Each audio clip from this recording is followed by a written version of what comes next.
Good morning, ladies and gentlemen. Please stand for the national anthem.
Please be seated.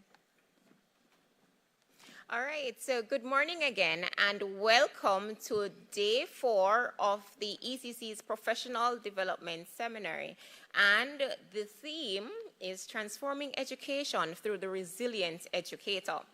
This morning, we will be doing our plenary session to start our day, and we will be looking at the topic, Barrel Children, the impact of migration on children's socio-emotional development. I have a group of panelists with me this morning, and I'm not so nervous. I must say this to my technical team, I'm not so nervous because I'm in good company. And I'm going to introduce you to this company. Well, first we have with us Dr. Crawford Brown. She's on her way in.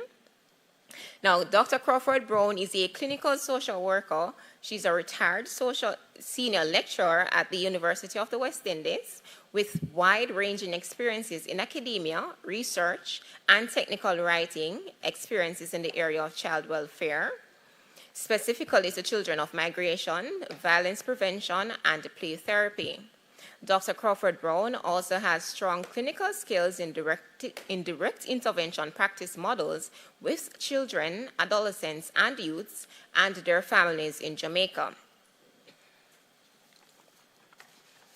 Dr. Brown has had over 4 decades of academic experience in teaching and training practitioners at the tertiary level and at the community level, and this is done at the University of the West Indies and the Caribbean regions.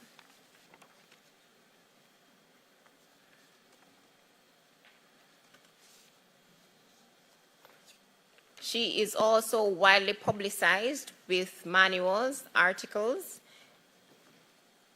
and manuscripts. Next, we have with us Mrs. Netisha Johnson. Mrs. Johnson's life mission statement is to become the best version of herself and to help others to metaphorize into their true self.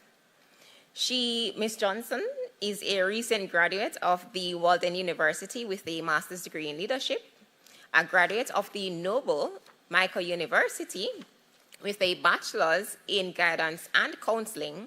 She is a practicing guidance counselor with experience of over 15 years.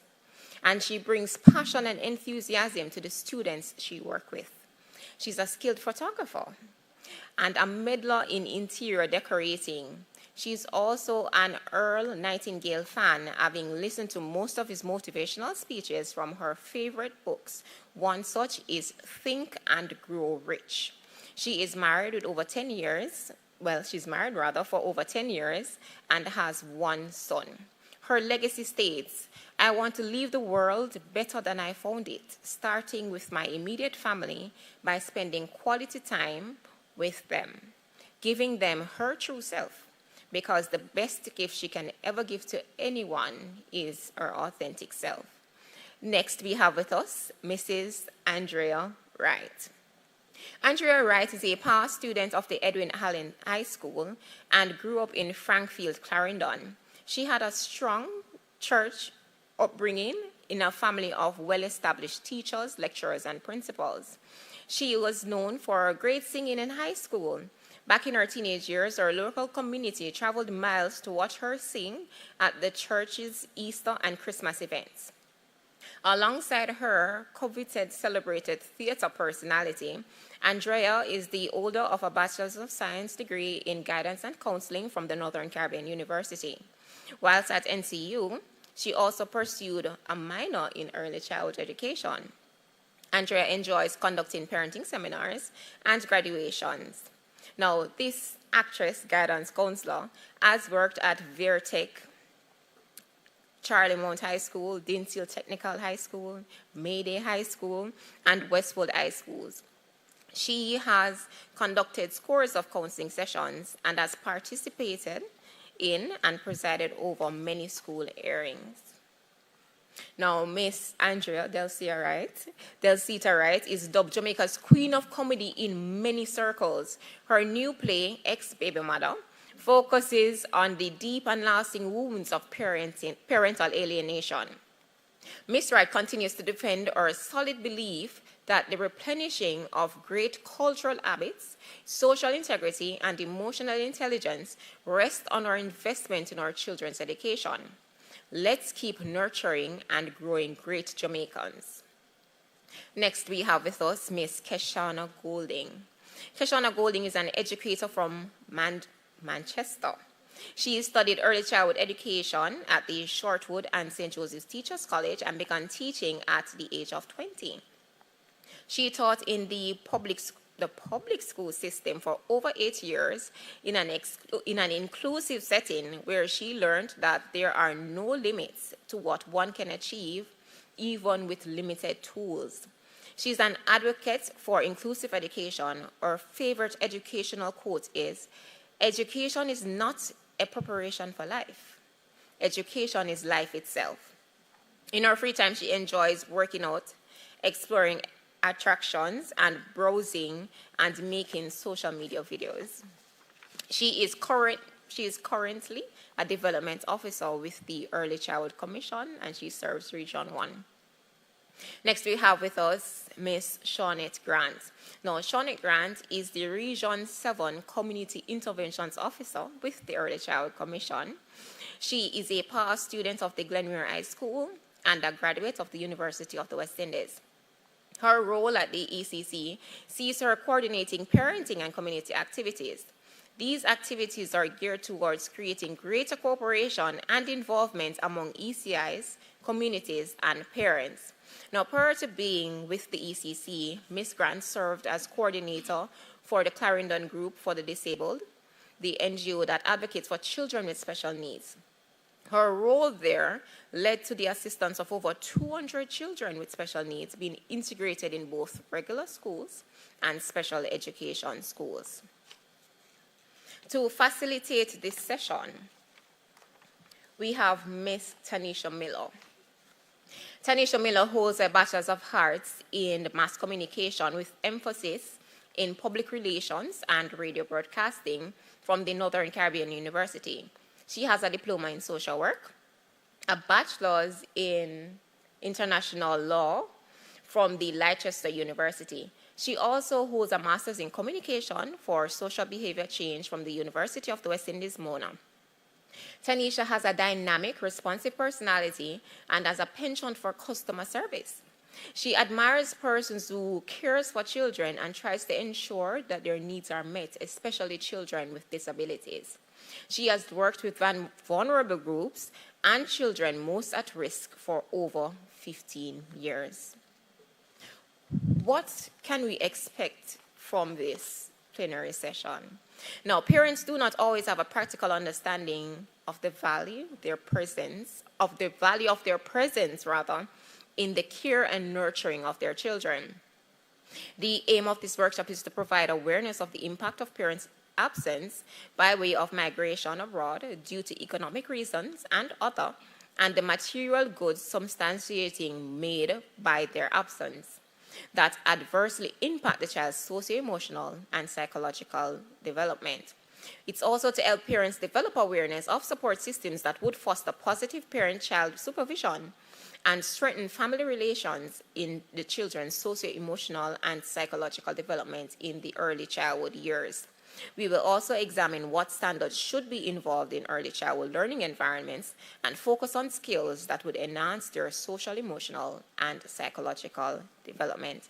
At this time, I will turn over to Mr. Nishamelo.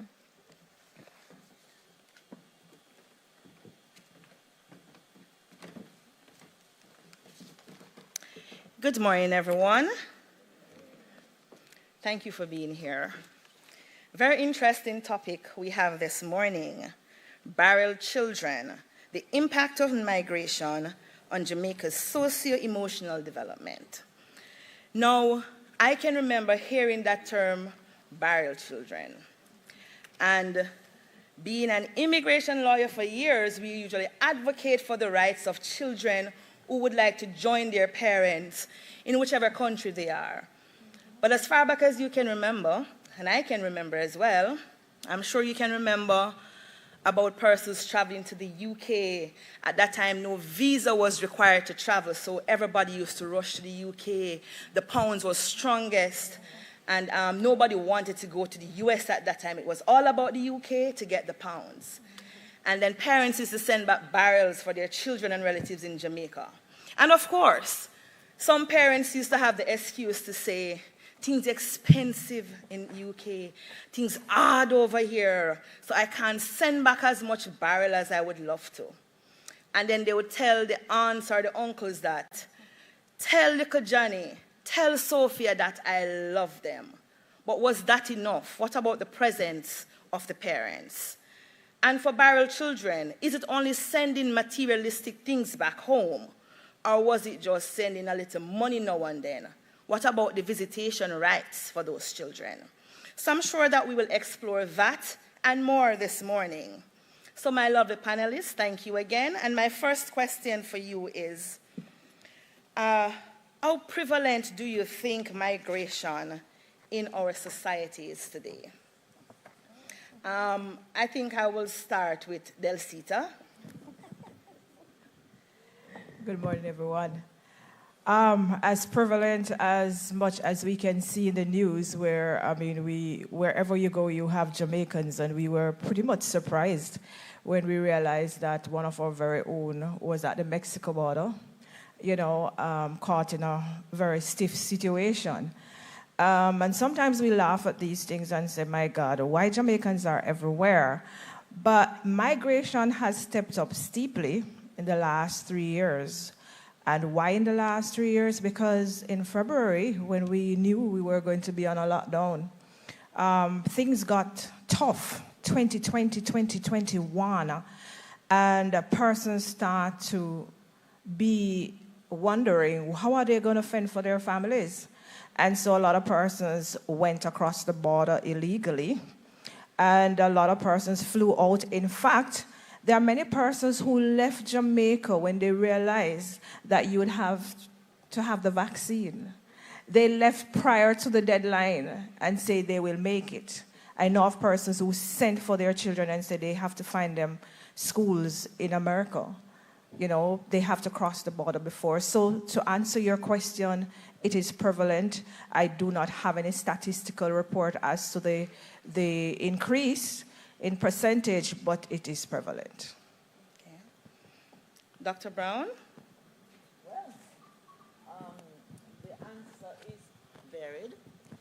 The reality is that migration patterns have changed over time.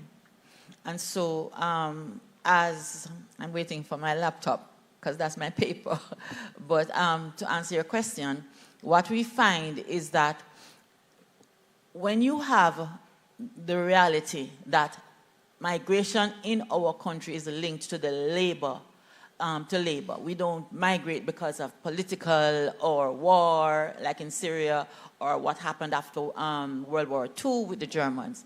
We have historically migrated, and I could just bring up the next slide, for economic reasons.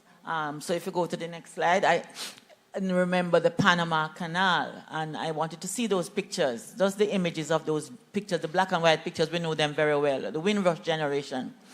There was a peak in migration to the UK at that time because the British wanted us to come help them to build back their bridges and their roads. And so at that time you had a peak in the migration, and then it fell. When the doors of migration closed to England, we had an increase again when people started going, but women this time started going to the US and Canada.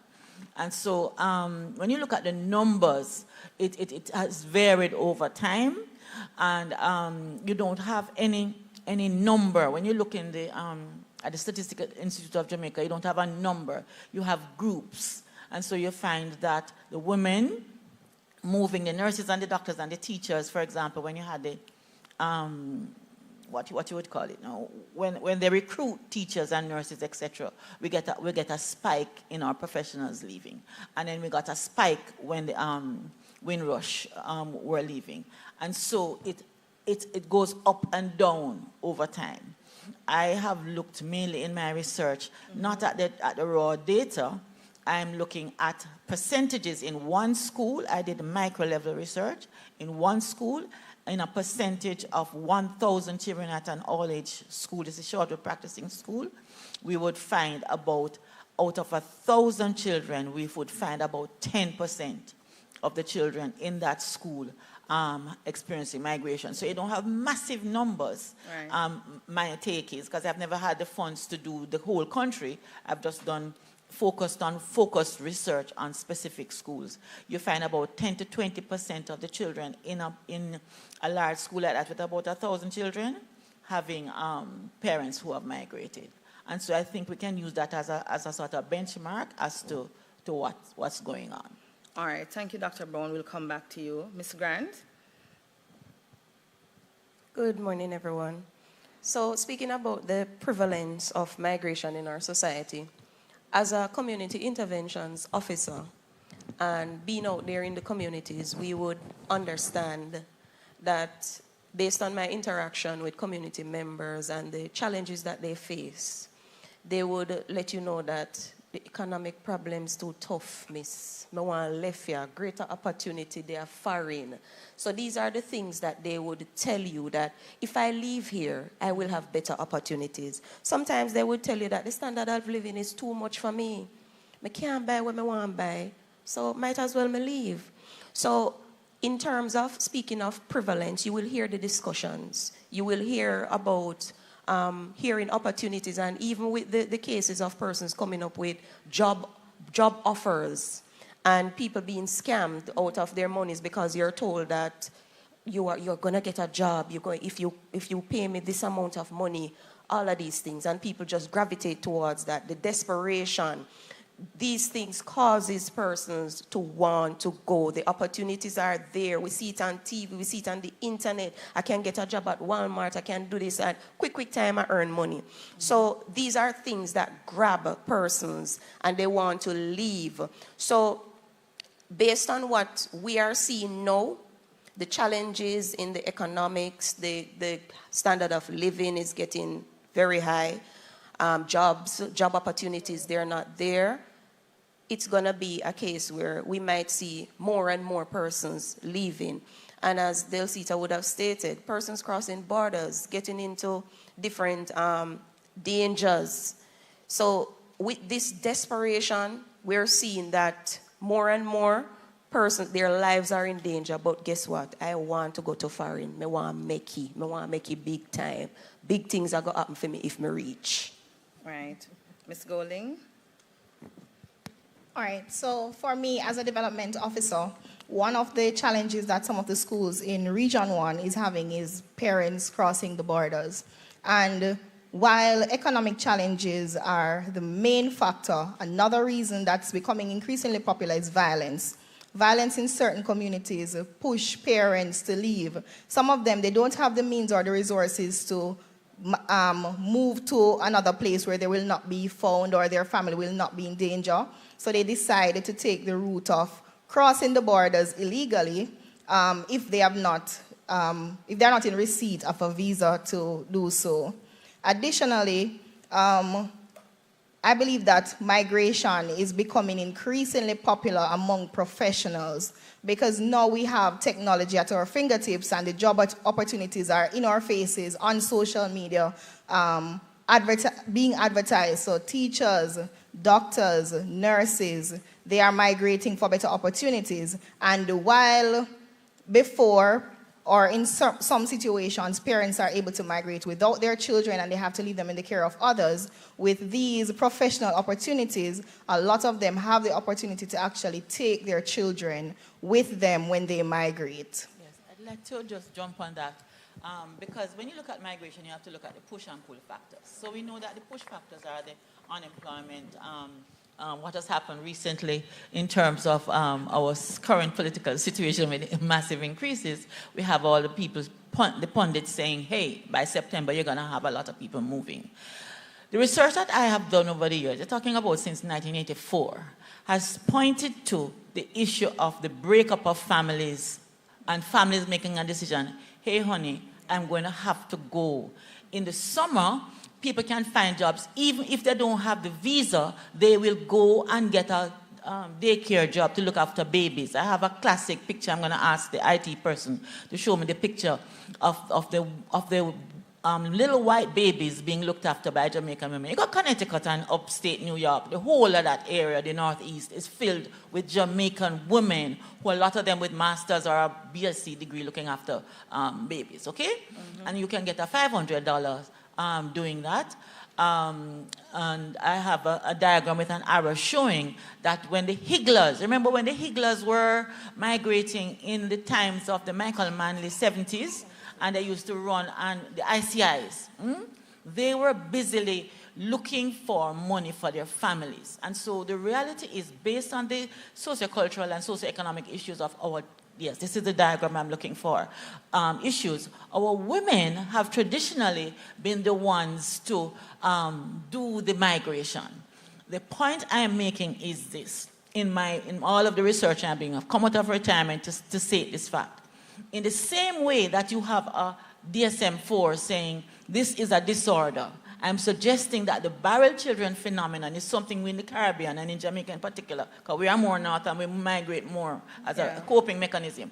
We have to look at these children in a particular way as if we want to prevent some of the problems they have. We have to look at what are their issues, because when the mother goes in a society where the fathers are already absent, and when mommy has to go as well, and when mommy is going to look after a baby here, or the nurses, or the teachers, or the Higglers are doing their thing, we are creating serious sociocultural fissures in our family system. And that is the main problem that I'm making. So when you look at all the push factors, the unemployment, the education, etc., our families do not migrate in the Caribbean in the same way that other world families do. In total, we do what is called the bridging family member, where one person go and you pull the children across the bridge one at a time. And because of the time lapse between when mommy leaves and when you see mommy again, that is what we call the reunification process, what happens is that there are problems in the relationship. I don't know if you'll have the time, but at the end I'm going to show a 5-minute video done by NBC News when they came to interview me that spoke about a little girl, a little boy and a young lady who said, my relationship with my mother was permanently broken. And those breaking of relationships, I'm suggesting, can have fissures in the society, which has far-reaching implications in terms of violence and mental health issues in our children, babies, adolescents, and adults. All right, thank you, Dr. Brown. If we have time, I'm sure that we would like to see that video once time permits. All right, I'd like to hear from our guidance counselor. Okay, good morning, everyone. So as a millennial, I grew up, and as we have just heard, barrel children is not new. I've had many experiences personally going through school where in my class you would have someone there. If it's not one or two, you would have someone who is either the mom or the dad is away, and they receive gifts, they receive items from barrels that are coming in and they're provided for. Now, as a guidance counselor, within the school that I'm working in, when the topic came up, I made sure I did a little walk around just to check on what's happening in my immediate environment. And we do have parents, mostly, as Doc says, mothers, who have gone away, and some would have received their visa. And of course, some are unable to return because they would have overstayed their time. And hence, that bond, that connection that is needed, they're unable to now make that connection with their child in terms of touch, which we can never dismiss. Also, I've read where it states that the things that are coming in these barrels, parents would have wanted to pretend as if I'm literally putting myself in a barrel and I'm sending myself to you through these gifts, this provision that is being made. And just to answer the question, it's VERY, very prevalent with capital letters. And we know this is not going anywhere because of the stresses that we have in relation to workable wages where we can provide for our families. And we do understand that this is one of the major factors why families are torn apart. Mothers or fathers are leaving because they want greener grass, as we would say, but it's not necessarily so. I'm sure as we go through the discussion, we'll look at some of those things, whether or not it is so. So it is very prevalent, and it is having an effect on our children, be it from 0 to in the early childhood and as it moves on into their teenage years. And these are some of the things that's affecting us now in our families, broken families, where there's no connection, the basic supply of emotional connection that children need, which comes through modeling through their parents, which is not happening, and that is having a negative effect. So it's very prevalent, and I look forward to learning more. And as we have the discussion to see what can we really do to now help to guide our families so that we have stronger families in Jamaica, which is a must and necessary. All right, thank you, Miss. So, as we would have heard, it is very prevalent. It has caused broken families. Persons actually, they run off and go abroad because they think that the dollar is stronger, things is cheaper, I'll be better able to care for my child, I can send more barrels. And we all know that sometimes when children get gifts and get new stuff and pretty stuff, dandan stuff, it's as if they say, yes, mommy and daddy love me, but then it is later on in life that they actually realize that getting these materialistic things, that isn't actually love. But just to go on a bit further, I want to hear your views as it relates to research, because most of you would have gone into a bit of what the research would have said, what you would have read, to hear about if it is that migration has any implication in the early childhood learning environment. Okay. I just wanted to mention, just some lay out the research, and then people can build on that. Barrel children are children who are left behind, as we know. They are waiting to rejoin their parents. They receive material goods in the form of these goods in barrels, but they lack the emotional nurturance that they need. I want to make a distinction between children of migration and barrel children. In my nomenclature, I am defining the barrel children as those children who have emotional problems. In other words, there are children who are children of migration who are not barrel children because they have the support, they have the alternative parenting, they have a mother who on the phone every night about homework, etc. So a lot of it depends on the level of emotional nurturance that's provided. And there are a number of ways that's done.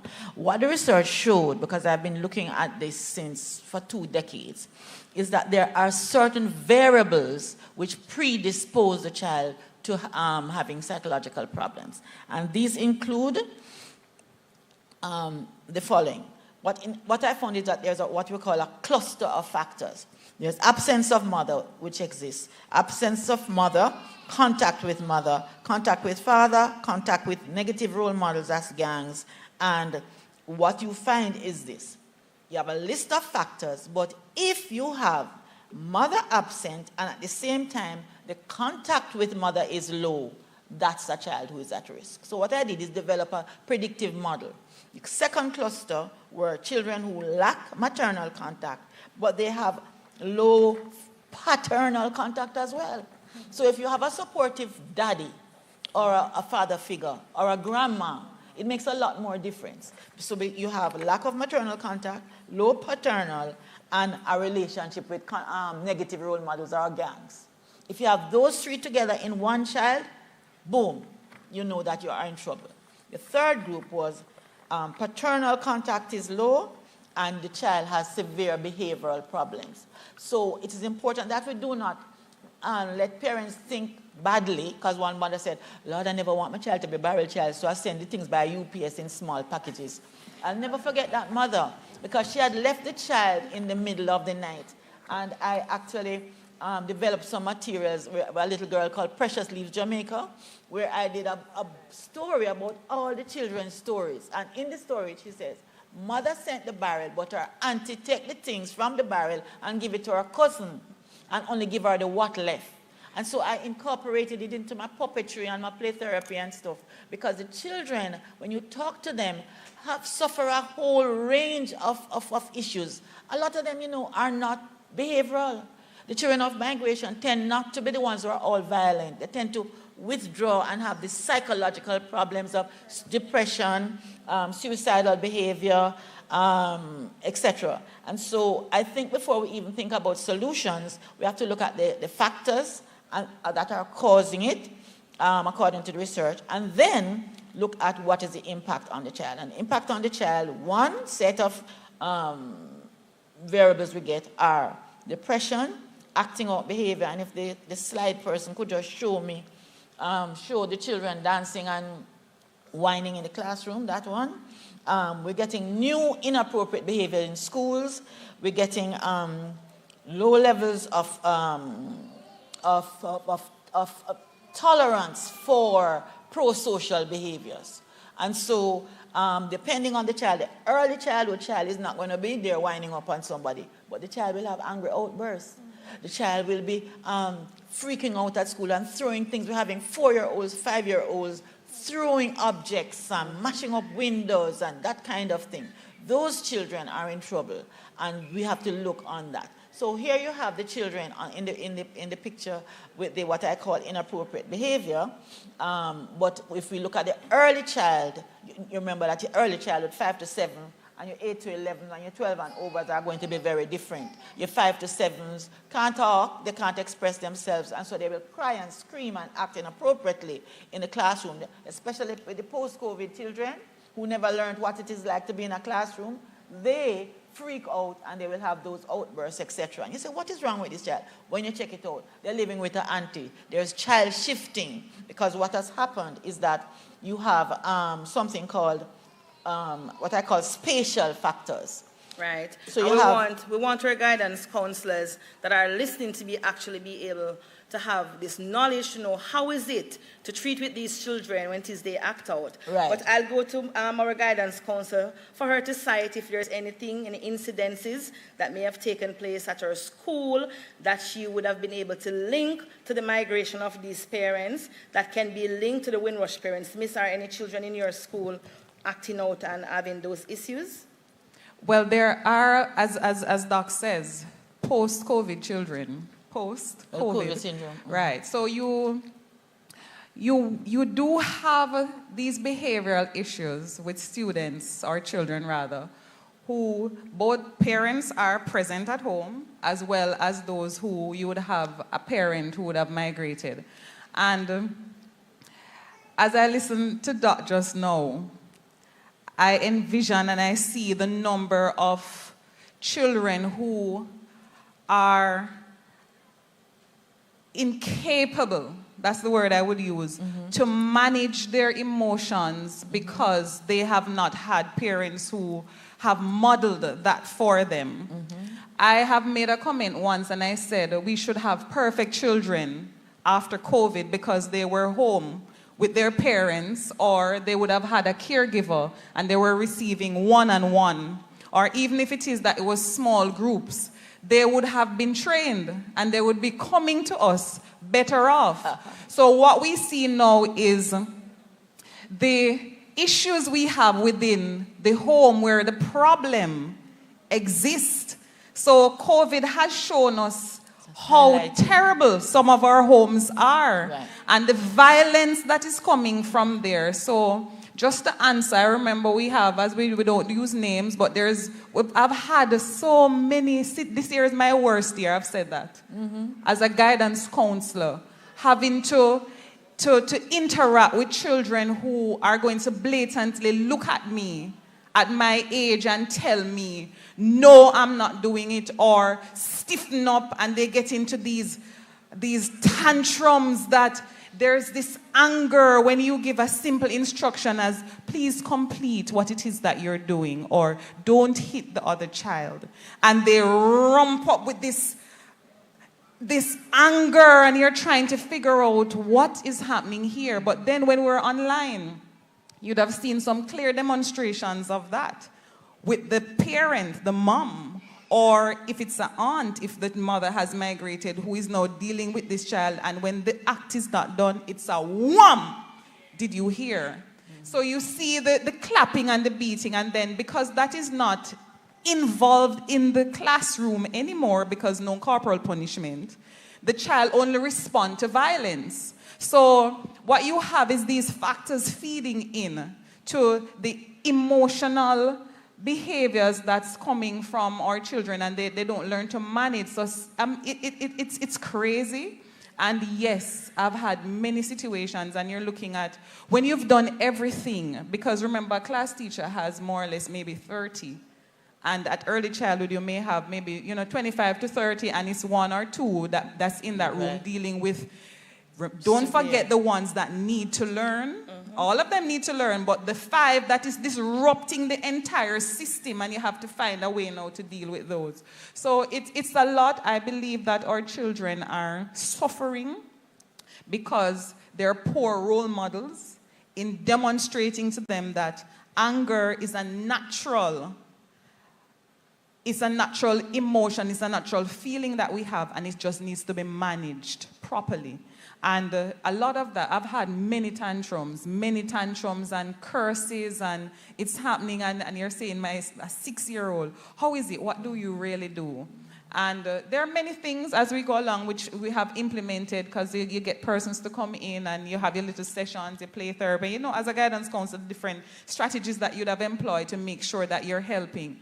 But when you have one guidance counselor to 300 children, you can see where the issues are, where you can't deal with them and meet their needs. And even when you do refer them, you may get a document with 13 pages.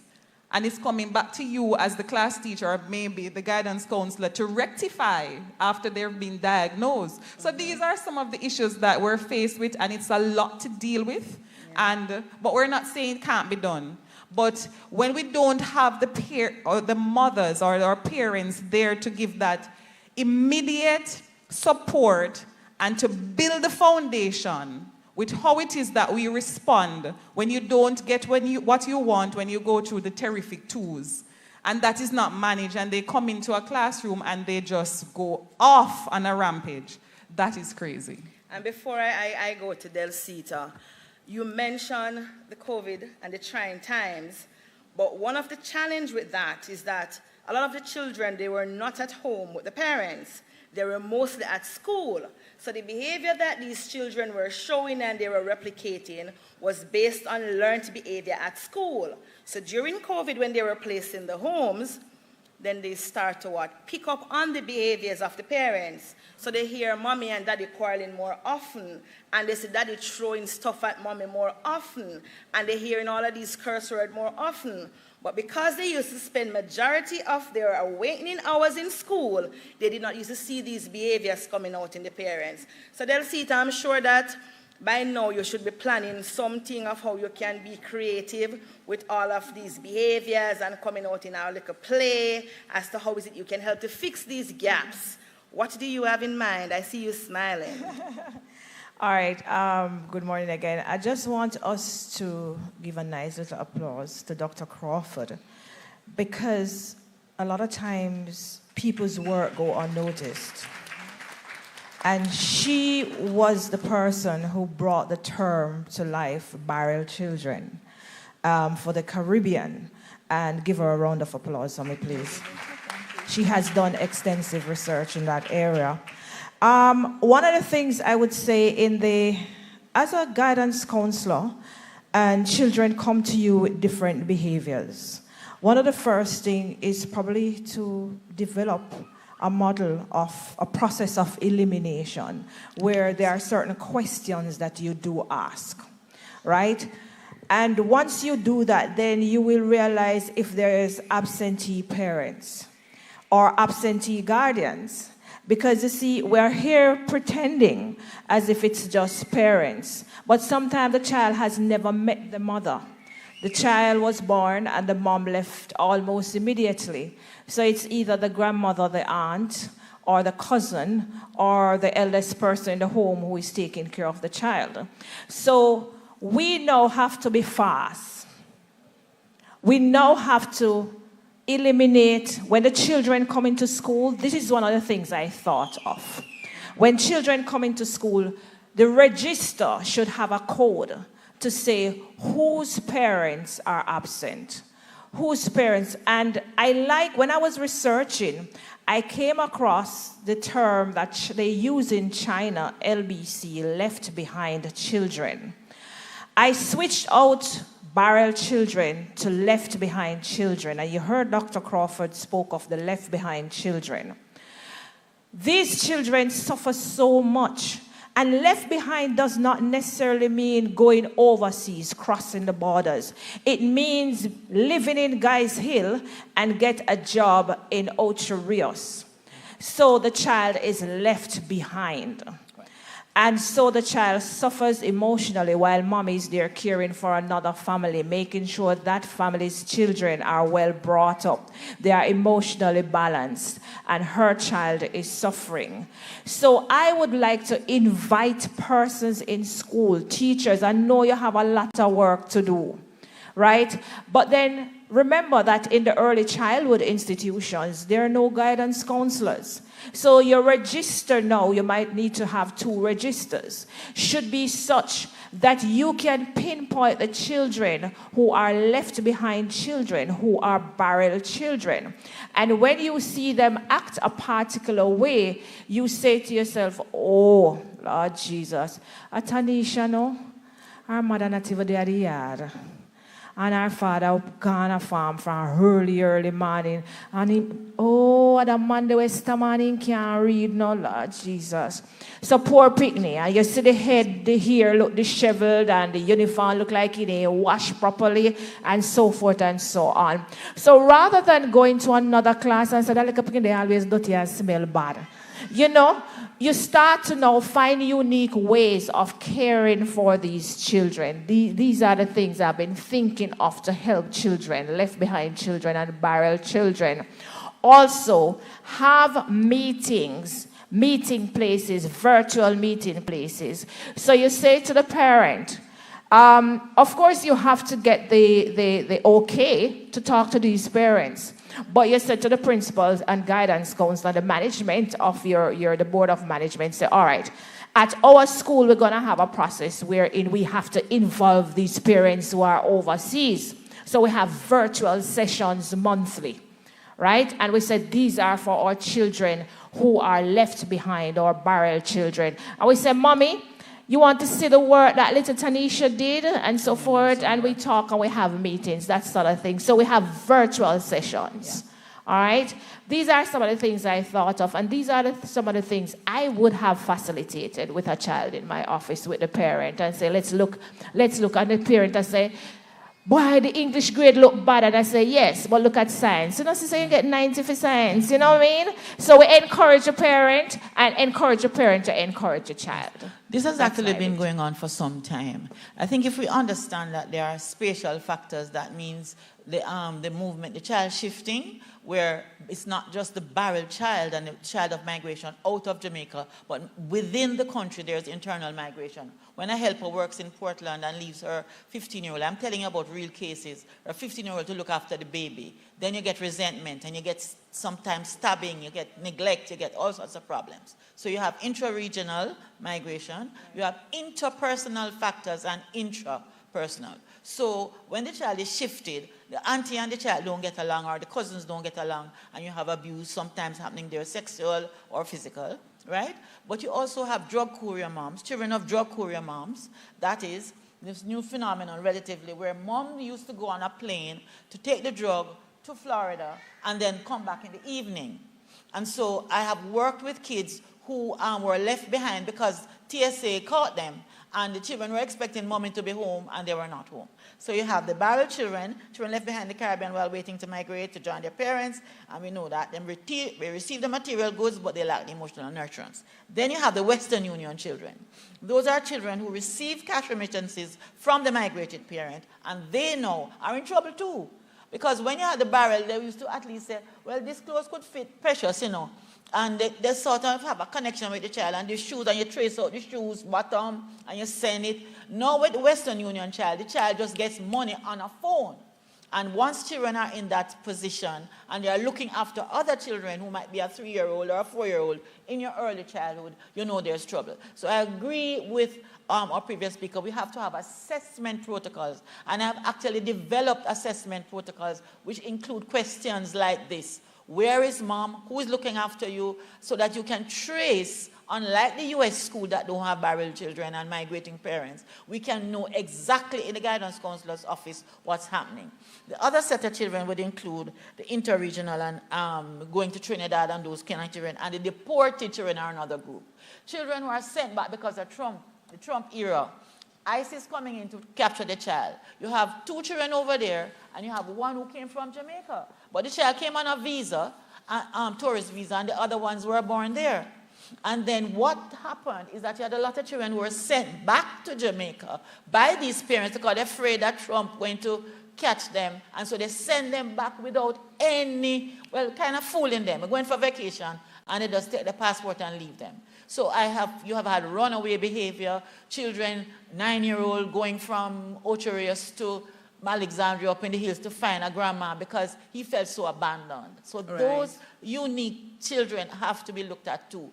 When you have your protocol, and you can talk to me about the protocols we developed. It's all done already. Assessment tools, screening, checklists, etc. All you need to do is to just tick them off. Then you're better able to refer. In terms of solutions now and interventions, you have to build your interventions based on your psychological assessments, etc. Those interventions must include some form of play therapy, some form of assessment using play. They're talking about sand tray, and I must let you know that there's a school named Alpha Infant School near here that is like a university. They have invited me, we just opened 3 weeks ago, a play therapy center that will service all the schools in the area, because you can't go to child guidance and wait for 2 years for the children to be seen. And we like that. So even if you look at the early childhood curriculum, one of our things is that we push play because we believe that children learn best through play. Right. So we ask our practitioners to incorporate play. But I wanted to hear a little difference between educational about what is it that she would have seen when she went into the schools, and to mention another gap that exists and how we solve these gaps apart from the play therapy and the assessment. Sorry, can I just say very quickly that we don't only find the problems that the guidance counselor said. We find the problem of children in the post-pandemic era acting out in terms of links to an animal. For example, mom is on the phone doing her work on the computer, and the child was not nurtured in the same way that I would nurture the child. And guess what? The child developed an attachment to the dog. And so when the child comes to school, the child, I don't want to go to school, I want to go back home to my dog. And so we're getting a lot of variation in the reactions, and you have to be able to document them and refer them to the guidance counselor, who will then be able to refer them to the appropriate therapist. I'm suggesting making that free, making that available, and setting up centers in different parts of Kingston and Jamaica, so that you the teacher, know how the guidance counselor can send those children for the specialist treatment. I know you asked the question, but I just wanted to piggyback a little on what Delsita said. So I know in expressing, based on the question that was asked, we shared some of the issues, the implications, the things that are happening. But I must say that as a guidance counselor, because all guidance counselors, there's a requirement that you do your needs assessment. So all that is covered at the beginning of the academic year. So you would have done your needs assessment, you'd have seen what is happening. And I love what you said in regards to the teachers having data. So when you do registration, based on the questions that's posed, files are there, so you get back to those files, you find out what is happening on that child's file, who is responsible for that child. And at St. Joseph's, we have all of that. So you go back to that information, and then from there, you have, as guidance counselors, home visits. And quite a lot of that is done, and you realize now that it's not just the mother or the father who is not there, or it's the grandma who is tending to the child, but also other members within the community. And you see the effect that it's having on these children. So when you do your home visits, when you do your needs assessment, you get all that data, and you put that together, and that helps you now to now connect with the child to see, why is this child really behaving this way? When you made comment about the dog, it's not just the dog, but also the tablets that they're stuck to. And then they come and role play these behaviors. So these are some of the things that we have. All right, I must go to Ms. Golding. I want to hear about her experience in the classroom quickly. And then I want to go to Shawnette for just a couple seconds about her experience in the community. And what do you think we can do to bridge these gaps? All right, so in my reading, one of the things that I noted is that one of the readings suggested that children who have parents who are immigrants or children who are left behind suffer even more severely than those who have had a parent who died or a parent who would have been separated through divorce, because those are final. One of the things is that when your parent has migrated and you're waiting to reunite with them, you don't know if or when they will come back. So that wait and that constant disappointment causes a lot of psychosocial and emotional trauma. So in schools, as they would have suggested, we have been seeing a lot of behavioral issues. A lot more children are depressed than before. One of the things that I think we can do is to foster communication, proper communication and quality time. While we don't have the ability to do physical touch as teachers or as schools, we can, when we have these meetings that Del Cito would have mentioned, we can encourage your parents to spend quality time with their children. I was discussing with my panelists earlier that one of the things that you can do is probably have a movie night with your child on Zoom or play games online, not just calling them to have small talk, how are you, how was your day, but to actually try to develop a bond with them. So even though you're not there physically, it's something that you can do to spend and make quality time for your child rather than just sending gifts. Because my motto is, in any relationship with a parent or a child or otherwise, presence is more important than presence. And also, in most early childhood schools, they do not have access to counselors, even some infant schools. So probably at a national level, we can look at how we can provide counselors for more schools. Most early childhood schools are actually privately owned. So even if they have access to a counselor in clusters, that's something that would help, because most teachers are not trained or equipped to deal with socio-emotional issues that affect their children. But at the school level, principals can also invite these professionals to have training, because professional development is important, to have training with the staff so that they can set up these centers and so that they can have access to external persons who can help with the socio-emotional development of the children from migration, who are suffering from migration or other issues. All right, thanks, Kishana. All right, so based on all of what was said as it relates to support, what we would have done from the Community Relations Department at the Early Childhood Commission, when COVID hit, we were not able to go out and talk with parents as we wanted to and have our regular parent play sessions. So the webinars that we created, so we would have monthly webinars, and what came out of it for myself and some of my colleagues is that while we had the sessions based on the topics that were discussed, we would have persons who would message us, WhatsApp us after sessions to say that, Miss, me no live in a country, overseas, me there, and me listen to your webinar, and me realize there's something wrong with my child. I call the child regular and stuff. So I realize that something is wrong. And based on the topic, the person who is taking care of the child, whether a family member or the mother or whoever is there, they would express that I want my child to be a part of a program. So the webinar created a connection for families who are away, however, they still maintain contact with the children. So the support system in this day and age is a bit more, I would say, better, but easier. In the sense that I can call you, I can video call you. I can create a link and the whole we have a family chat or we have a video thing going on. We have movie night as my colleague mentioned. So it creates a little bit more interaction, even though it's not physical. Guess what? We can see one another, we can hear from one another, we see we laugh, we hear we laugh and all of these things. So with technology, our support system can be better for these children. Teacher can get the number and call mommy and say, mommy, this is the update. And even mommy can call teacher even though she's away. We've had teachers who would share that parents call and say, what's happening? What's the update on little Johnny? I remember last year, you tell me, the reading never so up. I walk on with it now.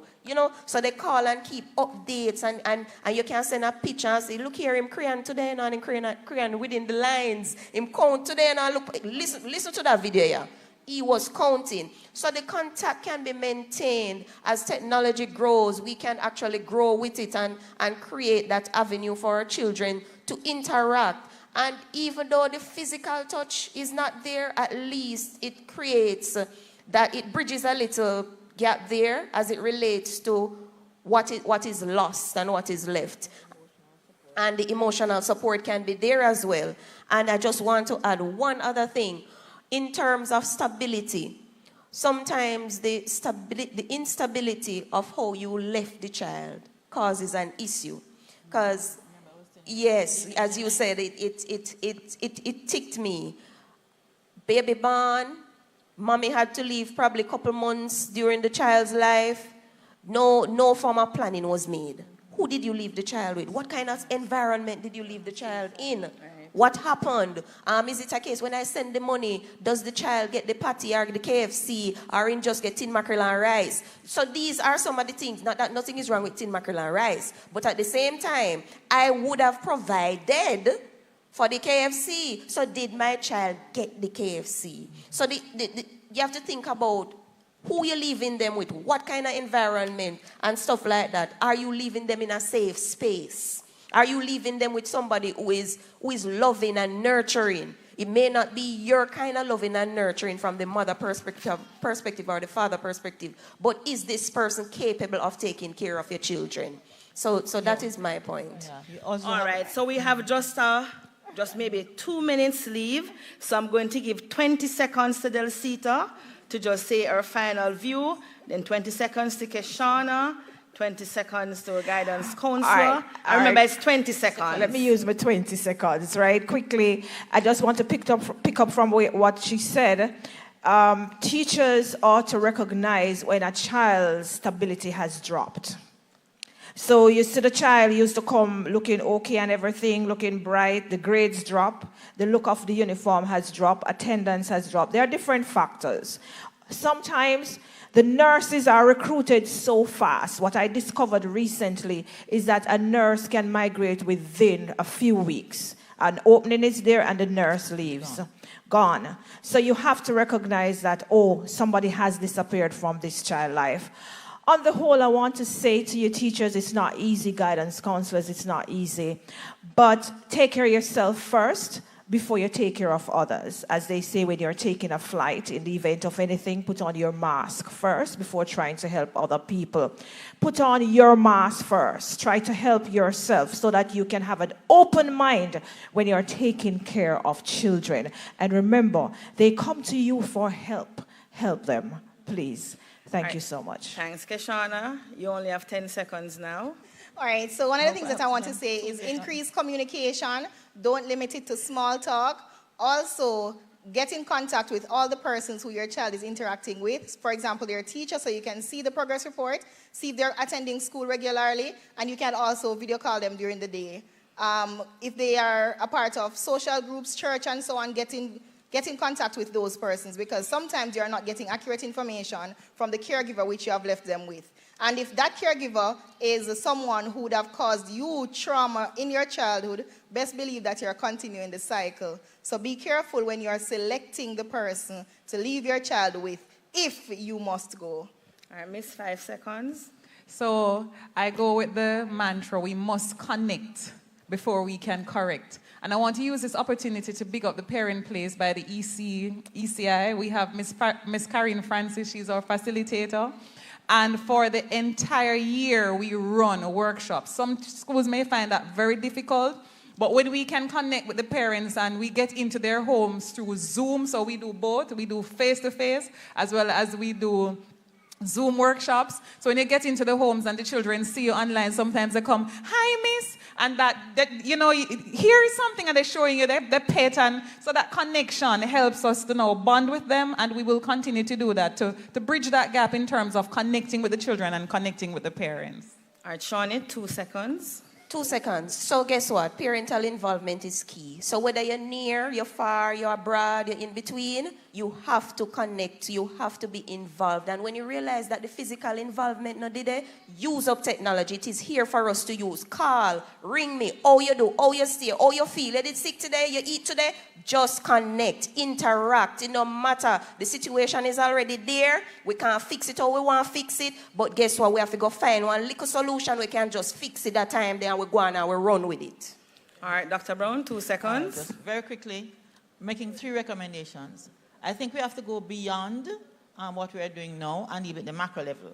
We have to get the remittance agencies to help us to fund some of these family Skype sessions. They are getting a lot of money out of these parents and families, and they have to be brought to the table by the ECC or the ministries to be able to facilitate in the worst areas necessary. And we organize and we know which areas need it, and we do our Skype sessions. The planning agencies must develop mandatory training for parents to help them. So we're going to identify those parents, pull them in, and help them over time in a structured way.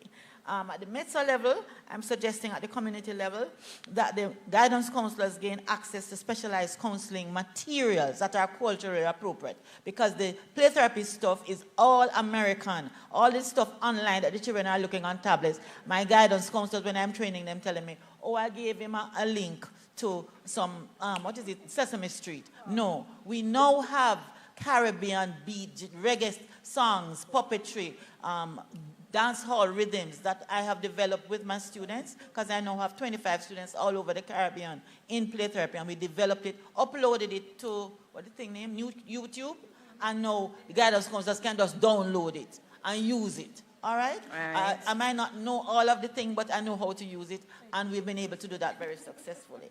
And the mandatory after-school programs I'm suggesting for the children who need it, we want to pick up the suicidal ideation before the child commits suicide. We want to pick up the depression, the sense of hopelessness, etc. Those children need specialized attention, and you need to bring in somebody after school. You identify, because you shouldn't be running up and down doing home visits. There are social workers in the Ministry of Education, and you should get them to do the work, to go to do those home visits, and then come now, one school at a time, maybe 3 schools at a time. You have 10 children, and you do group work, which is a more effective way of reaching children. Instead of 1-1-1-1, you have 10 children in 10 schools. That is what they do in Trinidad. And you bring them after school, and you work with them and make sure that they get the play therapy and the individualized attention that they need over time. They go in high school, you send the report to the high school teacher to make sure that that child is followed through, so the children can survive in the terms of their optimal psychosocial development. All right, thank you very much. Thank you, my lovely panelists, and I'm sure that you, our listeners or viewers, would have liked this session to continue forever and ever. But it also goes to show that at the Early Childhood Commission, we're doing a lot of things well. So you'd have mentioned Bridging the Gap. We have 74 parent places right across Jamaica, and we cater to over some 4,000 parents. And I think that's a wonderful thing. You would have mentioned play therapy. Our curriculum, we boost play as it relates to it being play-based. So we have, for example, we have our play days. So every month we have play days. We show parents and practitioners how to play with children. It's not a fact that children ram too much, but children need to play. You mentioned the assessment. Yes, we believe in it, and we have our H4 assessment that takes place with our children who are 4 years of age. So I want to thank you again for being here, and remember that barrel children are children waiting to reunite with their migrant parents. Some people think that if my child reaches 18 for the UK, I can still send for them. That is not so. So the UK law would have stated that once a child is 16 plus, you are no longer able to file for them. In the US, it's a bit different. But parents, practitioners, let us think about what is it we do with our children, how we care for them, how we stimulate them, and how we nurture them. Thank you very much. The link so people can watch that online. It's about the barrel children of Jamaica, and it's NBC News, Claudette Crawford Brown. You Google it, and it comes up. Just a little 5 minute. When you go home, you can watch it on your phones. Okay? Thanks. Okay, thank you, Dr. Brown. Thank you, Ms. Miller, for facilitating such a rich discussion. And thank you to our panelists. You all did lovely. We learned so much. And now, participants, it is your time. Do you have any questions, comments, concerns?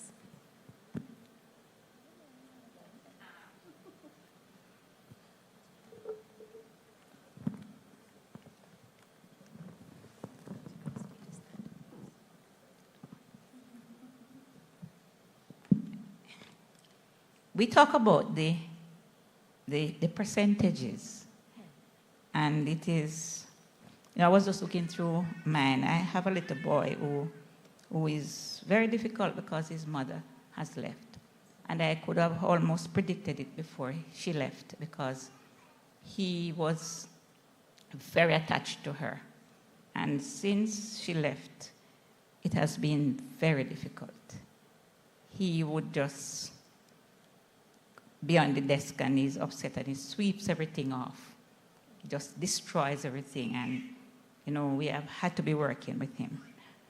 But I'm thinking of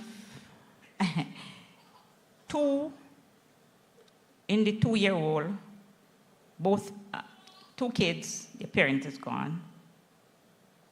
There's another one that is abroad. There's another one who is talking about left behind. No, the mother is not there. So out of 14, I have 1, 2, 3, 4, 5, 6 who would be suffering from some form of parent. We talk about the acronyms. I have an NM here, no mother. I have a PAF. I don't want to go in that one. And I have a FAB. So these are things, the issue is very real and really needs to be addressed. All those 6 children are in one class? 2 different classes. 2 different classes, no, but the same school. Distributed right through the... All right, one of my first advice to you before Dr. Brown give an answer is that you can speak with me afterwards and we see how is it we can set up a parent place at your institution. And our parent place, of course, they cater for both parents, practitioners, and the children, of course. So you can speak with us shortly after to see how is it that we can actually do that. I was just wondering if alternative mom had a specific concern or question that she wanted to find out. Because I was just going to throw it, when you have more than one child, this is somebody who is talking about having different children in different families whose parent has migrated. Is that what you're saying? Yes. Oh. It's a school. Okay, good. One of the issues that I just wanted to highlight, as she mentioned, the multiple children, is that sometimes the parents have to migrate with one child and leave another. Or they might take two because the green card comes through. You have to be very, very careful about how you explain that to the children. Because we had a suicide in Clarendon of an 8-year-old who was teased at school. Go, your mother gone and take so and she not your mother about your mother don't love you. She loves she better than you. And sometimes the siblings fight among themselves about who gets to go to America first or who get left behind. And those are some of the issues that a therapist could address and deal with and link. That link you're talking about at the community level is excellent because this is where mom can get a chance to talk to the children because they have a tendency to think before WhatsApp, Dr. Brown, I have a little child in Clarendon. She rude, you see. You know, me bring her and get her a visa and she come and she thief my phone and she get pure problem. And I said, okay, could you join us in a discussion? I don't have any time. I have to go to work. Okay? They don't understand that the problem that the child is presenting with in Jamaica is related to the fact that she has left. And so that sensitization is very, very important. And it means possibly making networks and links with guidance counselors in the U.S. Once the children, they are there and you know where the parents are, you can make those links and know that we have the technology. We can do across the board. I was just yesterday on Zoom talking to social workers in Atlanta, Georgia. They're coming next week because they're having problems with Jamaican children who go after a time. So I not only have I do the work with the children here, but I also have had to work with the children once they leave. And one of the big issues is what happens while they are waiting. We have to provide that support and explanation so that when they go, they don't present. Because guess what, guys? They're ending up in jail. They're ending up in jail, killing people. We had the famous case of Lee Boyd Malvo, but we're having other children. So there's a whole syndrome now in social work and correctional services in the U.S. of children who meet the parents after leaving the Caribbean and then they end up going there and getting into trouble. In Canada and the U.S., new data is showing that. We never used to have that before. And so we have a responsibility to deal with those issues in using the technology again and making sure that we explain what's going on in collab with the parents who have left. Morning, everyone. Michelle Anson, Ebenezer, ECI. I am not asking a question. I'm just making a recommendation and a commendation. I must commend you all, the panelists, who have really spoken to us so gently and we were well informed. However, in sessions like these, I think I'm suggesting that with such eloquent speaker and well-researched person as Mrs. Crawford Brown, who have delivered such a wealth of information, that you have a session just for her only, so that she can get to elaborate and explain and explore and all of those things. But it was a good presentation overall. Thank you very much. I wanted to make one comment in regards to the teacher. The import, we spoke earlier and we spoke about communication, very important. And sometimes when children are younger, we sometimes want to have monologues with them. It's just like yes and no, and you don't give them that opportunity to deliberate and to speak. Of course, their vocabulary is developing and they may not use many words, but to make that time to listen to what it is that they are saying, and as we go through art, allow them to draw. And when they draw, don't say, is this such and such, but you allow them to use their colors too, and not because you're not because you're a psychologist or so, but within the classroom when you give them their little things to do, call them aside. So if we make the time sometimes, especially if it is that they are acting out, to ask, what is this? and allow them to share with you and don't put words in their mouth. I've found that that has helped to connect with what it is that's happening in their mind, because sometimes they really don't know how to say it, but it's through just the little drawing, or you watch how they play with their other peers and you see what they do, you say, okay, this is what is happening, and you try to now connect with them. So it's very important for us to listen more to what it is that they're saying, and listening means also by observing them as they go along. I'm hoping that we'll get to a stage like they have in the developed world. We'll never get there because they have all the facilities, where you have the resources of a play therapist. One school will have a play therapist, a social worker, and a teacher, okay? And so when I looked at the London school systems and the UK systems and the US system, Canadian, I saw that. We will never be able to do that. But what we could do is have regional structures where what we're trying to do at Alpha, for example, is for me to be able to, because I'm in the departure lounge. I passed the departure lounge and gone in the plane a long time of my career where I'm in retirement. But I came out of retirement so that I'll be able to do succession planning. And so the 25 play therapists I have there include guidance counselors, teachers, etc. And one group said, Dr. Brown, we want you to come and just teach us, all of us as guidance counselors and teachers, what to look for. Not to make them into play therapists professionally, but make them able to refer and to use some of the techniques you're talking about. It's something called child-centered therapy, okay? If we are able to have one trained play therapist per region, then we could send the children, with the teachers will be trained, then you could send the children to an after-school program, maybe at Alpha, because we're working with Alpha Primary, Jesse Pole, Alpha Infant, and JC, KC, Alpha Boys Home. Then at UWI, you would have another section there. I have another one at Stony Hill Academy, they have another section there. If we could organize our county so that we would have one center with a trained person who could help you all on the ground, I think I would begin to retire with a sense of relaxation. But I'm worried that you are being overburdened too much and not getting the pay, of course. And then it is just a chaka-chaka band-aid approach if we don't structure it so that every child who needs it gets the attention. That is my take on that. All right, so I wanted to add something to what Natisha said. One of the things that you can do as practitioners in your class, and it's very important because it is required by standard, is to ensure that you have your anecdotal records. Observe your children at play, especially free play. You learn so much about them by listening to how they interact with each other. And your anecdotes are to be written weekly, at least once per week per child. So when you have your anecdote and this child is now referred to the center, you are able to share that information from your anecdote with the professional who will then assist the child to improve their behavior. All right, so we are running out of time. If you can condense what it is you have to say.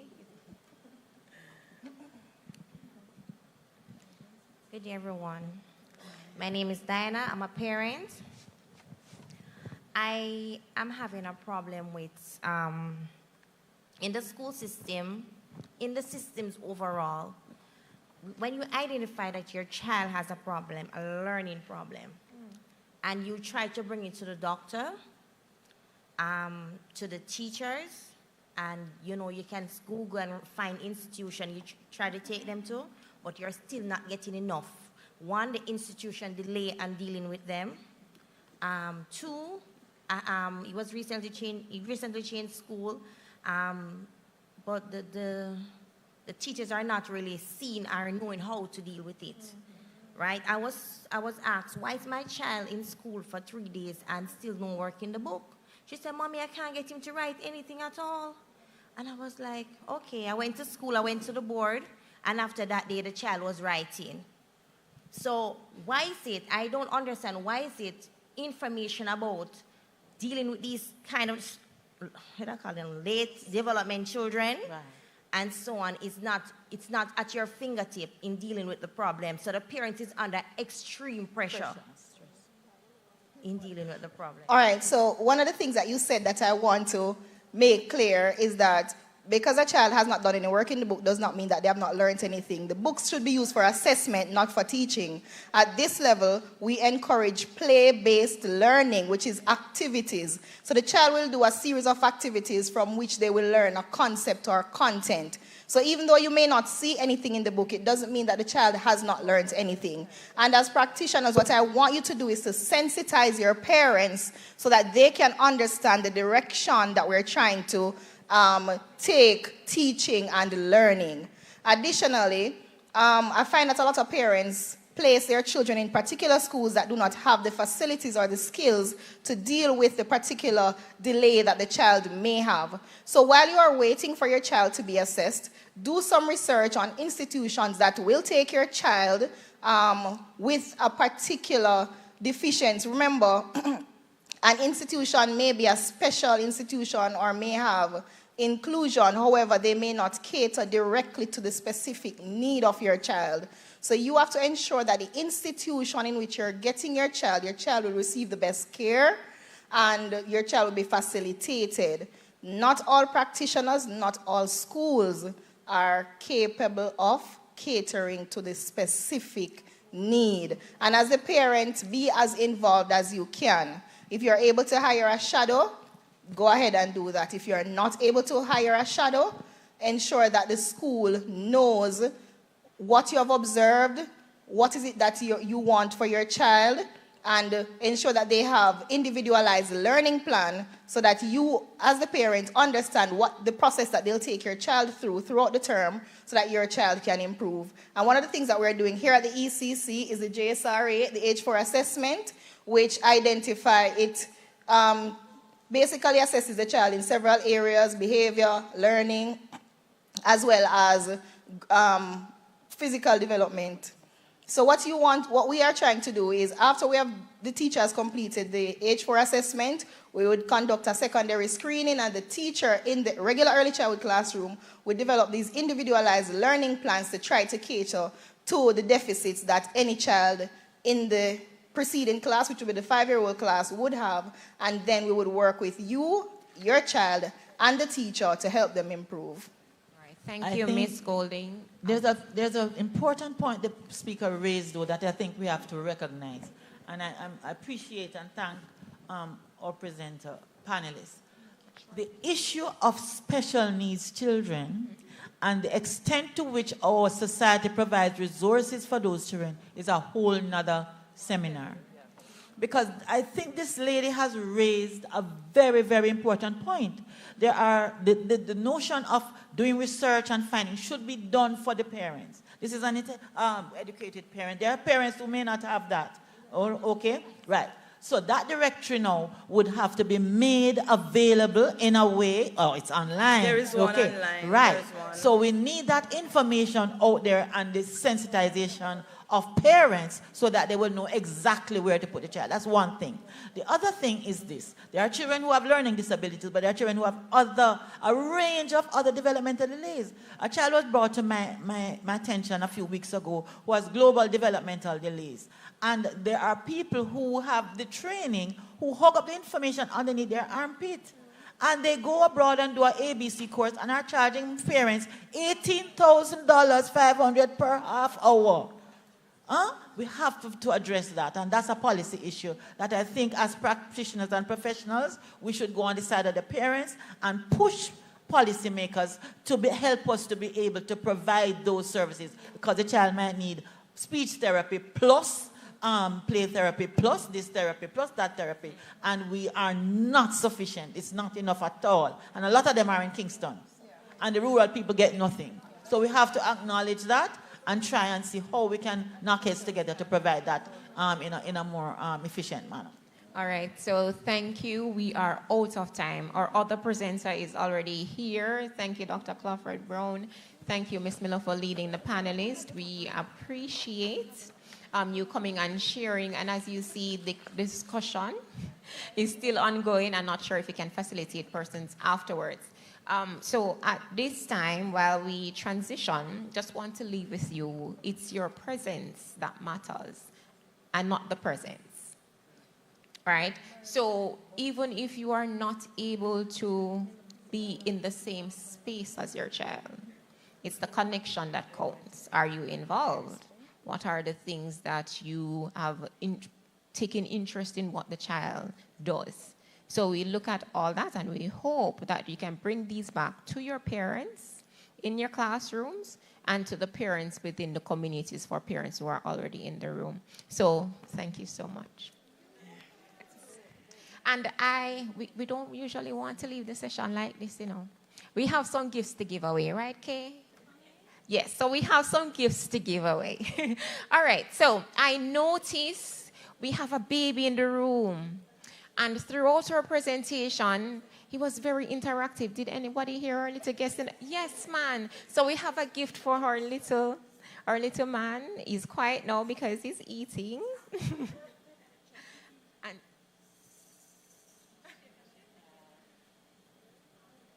we also have a gift for the first person who was in the room, and I hear that it's a parent, right? So, Mommy, you want to stand and tell us where you're from?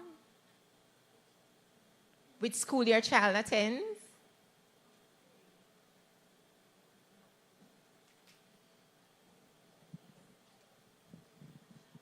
Morning, everyone. My child attends the Alibetian ECC. And he's 4 years old, but doesn't keep quiet. That's the problem I have. Nehemiah Campbell. Thank you. Well, I hope it's a good doesn't keep quiet, because it's good when they don't keep quiet. Are there any practitioners from the Alibetian ECI here? No? Not at this time? Oh, they're here. Too bad, because if they were inside here, I would have given them a gift. All right, so I have a question. Any person who can stand right now and give me your takeaway from the panel discussion, we have a gift for you. So just tell me your takeaway, not a hard one. You're telling me what 2 things you could take away from our discussion this morning. Nobody want free present? Oh.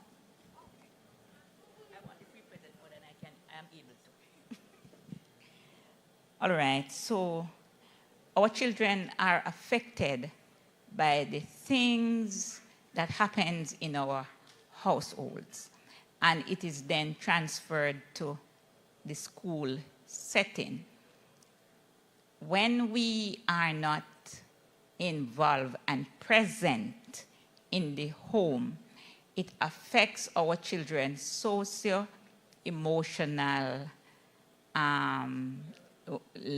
learning or their development. Yes. The research says that children, Jamaican children, just like all the other children in the Caribbean, need to have their parents being a part of everything that they do. So that's a good answer. We have a gift for you. All right, so thank you so much. And at this time, we will be going into our first workshop for the morning on the topic Parenting Boys, Tips and Strategies. So as our guest exits, I would want to welcome Mr. O'Neill Stevens.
is it?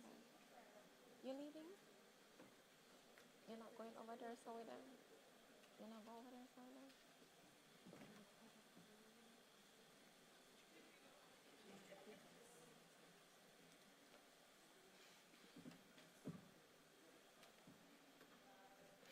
Okay, so as we continue with our workshops, we'll be looking at the topic Parenting Boys, Tips and Strategies for Parents. And with us this morning is Mr. O'Neill Stevens. O'Neill Stevens has 25 experience in the field of education. He is currently the principal of Jesse Paul Primary School, arguably one of the best elementary education institutions in Jamaica, where he and his team has led since March 2018. He previously served as the head of the Humanities Department at the Donald Quarry High School, where he began his mission in education. Mr. Stevens is very passionate about education and has brought into the philosophy "No Child Left Behind," which is the tagline for the local Ministry of Education. Throughout his teaching career, he has utilized different strategies to reach those students who did not seem to learn at the same rate and pace as their peers. This prompted him to do a diploma in secondary education at the illustrious Michael Teachers College, now Michael University College, where he specialized in geography and history. He later pursued a bachelor's degree in educational administration and later a master's of arts in communication for social and behavior change at the Caribbean School of Media and Communication, CARIMAC, at the University of the West Indies, Mona. He was then recommended to do the Aspiring Principals Program offered by the National College for Education Leadership, that's NCEL, where he received high commendation. Apart from his substantive role as principal, Mr. Stevens is adjunct lecturer in the Faculty of Primary Education at the Michael University College, which allows him to supervise final year students on their teaching practice experience and the development of their final research paper. He is also a lead facilitator for the Joan Duncan's Foundation Conversation for Greatness, Transforming Our Education System, in which its primary goal is to unearth and encourage teachers, administrators, and auxiliary staff, in schools to aspire to their greatness. Mr. Stevens also serves on the panel of the National College of Education Leadership's interview team for new applicants and students completing their final report. This report is an integral component for the appointment of principal. Now, raising boys can be completely different than raising girls, but I will allow Mr. Stevens to tell you more about that.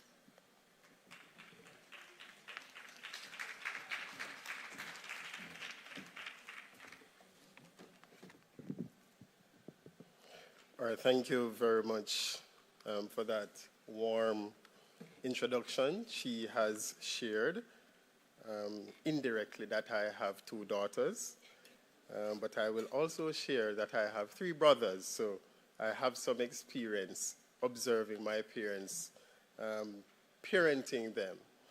I'd just like to say thank you to the Early Childhood Commission, all persons who are online, all those persons who are face-to-face, persons who are practitioners, persons who are learning to parent as myself. We really appreciate this type of interface. So good morning to everyone. Right, my PowerPoint is there. So I will move through and I will try to be as interactive as I can to utilize the fulsome period given. So we're looking at parenting boys, tips and strategies. Now, most of us, whether we have siblings who are males, we have uncles and grandfathers and friends who are males, we have some ideas in our heads as to how we would, if we are parents, would cater to boys. And so I want you to be a part of this exploration, as there is no perfect way of parenting. And so we'll start off by first defining parenting. And you'll see from the slides shared that we will look at parenting from about 3 different perspectives. We will start off. Don't know who is queuing. Oh, it's IQ. Okay. All right, wonderful.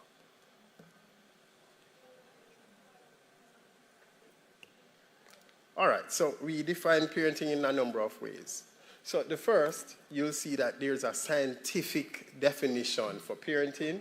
And rather than reading it through, because we can all read, I'll just look at process and interaction. So in defining parenting, there must be interaction. And the interaction must be between the parent and the child. Now, when we try to define things, it is always a process. Sociologically speaking, yes, interesting. Defining parenting from a sociological perspective. Now we look at nurturing, we look at socializing. Extremely important. We must recognize that once these things are absent, then the parenting moves in a negative direction. So looking at it from a sociological perspective, there must be socialization, and there must be guidance and nurturing. Psychologically speaking, well, we look at the children's health. And most persons, when you speak about health, whether it be the health of teachers or students, we focus solely on the physical health, which is really a misnomer. We have to look at the spiritual health, the emotional health, psychological health, to name a few. And so in defining parenting from a psychological perspective, the child's health is extremely important. Transmitting cultural values. So in looking at or defining parenting, we have to take into consideration the culture that we are embodying. So from our perspective, Jamaicans, we view parenting in a totally different way. We accommodate types of parenting that other cultures may not necessarily accommodate. And so the psychological perspective is also very important. So now we sum up all of those definitions, and we have simply put, parenting is the raising of children and all activities and responsibilities involved in it. Is that easy? All right. So you'd have learned the psychological one, the sociological one. Which other? Which other? This, I never tell you about spiritual. So you want me to go back? I'm not going to go back. Somebody help our brilliant young lady. So we looked at the psychological definition. We looked at the scientific definition. And we looked at the sociological definition. Oh, Lord. It's not a first degree we're troubling. All right? So in the exam, I know most, if not all of us, would remember the simply put definition. And you get your full 5 marks. So let's delve into it now. Why focus on parenting boys? Why not focus on parenting girls? Not true. Now, the main reason for that, and we can see it here, how many males are in this room? That is not on the slide, but that shows you that there are gaps that we need to explore. So there are some statistics that we must try to look at, we must try to explore and fully grasp and understand. So the first statistic is indeed alarming. And if you look at the emoji to your left, you'll notice that the emoji's expression says a lot. It is alarming. Boys are more susceptible to associate in crime and violence. And remember, we are speaking to our own context, which resembles that on a global space.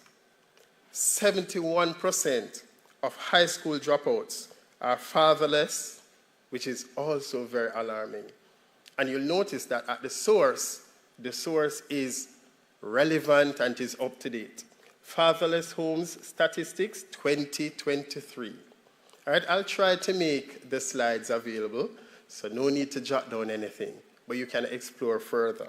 71% of high school dropouts. That means that I'm not very good at math. I can manage. 4 boys. The likelihood is that 1 will not drop out. So when you have 71%, that says a lot.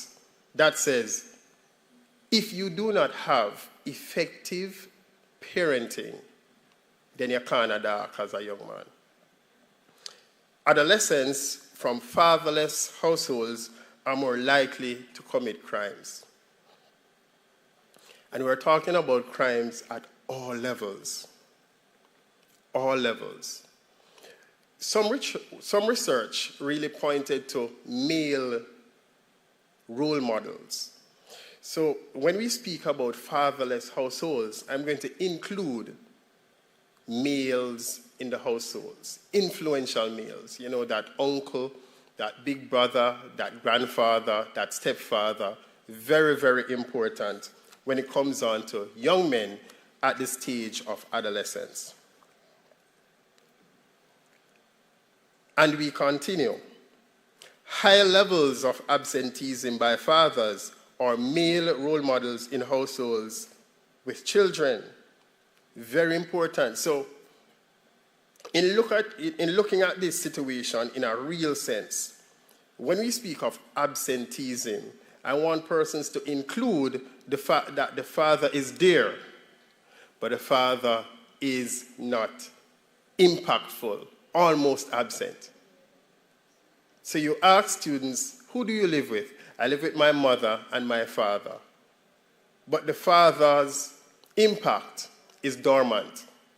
And so that is a part of this discussion. Infant mortality rates are 2 times higher in fatherless homes. Children growing up without a father are 2 times as likely to commit suicide. And let me go through that once more. I'll say it slowly. Children growing up without a father are 2 times as likely to commit suicide. Now remember, everything is more skewed negatively towards the boys. And so if you were to look at the statistics for girls versus boys, it would be higher as it relates to suicide. And so this is alarming. 57.6% of African American children have absent fathers. More than half have absent fathers. And when we look at the Jamaican, when we look at the Caribbean contexts, it is a little higher. Now, when you look at Caucasians, 20.7% of Caucasian children live in absent father households. So, in not being discriminatory or prejudicial, the likelihood of a young man of African descent to become successful in the contemporary defined sense, it is not as great as a young man who is of Caucasian descent. And so we believe, because I'm sure it's not only Mr. Stevens, that there must be a focus on parenting boys.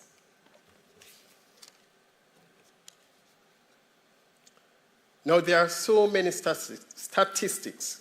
Always had a challenge with that word. However, I try to find out the most alarming, that will captivate not just the persons here face to face, but those persons who are online who have a voice to share with their own contemporaries and the persons in their constituencies. So the final statistic, because we have about 90% female here. Mothers who had absent or uninvolved fathers.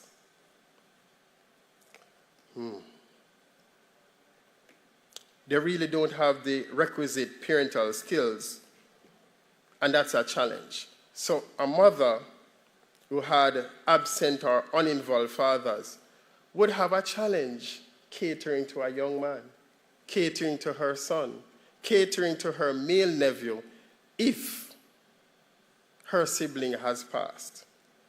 Teen pregnancy rates are higher in fatherless homes. So the likelihood of a teenage mother or that situation occurring when a father who is active, that is highly unlikely. It happens, but the rate is significantly low. And so the emoji says a whole lot. It says a whole lot. It speaks to our future as a country, as a region, as a globe. Now, before we continue throughout this exploration, there is a conclusion. Not the conclusion of this presentation, but where are we as it relates to showcasing those statistics?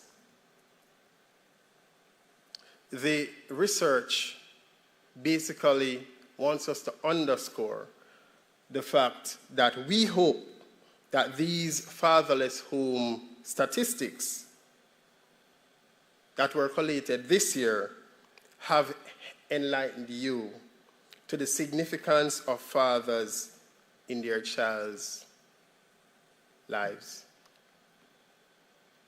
And so if we have mothers here, mothers to be, persons who are on the fence when it comes down to having children, persons who are taking care or who are guardians, grandparents, it is important that we sell this message, whether through my voice or further exploration from these online research, but it must be done.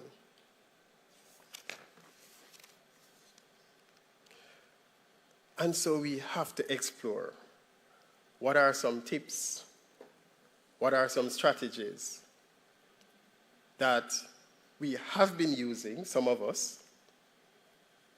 Some of us, we are unaware. Others want additional tips and strategies. And so the emoji has changed. Right. So the emoji shows a level of optimism, a level of positivity and practicality. So tips for parenting boys. And there's a significant difference between a tip and a strategy.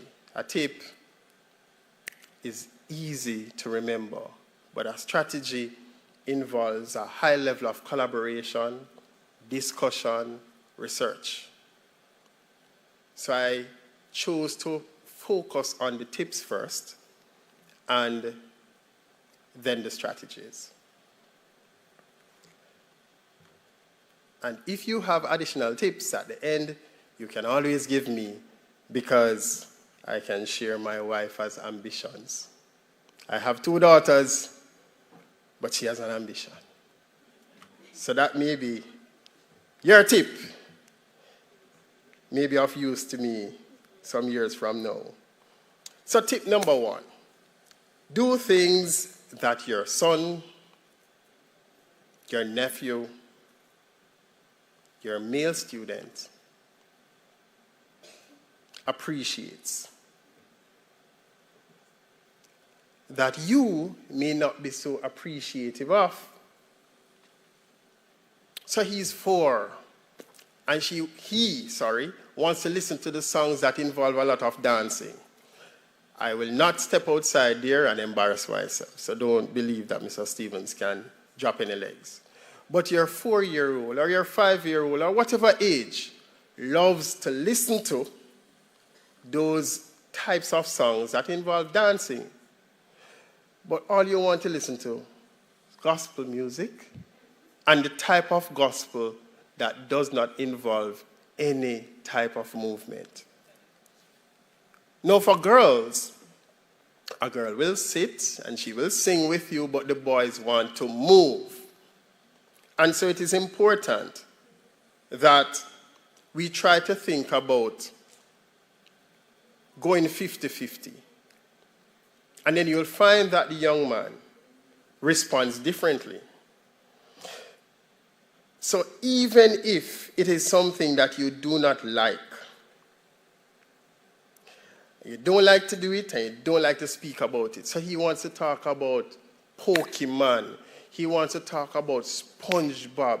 He wants to talk about cars. He wants to talk about ships and planes. And you want to talk about fabric and hairstyle and lipstick. Now, nothing is wrong because we want him to have a wholesome wife. So he should know about these things. But try to bridge the gap. And you'll be so surprised how receptive this young man is. And remember, socialization and nurturing is extremely important. Now, the second bullet, be flexible. Don't be too hard on yourself. Surprise him. And I think this one goes for young ladies, young men. But it is important for us to be flexible. Principals must be flexible. Teachers must be flexible. Everybody must be flexible. Contextual. Based on the context, you have to make some decisions. It cannot be one size fits all, even if you have twin boys. It cannot be. So based on the context, you make a decision. And you must be spontaneous. He did something wrong. He is 4 years of age. He is 14 years of age. He has an expectation that you are going to reprimand him. The 4-year-old, and this is the research, this is not me, 4-year-old, let us say his name is O'Neill. O'Neill, come here. I noticed that you just want to play football. You don't want to do your homework. Do you know why homework is important? Yes, mommy, I'm going to do the homework. Or yes, daddy, I'm going to do the homework. Now he comes home at 5:30 after playing football, went to have a bath, ate something, fell asleep in the settee. You're extremely tired. You don't want him in the settee. So take him up with his little self, put him in the bed. You really don't want to wake him. So at 5:30 in the morning, after bathing him, you say, you're going to do the homework now. Half asleep, you know it go. Half asleep, can't concentrate. You end up doing the homework because we know how the parents are, because we see the handwriting. Test time. Sorry about that. Passionate. Test time. Your son gets 60%, and the neighbor's son gets 100%. And you say, O'Neill, little boy, come here. Come here. And you are thinking to punish him. I was going to say something else. But that was during my period when I was going to primary school. And there are persons, learned persons, who are observing this presentation. So punish or sanction him. Why not? So come here, you know where we're going? We're going to Devon House. Devon House! Ice cream! But you have a plan. So you're there with him. He's having his ice cream. The oxygen and the blood is moving to the brain, so he's more focused and attentive. He's smiling. And you have the conversation with him there. That is probably not necessarily the norm, but you'll find out that that is much more effective than the approach that you were trained and taught to use, which we won't explore here. So it is important for us to listen without being judgmental. Listen, it is important for us to mirror that behavior that we want from our children. Rather than being so critical, be curious. And in being curious,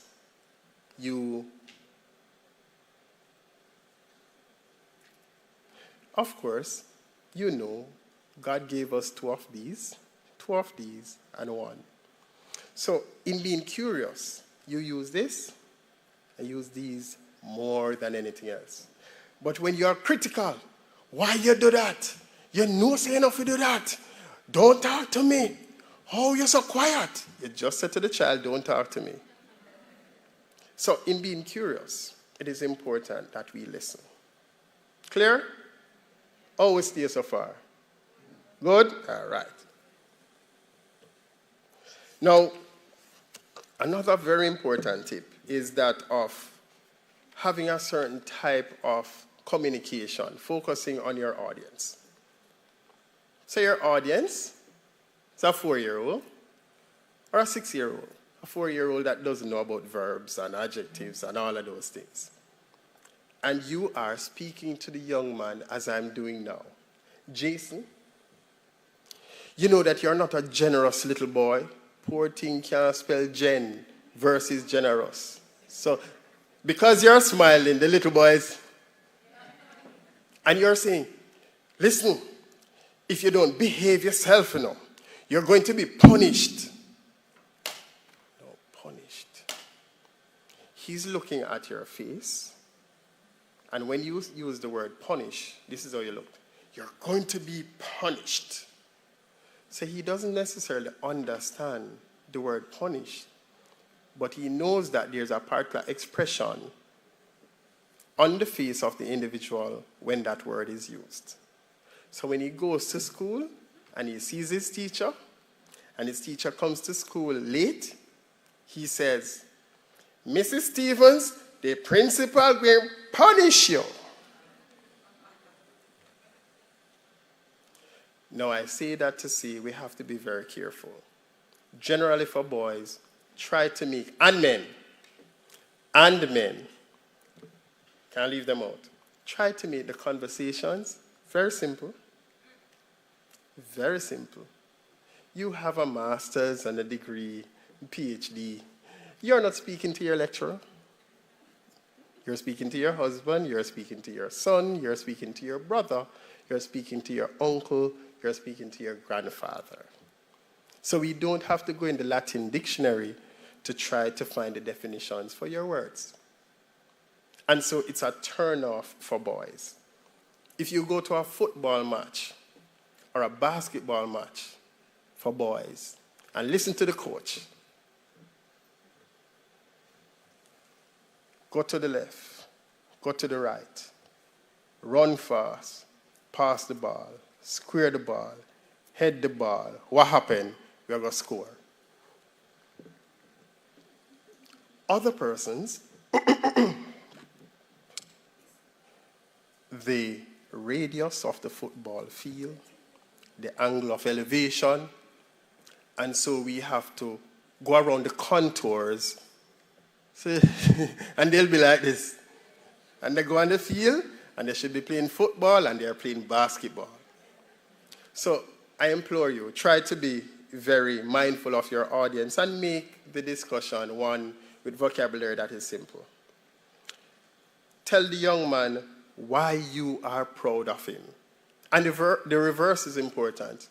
Tell him why you're disappointed. Explain why you're proud. Explain why you're disappointed. Rather than, me no want hear nothing. You know that one, right?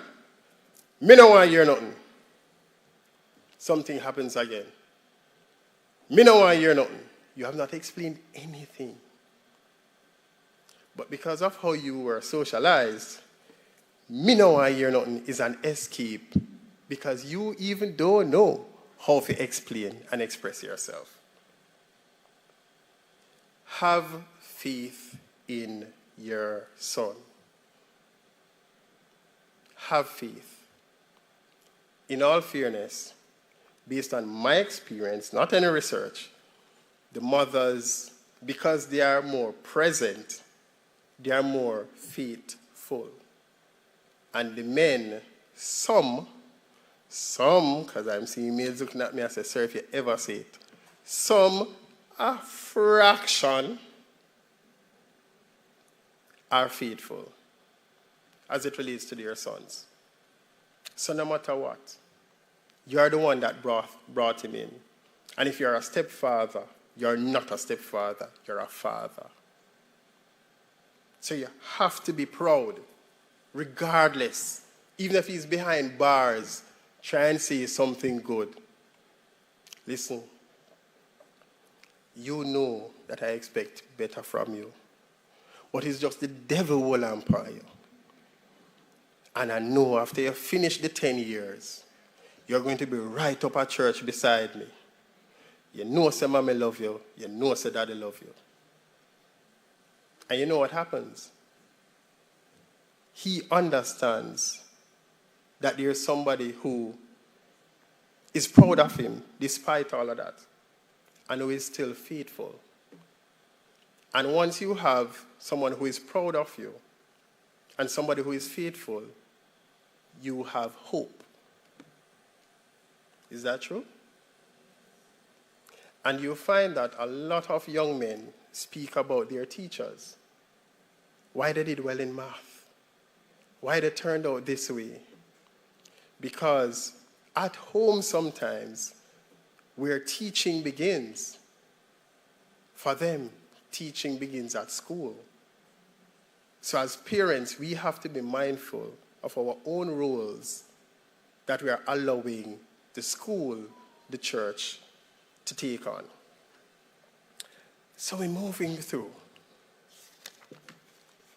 Now, in closing off on the tips, I believe as best as possible, we should try to be positive. Many of us, and I say based on the sociological definition of parenting, we have been socialized a certain way to already predict that it's not going to work out. Already predict that this presentation will be poor without seeing the presenter, hearing the presenter. Many of us, we are very negative. It rains too much. We say we're going to have to wash the car again. We say the place flood out. We say the clothes wet up again. It is very sunny. We cuss and say, boy, look how the time hot. And the AC now work. And everything. If the time is very cool, we complain.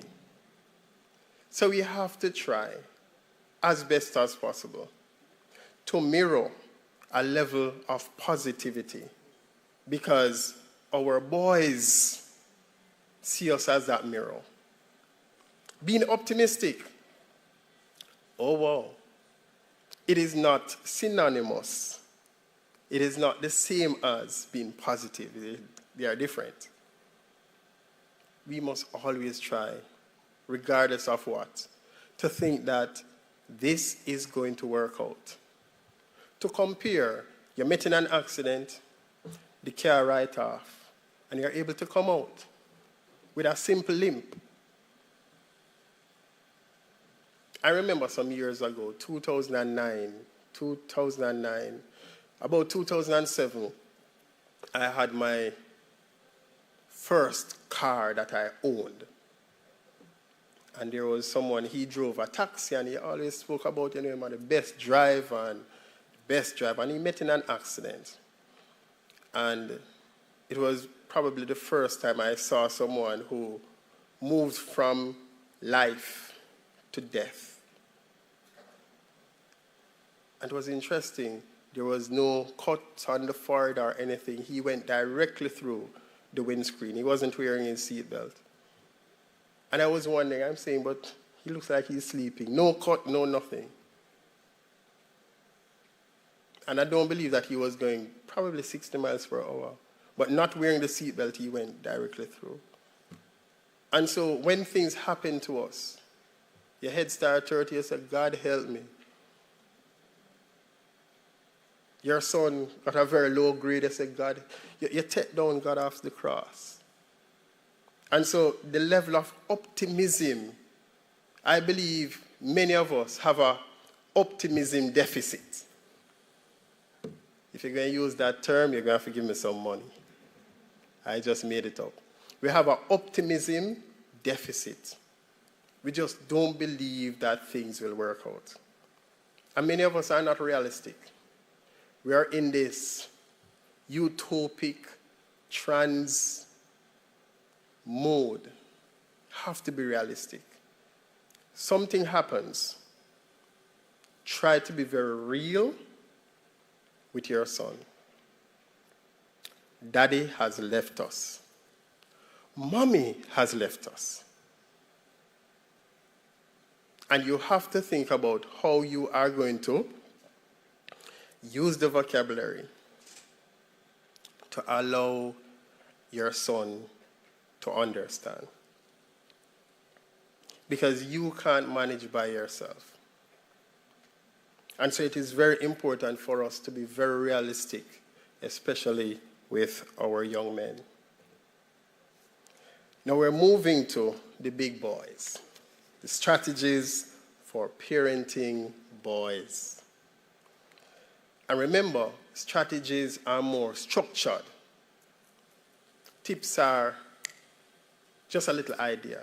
So the strategies are more structured.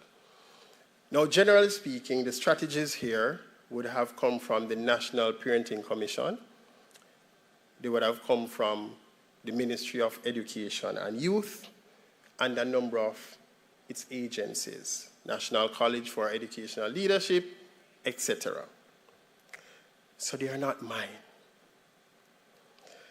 Now, the first has to do with restorative justice and training teachers and students and parents and children about what restorative justice is all about.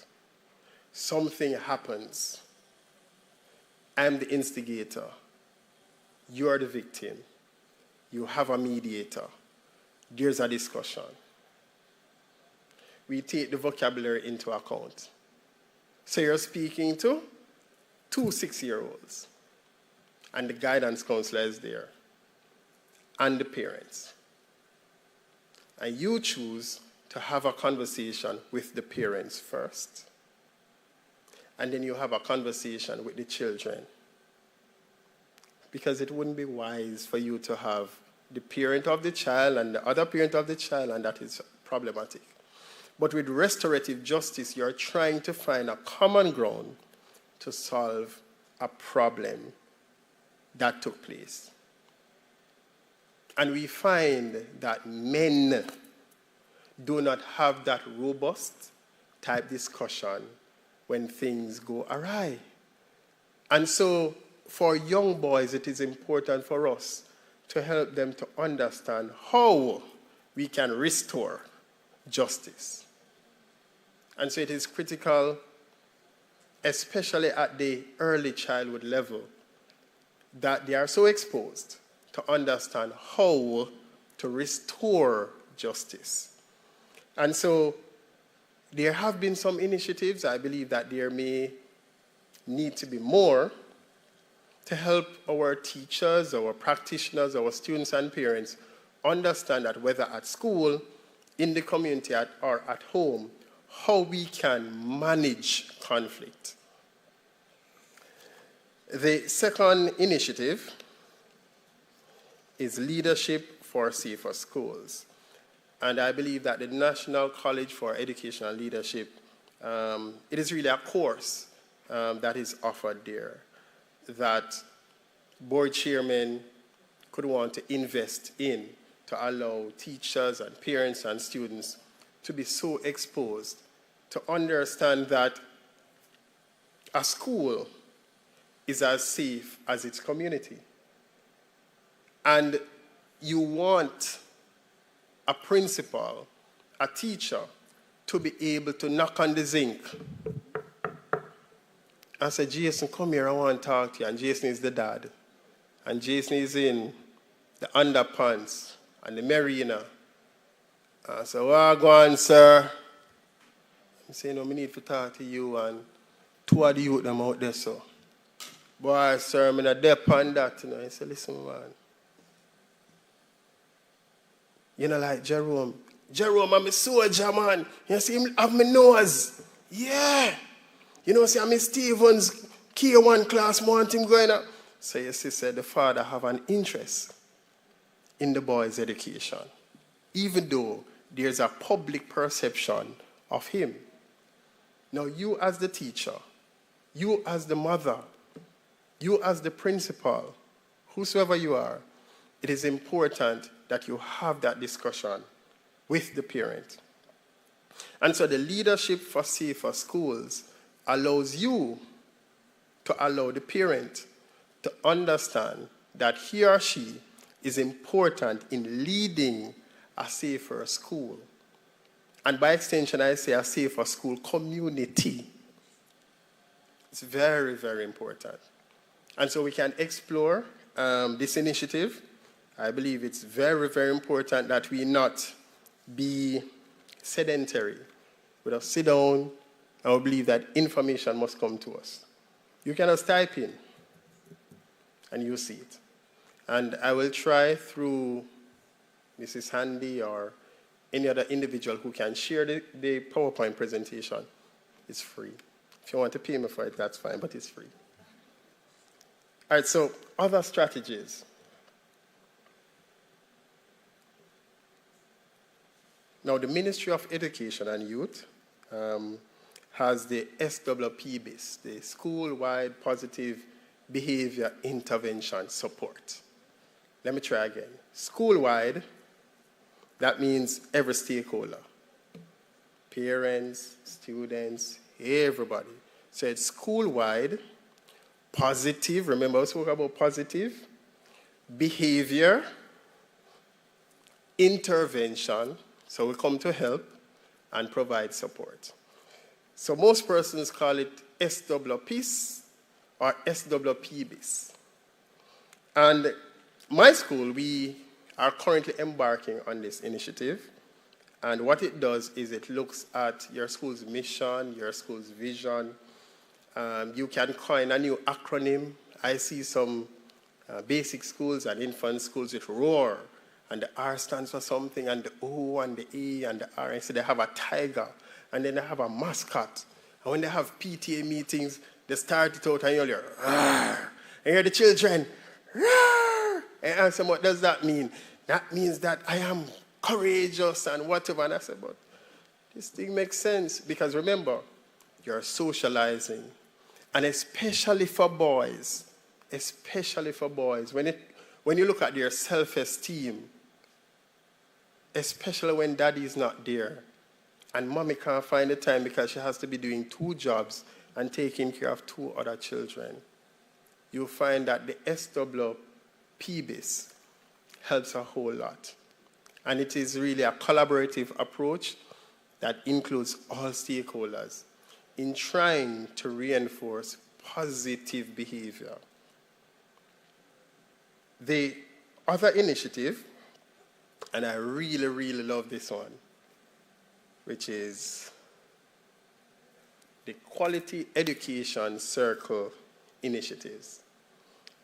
Now, for those persons who may not be so au fait with the Quality Education Circle, every single parish is divided into different quality education circles.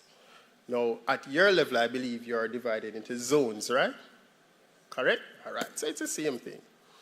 Now, the whole zone approach or the quality education circle approach can be viewed similarly. Now, I am in Quality Education Circle 1, the best quality education circle.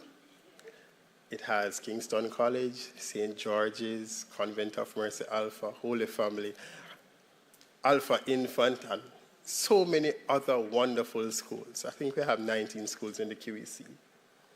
And it embodies all the schools in Central Kingston. So Dr. Ewan Williams, our convener, our education officer, has provided a number of ideas. And one idea that I find extremely profound is creating a quality education circle PTA president's group. So you're the PTA president for your infant school, your basic school. Just imagine the control if you have 19 PTA presidents being exposed to the Restorative Justice Initiative, the leader of Safer Schools Initiative, all of those things. And so when he or she goes to the PTA, then it will trickle down to parents and trickle down to children. And that's fairly easy to do. Have the names of the PTA presidents, have their telephone numbers, and everybody, the man who is 105 and the baby on breast knows about Zoom. Not true. Thank God for COVID there. Now, likewise, you can also have whether a zonal or a quality education circle group with K1 teachers, with K2 teachers. And so all of what I've shared could be reinforced in all those different groups. So term one, you have 2 zonal Zoom meetings looking at restorative justice, looking at the Maintenance Act, looking at the Child Care and Protection Act, inviting some parents. And if the parent doesn't have Zoom or no internet, you find a way to get them involved. Because at the end of the day, we have the technology. We do. And the parent whose priority is mixed up has an iPhone 14 Pro. But the child doesn't come in a belt. The crotch of his pants requires a full reed of thread. The socks has more holes than my strainer, but the young man is willing to learn. And so, for me, and I believe for all of us, teaching is not just for the trained teacher, because teaching begins at home. And so all of us inside here, every single one of us, online, face-to-face, are teachers. And so when we look at all of these tips and all of these strategies, it is important for us to communicate them to the different stakeholders.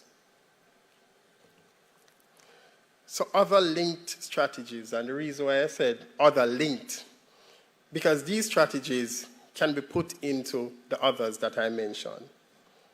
That we have to educate teachers and their families on relevant laws and policies, because most persons don't know. We're teaching, we know nothing about the Maintenance Act. But if you know about the Maintenance Act, you can tell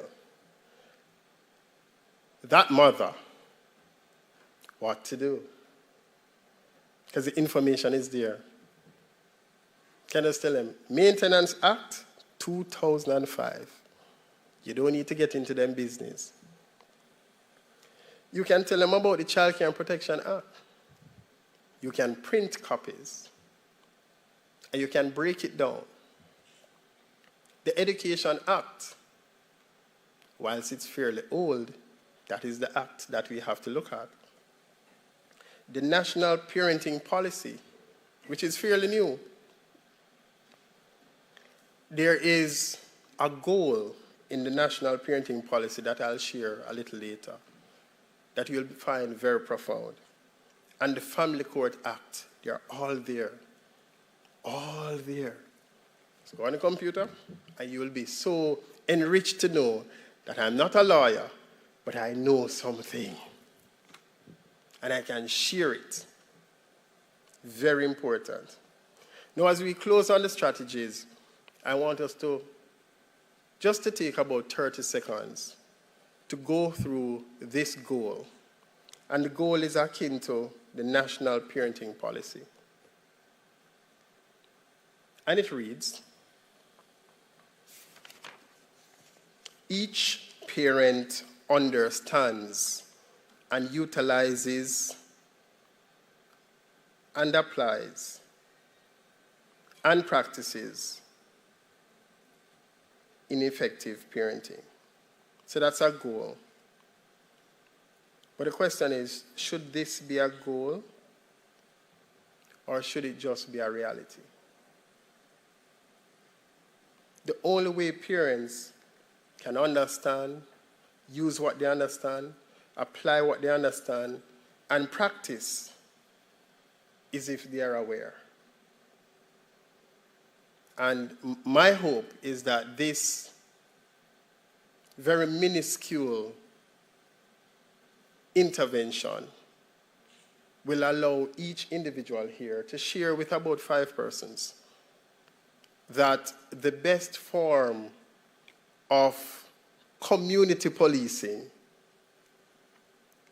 are effective parents and an effective school, because learning begins at home. And whilst it is reinforced at church and at school, I can tell you that there are more children that go to school than go to church. Now, in closing, there are many different developments taking place. But I'll leave you with a very simple question, very profound. And this is the question. Will artificial intelligence be used in parenting? That is where we are. I did typing in 5th form. And by the time I went to Michael, I remember I wrote everything, every assignment. And about 2 years after leaving the Michael, I went to the university. And I was told that every assignment must be typed on computer. And I tell you, I did a course called Technology in Education, and I got C-. You know, D is fail, right? And after C- is D. And I got the C- because I was never late or absent. And the lecturer shared, once you are present, you cannot fail. Oh, Lord, I won't go there. But I was present physically, but the brain couldn't graduate from typing to computers. And now that we are well off here with Zoom and Google this and all of them things there, there's a new paradigm coming, which is artificial intelligence. So any question you have, go into Talk GTP in a circle, and it answers every single thing. So my older daughter, she's 16, said, Daddy, I'm going to show you something. I said, you're 16, what are you going to show me? I said, Daddy, I have my bio. Tell you though, woe be unto teachers. She has her biology assignment. I said, Daddy, I'm going to do this in 2 minutes. I said, so we're going to do it in 2 minutes. Daddy, bet me. My son said, all right, I don't have anything to bet. 2 minutes, the little girl come and said, Daddy, check your email. So I'm not too bad in biology. So I was going through me. I said, but the vocabulary is not Daniel's vocabulary. I said, So she finished, and she said, type so fast. And the little girl showed me. So because artificial intelligence is one that will allow us to explore, we need to understand that it is going to cause lazy minds, because instead of exploring and researching, you're just going to type in. But then, if artificial intelligence is the big thing, then where are we headed? Where are our boys headed? And I really leave you with that thought. I really thank you for giving me this opportunity to present. I hope that my opportunity to research not only has allowed me to explore and understand, but has allowed you to understand a little better. Thank you.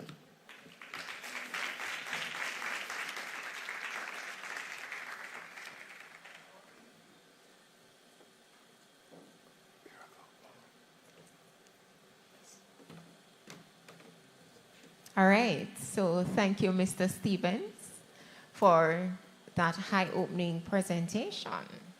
So we see that our boys are more susceptible to all those adverse effects happening around us. And we would have looked at ACEs yesterday.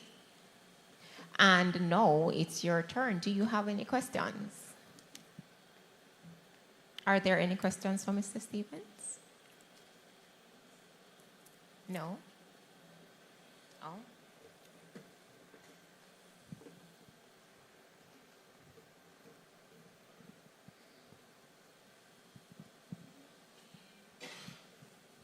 Good morning. Good morning. So you mentioned one of the strategies would be restorative justice, but you said big boys. Now I have small boys. They are always at it with each other. And the bigger one will say, Mommy, it wasn't me, it was Joshua, who is the smaller one. How do I tackle that using the restorative justice strategy? Because oftentimes it is Joshua who is the instigator and the big one is the victim. All right, thank you for that. And good afternoon. I think it's afternoon now? Yeah, almost. All right, so when I mentioned big boys, I was really speaking to moving from tips to strategies. So the strategies are the big boys, not the big physical boys. It's the real points. So the strategies are the real points. I also shared that with regard to restorative justice, I use examples with 4-year-olds. Remember I was saying the 4-year-old and stuff, I will include the guidance counselor. So the whole approach as it relates to restorative justice is having a mediator, somebody who is knowledgeable. Mommy can be there, daddy can be there, but it would be good to get somebody outside of mommy and daddy to share fresh ideas who is not biased in any way, all right? Because sometimes around the children you see, my pretty daughter, and you neglect to see your handsome son. So your son already knows that there's a bias. Children manifest certain types of behaviors based on their environment. So that is something that you have to look at as well. Allow them to draw, allow them to write, to express how they feel. I can recall some years ago, we allowed students in grade 1 to do some very interesting activities. Draw your parents, and you will see a little stick man, a next stick man, a stick lady, and 2 stick children. And you see an X over one of the stick men, and you ask, why you have the X here? And because this is a mature audience, I can share with you that they said this stick man is my uncle, but he makes a lot of noise in mommy's room. So allow them to draw, allow them to make voice notes, and they talk to themselves and all of those things, because it helps you to appreciate and understand them. All right? Any other question? No.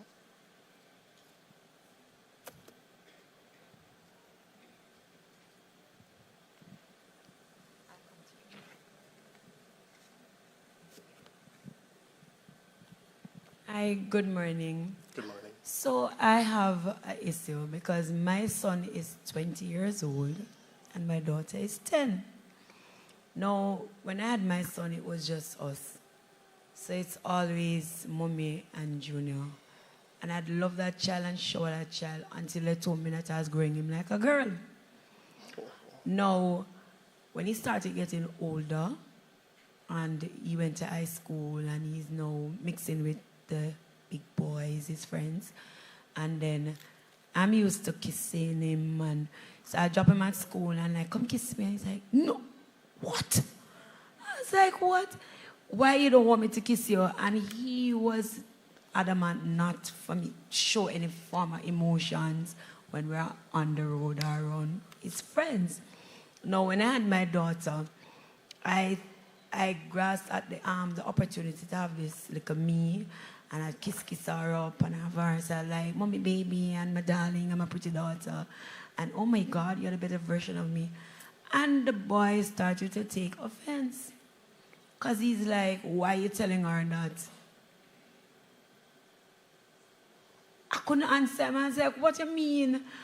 And I'm saying, at 20, you'd expect him to understand that you don't want me to kiss you because you're grown and you're big. And now I have a daughter that I can relate certain things to. And you never wanted me to do that with you. But no, he's showing a different side that I don't know. I don't know if it's jealousy. I mean, at 20, you're not supposed to be. All right, so thank you for that. The reality of it is, I'm eager to hear where is Daddy. No, because then Daddy lives in England, so he's with me. All right, so Daddy is not present. No. All right, so not physically, no. That is one of the concerns. Do you have a big brother? It was just us. All right, so mothers can't father boys, and fathers can't mother girls.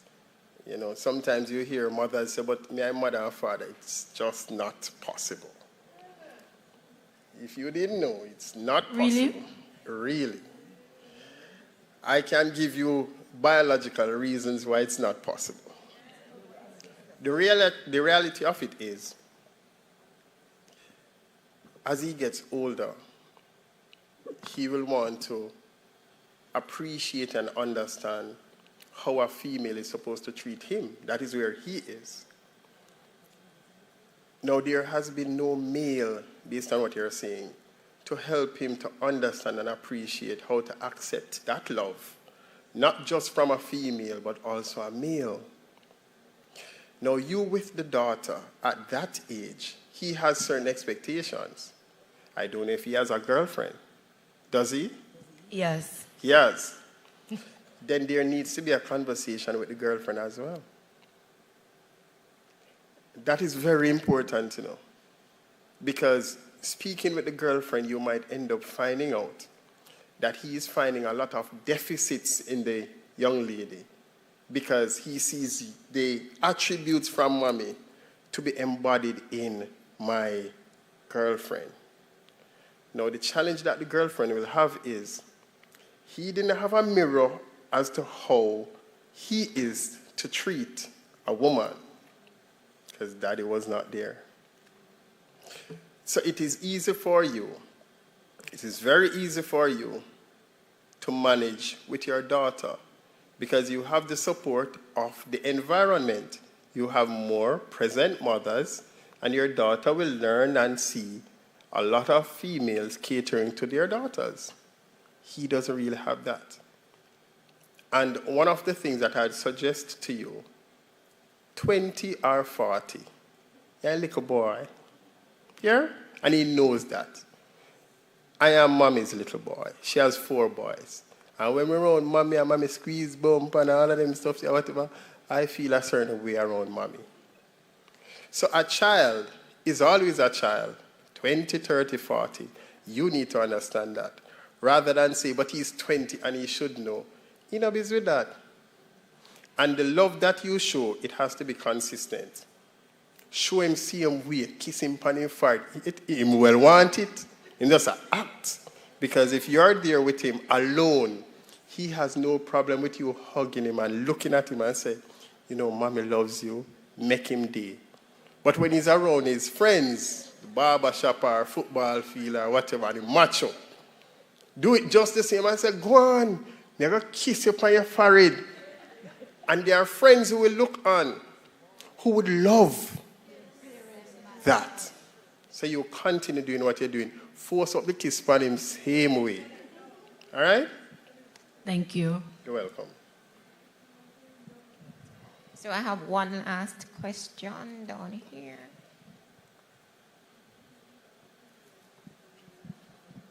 I'm not sure if it's a question, but maybe it follows with that. So I have a concern as it relates to the number of males we have in the early childhood classroom. So earlier you stated that mothers can't father, and neither can fathers mother. But what I've found, or by observation, is that you have mommies at home, because most times we have the fathers they're absent, or even if it is not there, physically they're not there. And then the boys now get into the classrooms, and we know every child must go to school. And then they're now flooded again with mommies, because most teachers are also mommies. And then you find that you would treat them sometimes the same way you treat your boys at home. So here you have the boys getting a double whammy of mommy in the early childhood classroom. So the question is, how do we address getting more of our males involved in the early childhood classroom, which is necessary because it's the foundation? So they're at home, fine. Even if daddy is involved, that's good at home. But when they get into the classroom, it's a domination again of mommy. And we know how high in activity our boys are. You explained all the different things that they want to do. And sometimes you find also that the teachers don't necessarily have that high energy to be so tactile and so on with them. So there they go again, being taught just like the girls. And I think that is a problem, and we find that he's a rude boy.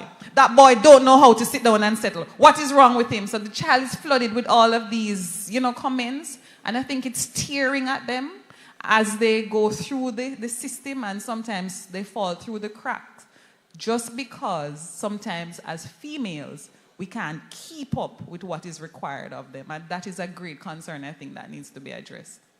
All right, thank you. Within your robust sharing, I got some questions. So I'm going to respond after extracting about 3 questions from your sharing. Whilst we can speak about the government and the ministry and all of that, I believe that school principals need to be very deliberate in recruiting staff. All right, that's very important.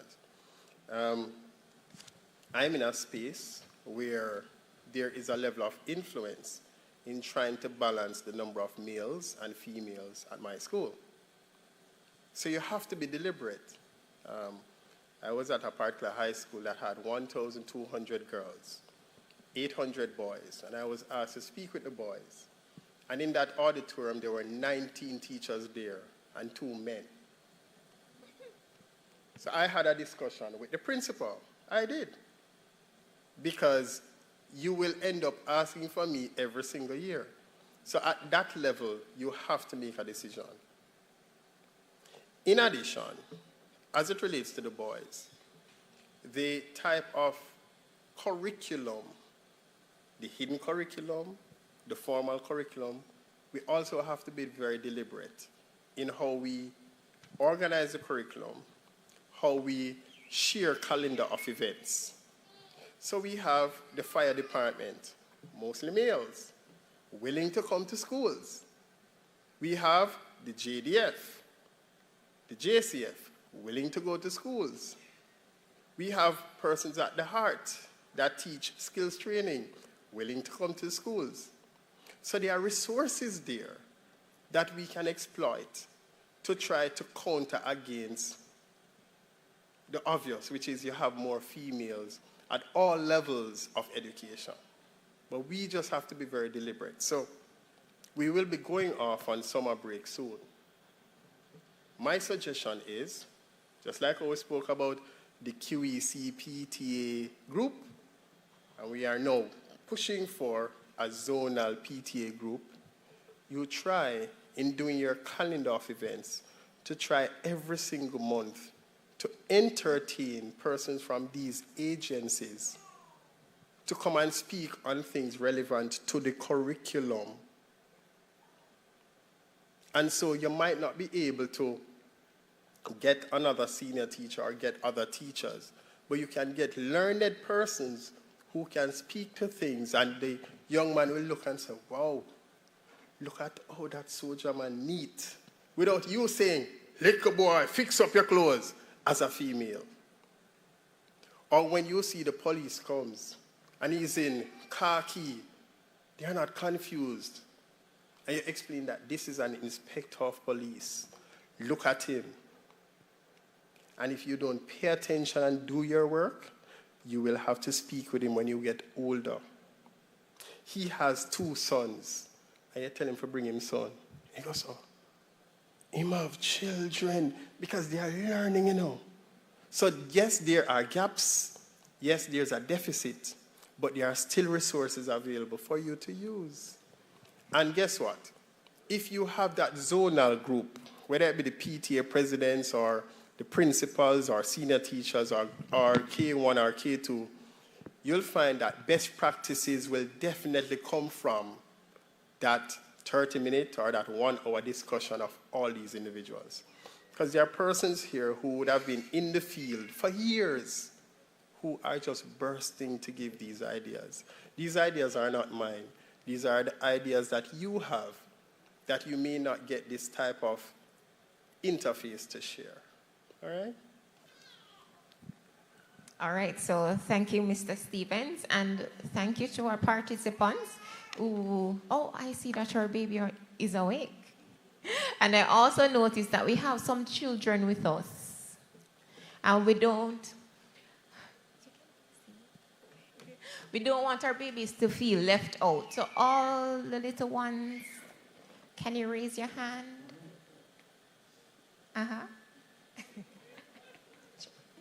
Not the big little ones, just the little ones. So we have 3 little ones with us, okay? All right, so I have a question.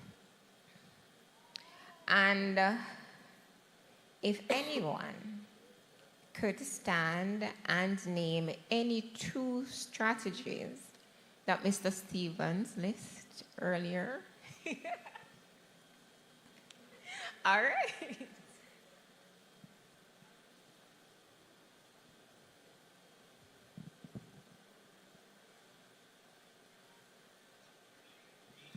So, number 1, restorative justice, and number 2 would be, there's one about safety in school. Yes, that one.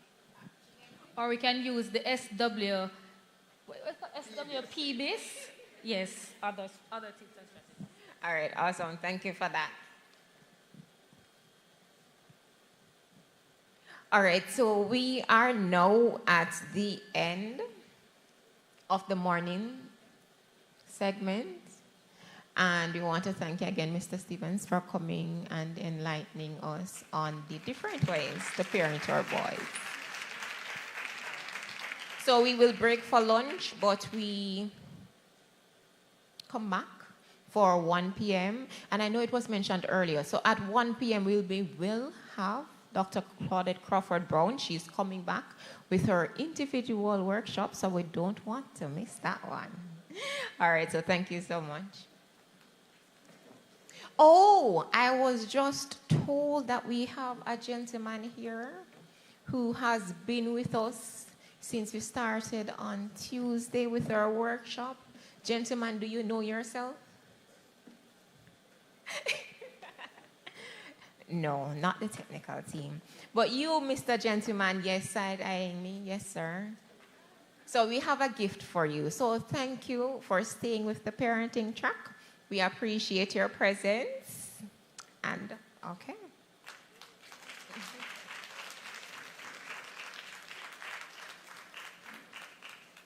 All right, so we will see you after the lunch break. Thank you, ladies and gentlemen.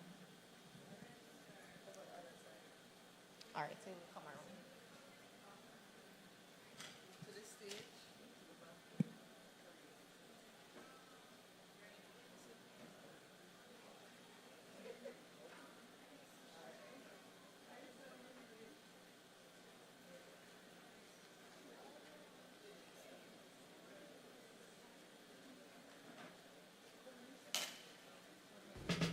This is a message from the Early Childhood Commission. Do you have a child between 0 to 2 years of age? If yes, you need to download the ECC's First 1000 Days app. It allows you to receive parenting tips, track developmental milestones, learn about the Brain Builder concept,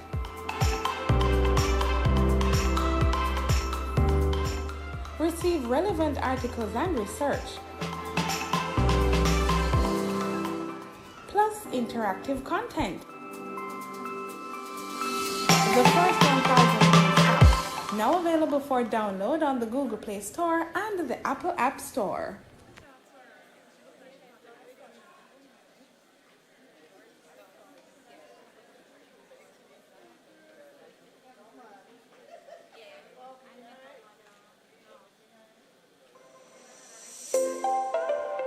Today's children will become tomorrow's citizens. If we fail to give them the proper foundation for healthy and productive lives, our future will be at risk. Remember, the first 1,000 days of a child's life matter. We must ensure they are loved, protected, stimulated, and have proper nutrition. Download the First 1,000 Days app today.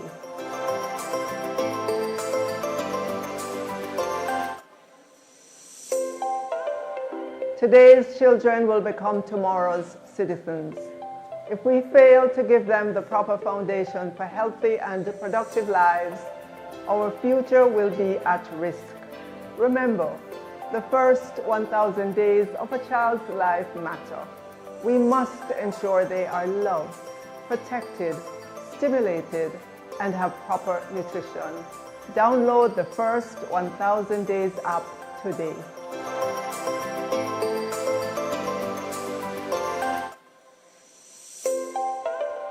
Today's children will become tomorrow's citizens. If we fail to give them the proper foundation for healthy and productive lives, our future will be at risk. Remember, the first 1,000 days of a child's life matter. We must ensure they are loved, protected, stimulated, and have proper nutrition. Download the First 1,000 Days app today.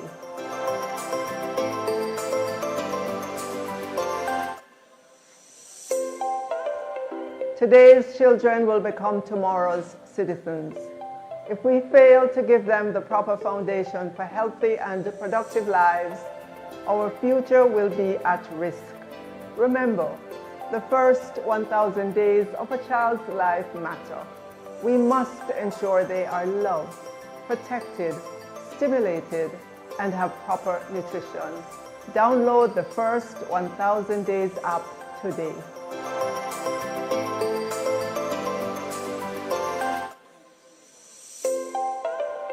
Today's children will become tomorrow's citizens. If we fail to give them the proper foundation for healthy and productive lives, our future will be at risk. Remember, the first 1,000 days of a child's life matter. We must ensure they are loved, protected, stimulated, and have proper nutrition. Download the First 1,000 Days app today.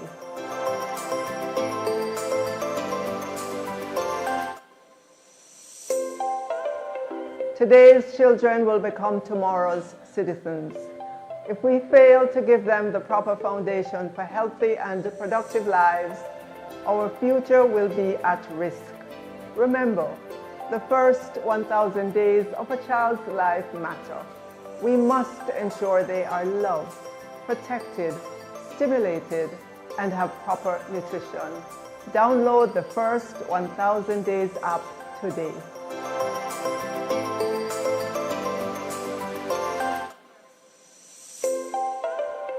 Today's children will become tomorrow's citizens.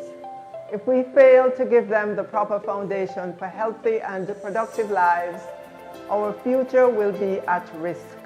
Remember, the first 1,000 days of a child's life matter. We must ensure they are loved, protected, stimulated, and have proper nutrition. Download the First 1,000 Days app today.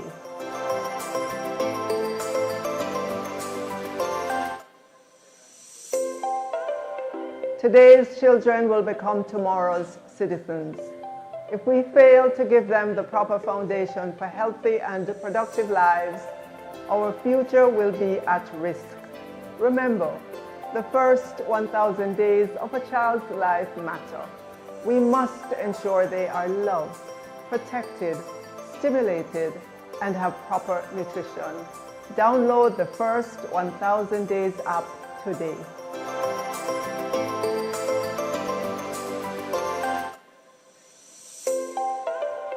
Today's children will become tomorrow's citizens. If we fail to give them the proper foundation for healthy and productive lives, our future will be at risk. Remember, the first 1,000 days of a child's life matter.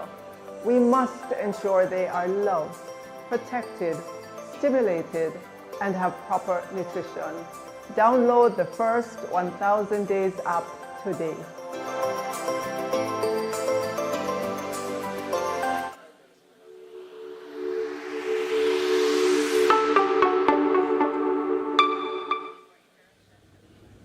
Hi, I'm Gideon. The Early Childhood Commission is delighted to present to you the First 1,000 Days app. This app will give you access to information on the first 1,000 days of your child's life. You will be able to track developmental milestones, and we will give you an opportunity to connect with parents as well as with the Early Childhood Commission. I will now give you 3 simple steps to download the app to your Android device. Step 1. Go to the Google Play Store and search for First 1,000 Days. That is 1ST1000 days. Step number 2. Open the app and sign up with an email or your Facebook or Twitter accounts.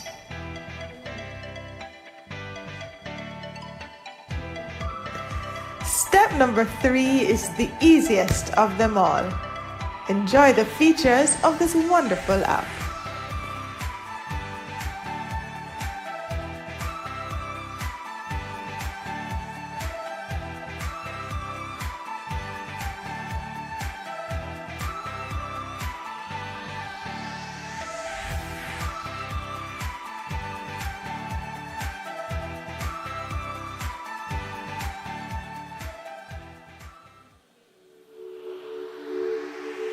That was a message brought to you by the Early Childhood Commission.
1,000 days, 24,000 hours, 1.44 million minutes. The period from conception to 2 years of age is roughly the first 1,000 days of life.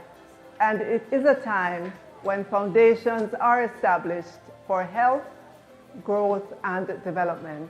However, several child development issues have impacted this foundation, such as malnutrition, poor health, and poverty.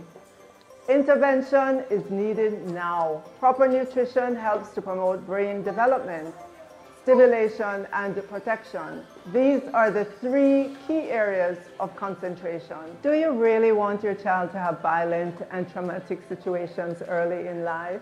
Do you want to aid in producing toxic stress at an early age? By 2030, we must make a significant change by decreasing poverty, ending hunger, reducing neonatal mortality, ensuring children have access to high-quality early childhood programs and services, and ending all forms of violence against children. Download the first 1000-day app to track and manage your child's milestones. Keep up to date with critical events relating to your child, and to locate early childhood institutions and childcare facilities across the island. Let us make the first 1,000 days of life count.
A message from the Early Childhood Commission. This is Wayne Marshall, and I'm working with the Early Childhood Commission on the new Brain Builders Initiative, where we're focusing on the children, we're focusing on the first 1,000 days of life. That is the time span from conception to 2 years of age, and it's a time when foundations are established for health, growth, and development. We have to really focus on the kids at this stage of their development. That was a message brought to you by the Early Childhood Commission. This is a message from the Early Childhood Commission. Do you have a child between 0 to 2 years of age? If yes, you need to download the ECC's First 1000 Days app. It allows you to receive parenting tips, track developmental milestones, learn about the Brain Builder concept,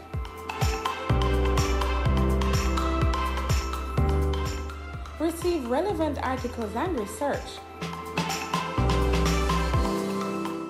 plus interactive content. The First 1000 Days app, now available for download on the Google Play Store and the Apple App Store. Today's children will become tomorrow's citizens. If we fail to give them the proper foundation for healthy and productive lives, our future will be at risk. Remember, the first 1,000 days of a child's life matter. We must ensure they are loved, protected, stimulated, and have proper nutrition. Download the First 1000 Days app today.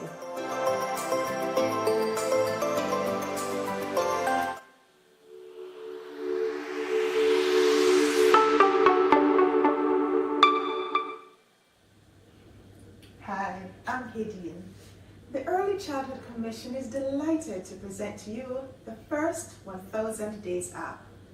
This app will give you access to information on the first 1000 days of your child's life. You will be able to track developmental milestones, and we will give you an opportunity to connect with parents as well as with the Early Childhood Commission. I will now give you 3 simple steps to download the app to your Android device. Step 1. Go to the Google Play Store and search for First 1000 Days.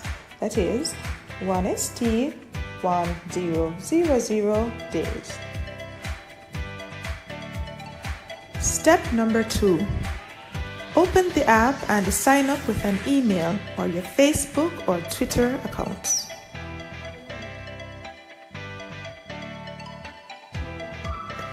Step number 3 is the easiest of them all. Enjoy the features of this wonderful app.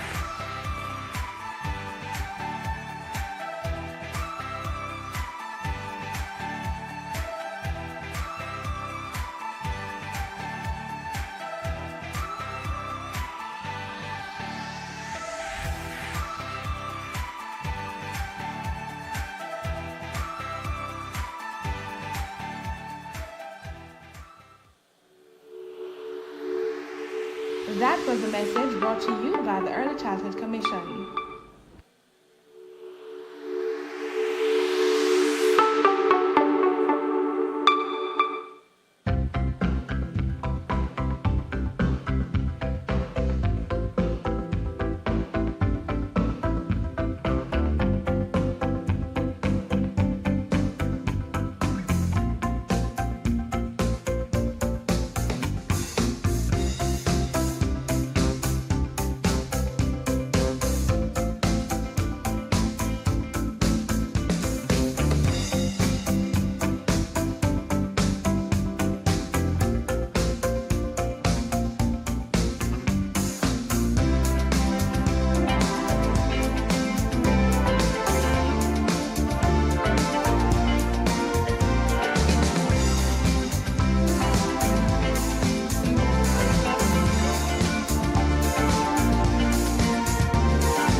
1,000 days, 24,000 hours, 1.44 million minutes. The period from conception to 2 years of age is roughly the first 1,000 days of life, and it is a time when foundations are established for health, growth, and development. However, several child development issues have impacted this foundation, such as malnutrition, poor health, and poverty. Intervention is needed now. Proper nutrition helps to promote brain development, stimulation, and protection. These are the 3 key areas of concentration. Do you really want your child to have violent and traumatic situations early in life? Do you want to aid in producing toxic stress at an early age? By 2030, we must make a significant change by decreasing poverty, ending hunger, reducing neonatal mortality, ensuring children have access to high-quality early childhood programs and services, and ending all forms of violence against children. Download the first 1,000-day app to track and manage your child's milestones. Keep up to date with critical events relating to your child, and to locate early childhood institutions and childcare facilities across the island. Let us make the first 1,000 days of life count.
The following is a message from the Early Childhood Commission.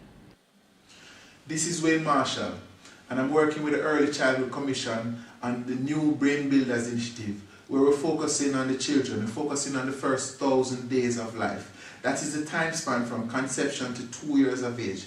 And it's a time when foundations are established for health, growth, and development. We have to really focus on the kids at this stage of their development. That was a message brought to you by the Early Childhood Commission. This is a message from the Early Childhood Commission. Do you have a child between 0 to 2 years of age? If yes, you need to download the ECC's first 1,000 Days app. It allows you to receive parenting tips, track developmental milestones, learn about the Brain Builder concept,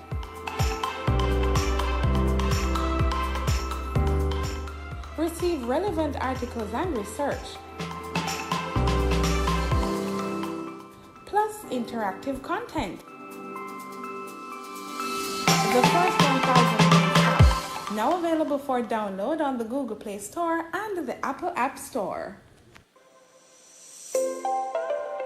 Today's children will become tomorrow's citizens.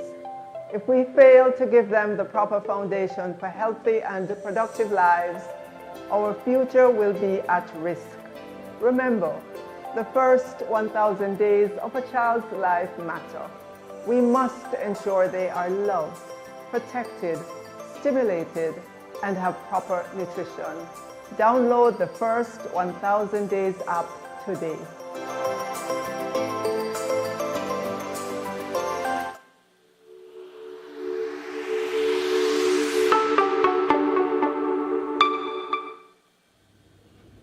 Hi, I'm Gideon. The Early Childhood Commission is delighted to present to you the first 1000 Days app. This app will give you access to information on the first 1000 days of your child's life. You will be able to track developmental milestones, and we will give you an opportunity to connect with parents as well as with the Early Childhood Commission. I will now give you 3 simple steps to download the app to your Android device. Step 1.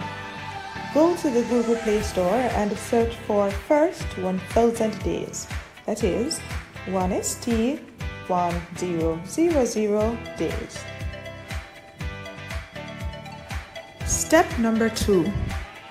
Open the app and sign up with an email or your Facebook or Twitter accounts.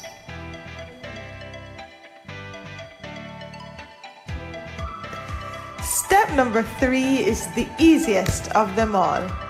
Enjoy the features of this wonderful app.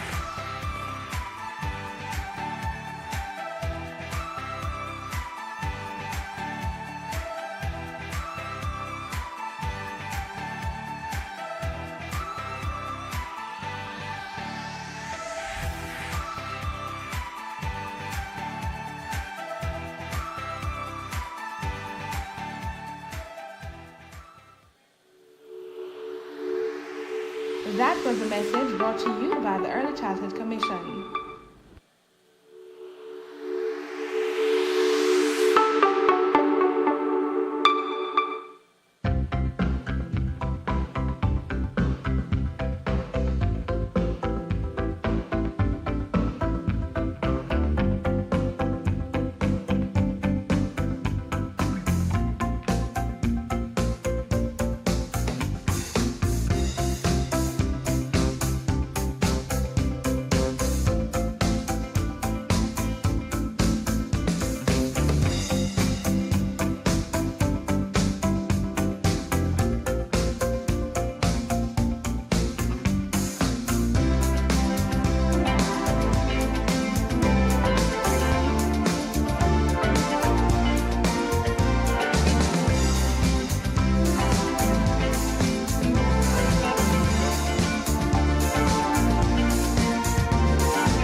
1,000 days, 24,000 hours, 1.44 million minutes. The period from conception to 2 years of age is roughly the first 1,000 days of life.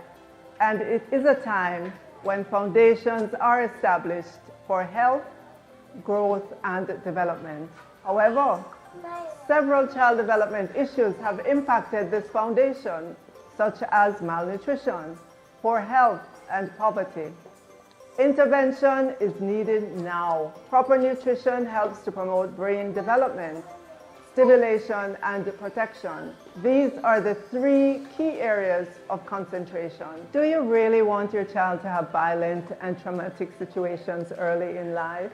Do you want to aid in producing toxic stress at an early age? By 2030, we must make a significant change by decreasing poverty, ending hunger, reducing neonatal mortality, ensuring children have access to high-quality early childhood programs and services, and ending all forms of violence against children. Download the first 1000-day app to track and manage your child's milestones. Keep up to date with critical events relating to your child, and to locate early childhood institutions and childcare facilities across the island. Let us make the first 1,000 days of life count.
A message from the Early Childhood Commission.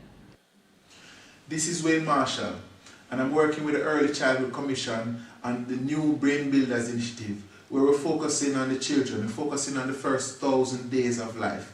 That is the time span from conception to 2 years of age, and it's a time when foundations are established for health, growth, and development. We have to really focus on the kids at this stage of their development. That was a message brought to you by the Early Childhood Commission. This is a message from the Early Childhood Commission. Do you have a child between 0 to 2 years of age? If yes, you need to download the ECC's First 1000 Days app. It allows you to receive parenting tips, track developmental milestones, learn about the Brain Builder concept,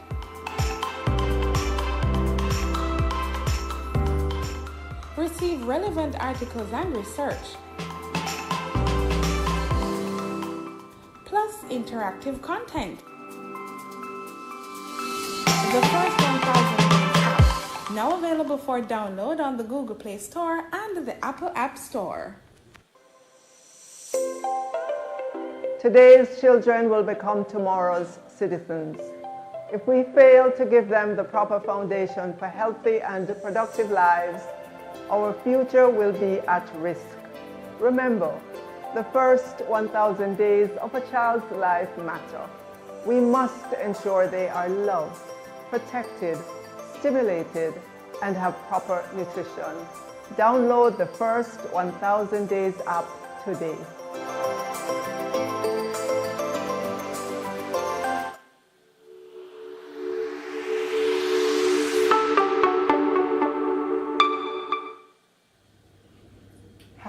I'm Gideon. The Early Childhood Commission is delighted to present to you the first 1000 Days app. This app will give you access to information on the first 1000 days of your child's life. You will be able to track developmental milestones, and we will give you an opportunity to connect with parents as well as with the Early Childhood Commission.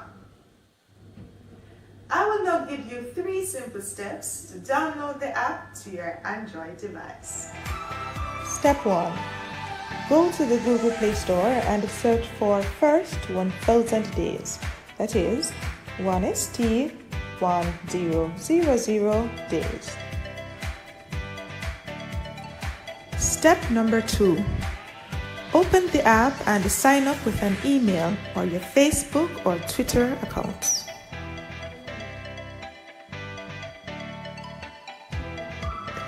Step number 3 is the easiest of them all. Enjoy the features of this wonderful app.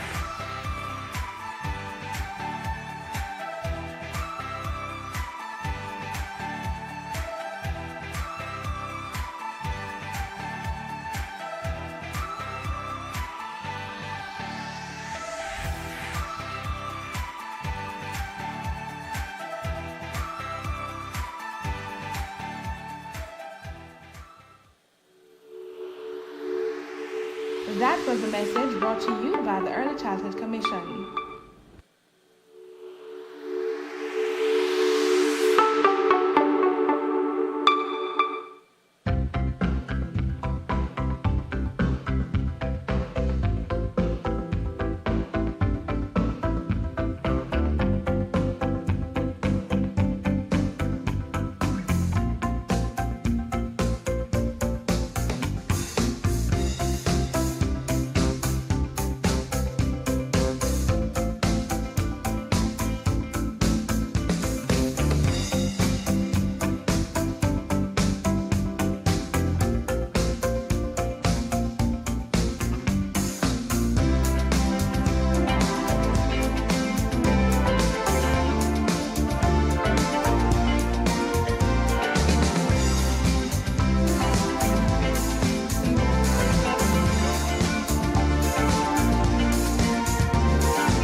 1,000 days, 24,000 hours, 1.44 million minutes.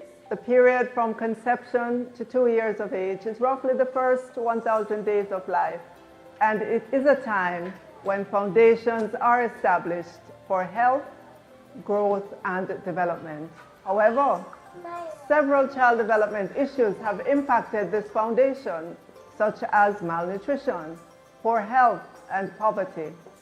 Intervention is needed now. Proper nutrition helps to promote brain development, stimulation, and protection. These are the 3 key areas of concentration. Do you really want your child to have violent and traumatic situations early in life? Do you want to aid in producing toxic stress at an early age? By 2030, we must make a significant change by decreasing poverty, ending hunger, reducing neonatal mortality, ensuring children have access to high-quality early childhood programs and services, and ending all forms of violence against children. Download the first 1,000-day app to track and manage your child's milestones. Keep up to date with critical events relating to your child, and to locate early childhood institutions and childcare facilities across the island. Let us make the first 1,000 days of life count.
The following is a message from the Early Childhood Commission.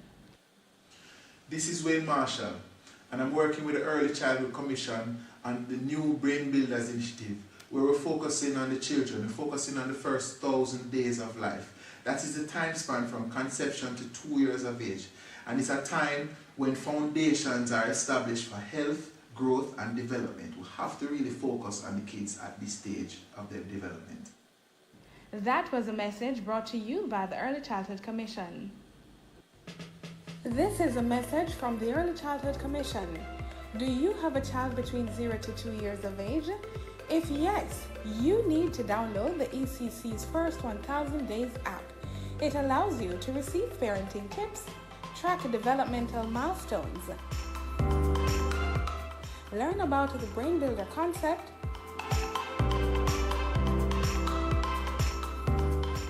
receive relevant articles and research,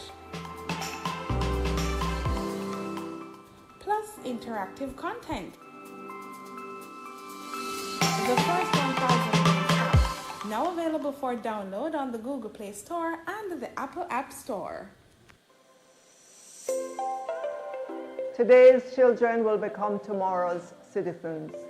If we fail to give them the proper foundation for healthy and productive lives, our future will be at risk.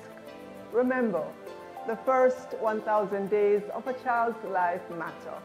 We must ensure they are loved, protected, stimulated, and have proper nutrition.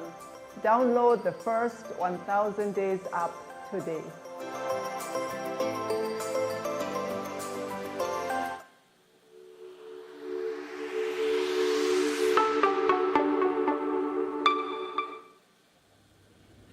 Hi, I'm Gideon.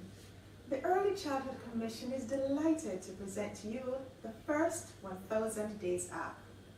This app will give you access to information on the first 1000 days of your child's life.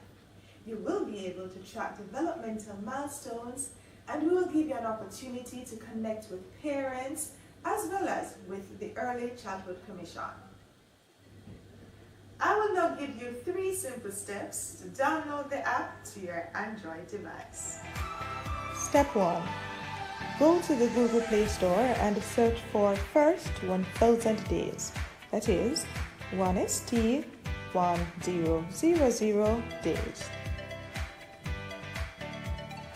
Step number 2. Open the app and sign up with an email or your Facebook or Twitter accounts.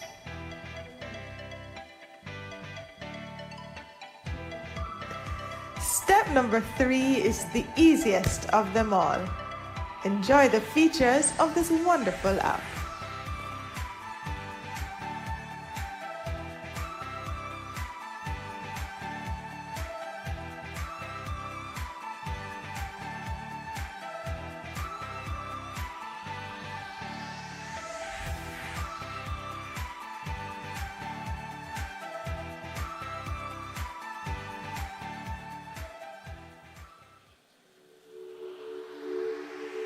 That was a message brought to you by the Early Childhood Commission.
1,000 days, 24,000 hours, 1.44 million minutes. The period from conception to 2 years of age is roughly the first 1,000 days of life. And it is a time when foundations are established for health, growth, and development. However, several child development issues have impacted this foundation, such as malnutrition, poor health, and poverty. Intervention is needed now. Proper nutrition helps to promote brain development, stimulation, and protection. These are the 3 key areas of concentration. Do you really want your child to have violent and traumatic situations early in life? Do you want to aid in producing toxic stress at an early age? By 2030, we must make a significant change by decreasing poverty, ending hunger, reducing neonatal mortality, ensuring children have access to high-quality early childhood programs and services, and ending all forms of violence against children. Download the first 1,000-day app to track and manage your child's milestones. Keep up to date with critical events relating to your child, and to locate early childhood institutions and childcare facilities across the island. Let us make the first 1,000 days of life count.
The following is a message from the Early Childhood Commission. This is Wayne Marshall, and I'm working with the Early Childhood Commission on the new Brain Builders Initiative, where we're focusing on the children, we're focusing on the first 1,000 days of life. That is the time span from conception to 2 years of age. And it's a time when foundations are established for health, growth, and development. We have to really focus on the kids at this stage of their development. That was a message brought to you by the Early Childhood Commission.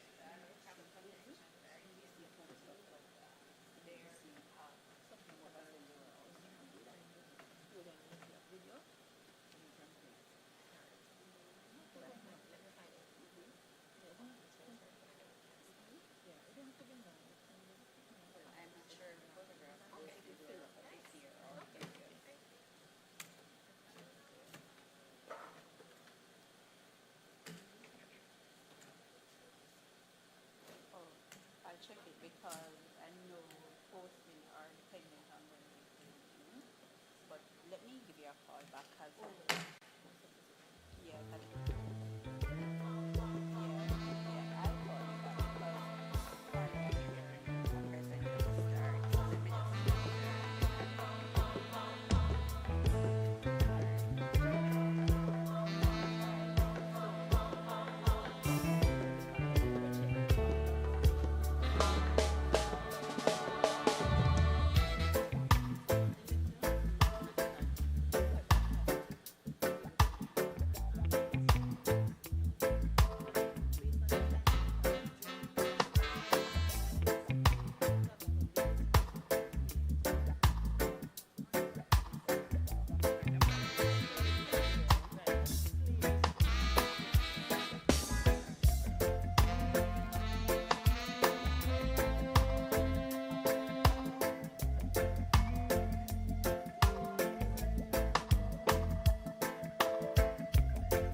Good afternoon, ladies and gentlemen, and welcome back. Now, to kick off this afternoon session, I have with me Dr. Claudette Crawford-Brown, and she would have been a part of our panel this morning. And she will be looking at the topic, dealing with trauma in the early years. Now, just to give you some information on Dr. Claudette Brown, for those who would have missed it. Now, Dr. Brown is a clinical social worker and retired senior lecturer at the University of the West Indies, Mona.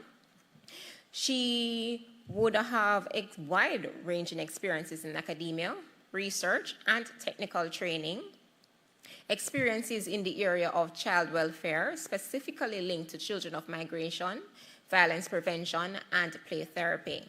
Dr. Claudette Brown also has strong clinical skills in direct intervention practice models with children, adolescents, and youths and their families in Jamaica and the Caribbean, as well as specific urban centers globally, mainly in Canada and the US. Now, Dr. Brown would have thought and conducted valuable research resulting in several publications on the Caribbean and migration at the tertiary level, and also conducted outreach projects in each of these stages, focusing on children and families of Caribbean migration. And this was done in 1989 to 1993, as well as from 1998 to 2001.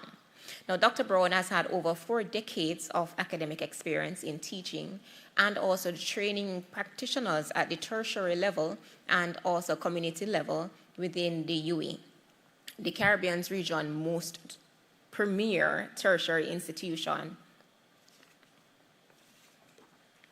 Dr. Brown is known internationally for coining the term the barrel child syndrome, which refers to emotional and psychological impact of Caribbean migration on children and families.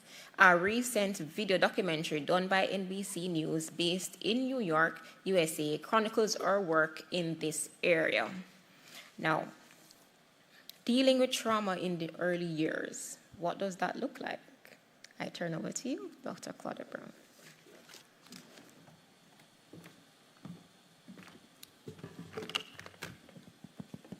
Good afternoon, everybody. Is this on? Okay. I have a small group, which is nice, and so we're going to have fun.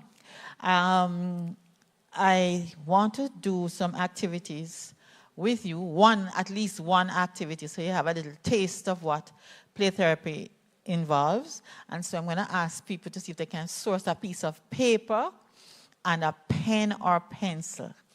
Piece of paper and a pen or pencil in the meantime. All right? Now, I'm going to talk with you about the issue, as you know. I'm supposed to point at this thing. Oh, okay. The impact of play therapy in treating childhood trauma. And I do this from the perspective of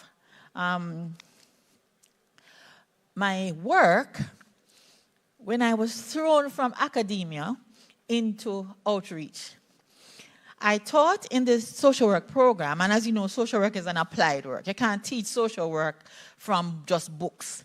And so in 2001, when you hear the chronicling of my work, in 2001, what happened was that I decided, at the time, Jamaica was experiencing our first wave of killing of children. And in 1996, somebody came into my office and said, Dr. Brown, you social work people have to help us to deal with this violence against children. I just saw a man, a big strapping horse-steering man, running a little boy down around the ring road with a stick. And I said, really? She says, yes, and he's an UWI employee. And that is how I got into play therapy. I brought the man and the little boy into my office. The lady, her name is Professor Barrett, Aina Barrett from the Department of Government, gave me her office. And now Salises, which is the Sir Arthur Lewis Center for something Economic Studies at UE, gave me a gazebo. And I started my first play therapy program in 1996. I had learned and been taught about play therapy in the books, but I had no real knowledge, hands-on, of what it was about. I knew it was effective, but I said, what am I going to do with these children? And this little boy came, and another little boy from down Alpha, actually, and I'm at Alpha now. I just opened a new play therapy center there. It just so happened that the first child who came to me was from Alpha, and the nuns had him under a bed, and they had to feed him his food under the bed. He was so traumatized. His grandmother's head had been shot off in his presence. And this little boy was so frightened, he would only speak in whispers, and the nun sent him to me. That was the second child. The third case I got was from Gordon Town, where some gunmen had come in and killed a mother and a father and a sister, a 15-year-old, and left us 11, 6, and 3-year-old. Brought them to me. And ladies and gentlemen, any gentlemen in here? Ladies, yes, the gentlemen, thank you, Jesus. Ladies and gentlemen, the little children came into me, and they were so traumatized. I learned that I did not have the skills. So the 6-year-old and the 11-year-old, I'm supposed to do some art with them. And then the little boy was 3. And he kept screaming and screaming and crying and crying. I said, what am I going to do with this child? Maybe he's hungry. Would you like a drink? No, I want a marker. And I said, okay, darling, here's a marker. And I got a big piece of flip chart paper. And I said, draw something for me, anything you'd like. And he drew. I have it to this day. It is almost shriveled up. It was 1997. The paper is almost damaged completely. He drew 3 circles with his little fine motor coordination, not at all very, very developed. And I said, what is this, darling? He said, this is mommy, this is mommy, this is mommy. Listen to me now. I had to ask my student to take over this session and go outside. I was so traumatized myself. I said, oh my God, I almost missed it because I did not let the 3-year-old do anything. Because I did not know at the time what to do with this 3-year-old. And there began my work. And I started, man, and I went to foreign, and I went to Washington, D.C. one day, and one of my mentors heard that I was there and said, oh, Claudette, I think there's a conference over there, some workshop you might be interested in. And I met a lady who was of West Indian descent, and they were dealing with bullying. And she was from the Chesapeake Beach Professional Seminars, which is one of the happened to be one of the best play therapy institutes in the U.S. And you know what she did? I had just written my book, and she said, I am going to help you. And I would go to Maryland to teach the sessions in play therapy to her play therapy people. And she, in exchange, were bartered. And she, in exchange, would come down because the Jamaican people could never afford the money because it's $200 per day for a session. I'm going to ask my assistant to just look in my little bag and bring the books that are there for me. And she got some books from me. I got some books from her, and there began in 2012, we started structured play therapy. But I had been going to her from the little boy with the 3-year-old. Fast forward to 2001. When was 9/11? 2011. And the USAID had 35 children in the Grand Span area. At the time, they were building the first police station in Grand Span. And they said, Dr. Brown, I am going to give you 35 children with behavioral problems, and I need you to turn them around in one year. I said, excuse me, please? These were children with the most serious problems, bullying, gunmen were using them to clean their guns, all sorts of violence. And I started in 2011, thank you, to work with these children. I knew I had to do play therapy, but I didn't know what to do. And so you know what? I learned by just trial and error.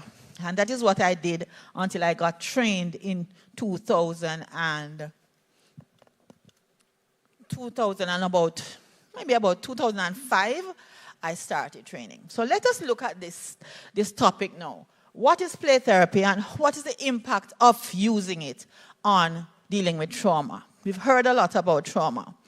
Now, we know that play therapy is the systematic use of a theoretical model to establish a relationship with a trained play therapist using what they call the therapeutic powers of play, optimal child development. You know the usual.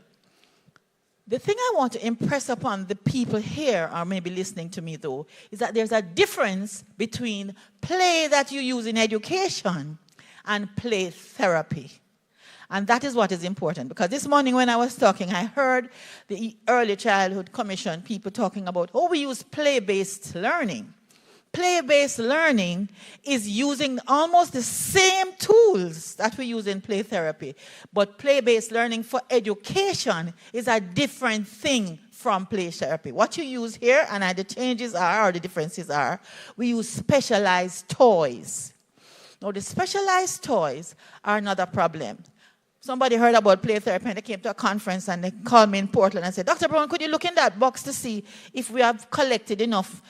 We got some old toys from the people in the hospital. This was at Port Maria Hospital. And we saw to set up a play therapy center.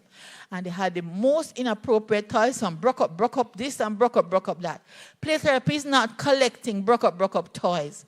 They are usually have to be very expensive, actually. Because they have to last for a number of children. For example, the play therapy rooms that I have just set up at Alpha, we just opened one 3 weeks ago at Alpha Infant School. A big floor they gave me. They heard the work I was doing. I'm now teaching play therapy since 2012. I've graduated 6 trained accredited play therapists in Jamaica and 6 in Trinidad, and I have 25 on roll. One of them is in the audience here, Rochelle. But I am doing it, we do it at different levels. It's offered, it's a quite sort of status symbol discipline in that you are supposed to have a master's and you do 150 hours of workshop time and then you do another 3 months or 50 hours of practicum. So it is not something that you can do in a rush. They do it, stretch it over so you understand how to do it. Okay, so what are the different components of play therapy? Well, we use the visual arts. So that's all of the art, drawing, sculpture. And in Jamaica, we cannot afford the Play-Doh, so I teach my students how to use flour and oil and food coloring and make Play-Doh. Because I had a case of a youngster whose parents had been killed in Rock Hall in St. Andrew. Gunmen had come in and killed his family, and have been working voluntarily with the Peace Management Initiative for over 20 years and counting. I'm still working with them. And so they called me, Dr. Brown, come, let's go to Rock Hall. When I went to Rock Hall, we saw this little 6-year-old class. I said, could you please assemble the children who witnessed this murder so that I could see them in a room? They said, Dr. Brown, the whole school witnessed it. I said, oh, it could be the whole school witnessed this incident. When I went, I realized it was an idyllic little school on a hilltop, and the killing had taken place in the square. So when the gunmen had fired on the victims, the whole school just turned around and saw everything. So I went to the school and had a follow-up. This little 6-year-old had come. He was having migraine headaches. You know why? He was stressed. His parents, his family had been killed, and then the perpetrator's child was also in the same class. So I said, could I see that child, please? When the child came, he was withdrawn. He didn't want to go with the other children. He realized his dad had done something bad, and I had 2 children. So the guidance counselor paid $100 at the time. I think it was $1,000 to take them from Rock Hall to University of the West Indies, where I have a little house that the university gave me called the Wee Cottage. So the program that I have, it's a model of play therapy called the Wee Cot model. Anybody who knows UE? There is a little house, it is no longer, they knocked it down in 2012. It was a little house right beside Irving Hall before you get to the health center. It was a tiny little house. It was Nog House, and it had a lot of grass. And I got that for 15 years. And that's where they came, in droves, from Tradiga Park, from St. Catherine, all over, Augustown particularly. And I worked and worked and worked and worked and learned a lot about play therapy. So I'm just giving you the background to why I'm in the position to be able to speak about this. Because I work with trauma and children who have been traumatized for years, who had seen things that I had never seen in my entire life in Jamaica. Okay? So we have the visual arts, that's drawing, painting, sculpting, and we're talking about clay or Play-Doh or whatever, any form. The performing arts, and you know what that is? Dance, what? Music, drama, dance. And this should have an asterisk there because what I worked for years in doing this. And I'll tell you why. Puppetry and storytelling is the next area that I focus on, and I particularly focus on puppetry, which I'm one of the few people who do that. And I link my puppetry to drama. I do things that are very different from what's done in North America. And I do sand play, sand tray therapy, and I'll tell you the difference between those in a minute, and then I use outdoor play. Let me tell you why, my rationale for this. The model that I use is based upon the fact that the Caribbean is a different place from North America, and it's buck-ups why I was able to do this. Guess what happened? When you do the performing arts in the US, it's very different from Jamaica. Some visitors came from Holland. I met somebody in Bonaire, and we developed a very strong relationship. And over the years, I traveled to Utrecht in the Netherlands every single year with my son, who's a sociologist. And what I realized, we're writing a book now called Brown Girl in the Ring, Play Therapy for Caribbean Populations. And it came out of the fact that when you do play therapy with Jamaican children, it is different from other children. And I'm going to do an activity now with you and show you. We have a song, and it is normal when you do play therapy that you begin your session with a song each time. And so we have this song that goes like this. And it starts a rhythm like this. And that's using our normal African rhythm. I didn't know that that's a syncopated rhythm because my son happened to be a musicologist. And I went to the Netherlands and I asked them to do this. Can everybody do that for me? Hold that rhythm for me. Okay. Everybody in here is able to do that. Do you know that I asked a group just like this, but much more, 100 young people, 20 years old, to do that, and they could not do it? I didn't understand, and it was my son who explained to me that syncopated rhythm is sometimes rooted in Africa. And I did that with a four-year-olds in Trinidad, and in tutus they were able to do this. And my little ones in Holland, in Utrecht, cried, living tears, because they couldn't do that beat. What I realized is whenever I got tapes from the US or I got games, everything, that I have a song that goes, I am somebody and I'm warm, bright and beautiful. Treat everybody like somebody and the world will be so wonderful. You all know it, right? Nobody wants to be hurt. Nobody wants to be treated like dirt. Everybody wants to feel real special. That's what love is all about. That's one of my anthems that I start my sessions with. And when I started the session in Grand Spen and the little boy heard, the little boy said, Miss, I can beat a rhythm. And he go to the desk and he go, I am, boom, somebody and I'm warm, bright and beautiful. Treat everybody like somebody and the world will be so wonderful. Boom, boom, boom. Nobody wants to be hurt. Boom. Nobody wants to be treated like dirt. Boom. Everybody wants to feel real special. That's what love is all about. Boom, boom, boom. Do you know we call it the boom song? Because the children instructed me that you can't just sing song like that in Jamaica. You have to have a rhythm. And so everything I have done, I've had to adapt it to the Caribbean experience. I use, for example, I use puppetry. And I have a whole range of puppets. If I was even considering bringing them here, and I said, no, that's a separate day. Because it means bringing crates and crates of those plastic Sterlite containers with different kinds of puppets, etc. And it's all now at Alpha, the new Alpha Center that we opened a few weeks ago.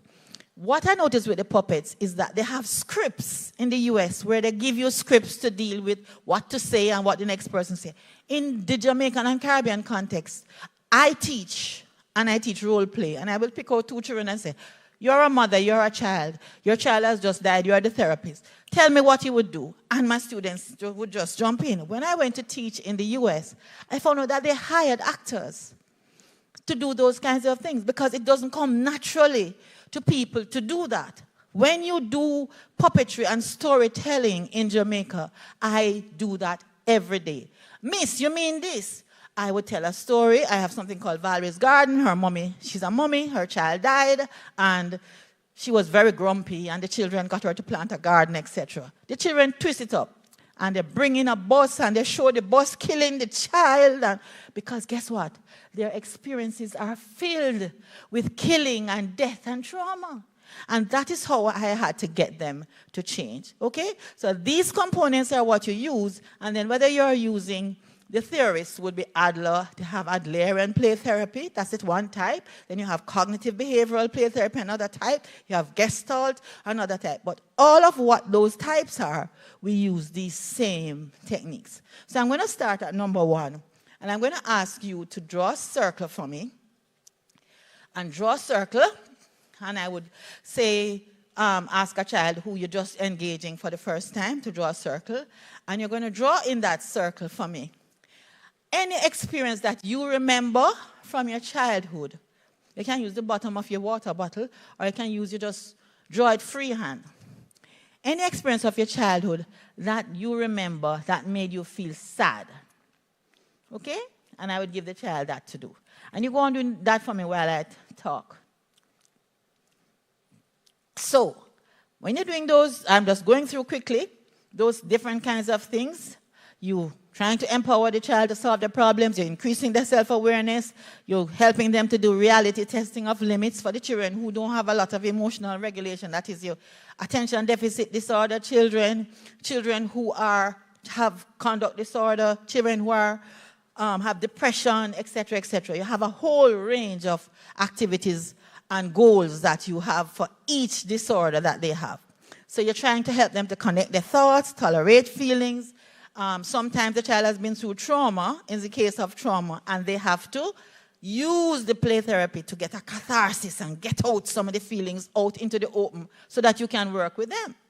Let me give you an example of a case study. I had a 5-year-old in the Upper St. Andrew area, one of the Upper St. Andrew areas, and he had been molested by a 13-year-old. 5 years old, but his mom was on top of things and brought him to me within 1 week of the molestation. Here what happened. He was at a boys' brigade meeting. And he wandered outside, and the 13-year-old had him and told him to lie down and exposed himself to him. He, I think he was trying to masturbate in front of the child. And the child lay down because he's 5, and that's what you do when older children tell you, or older people tell you what to do. But he had never seen an enlarged penis before. So when he saw this, he got scared, and he ran up and he ran downstairs back to the house scoutmaster. What he said to him was, what he did was this. He put a paper bag over his head. He says, I am Zachariah. He changed his name. He immediately became withdrawn. He had a different name, and he ran home to his mom. His mom called me. I was the counselor at this church at the time.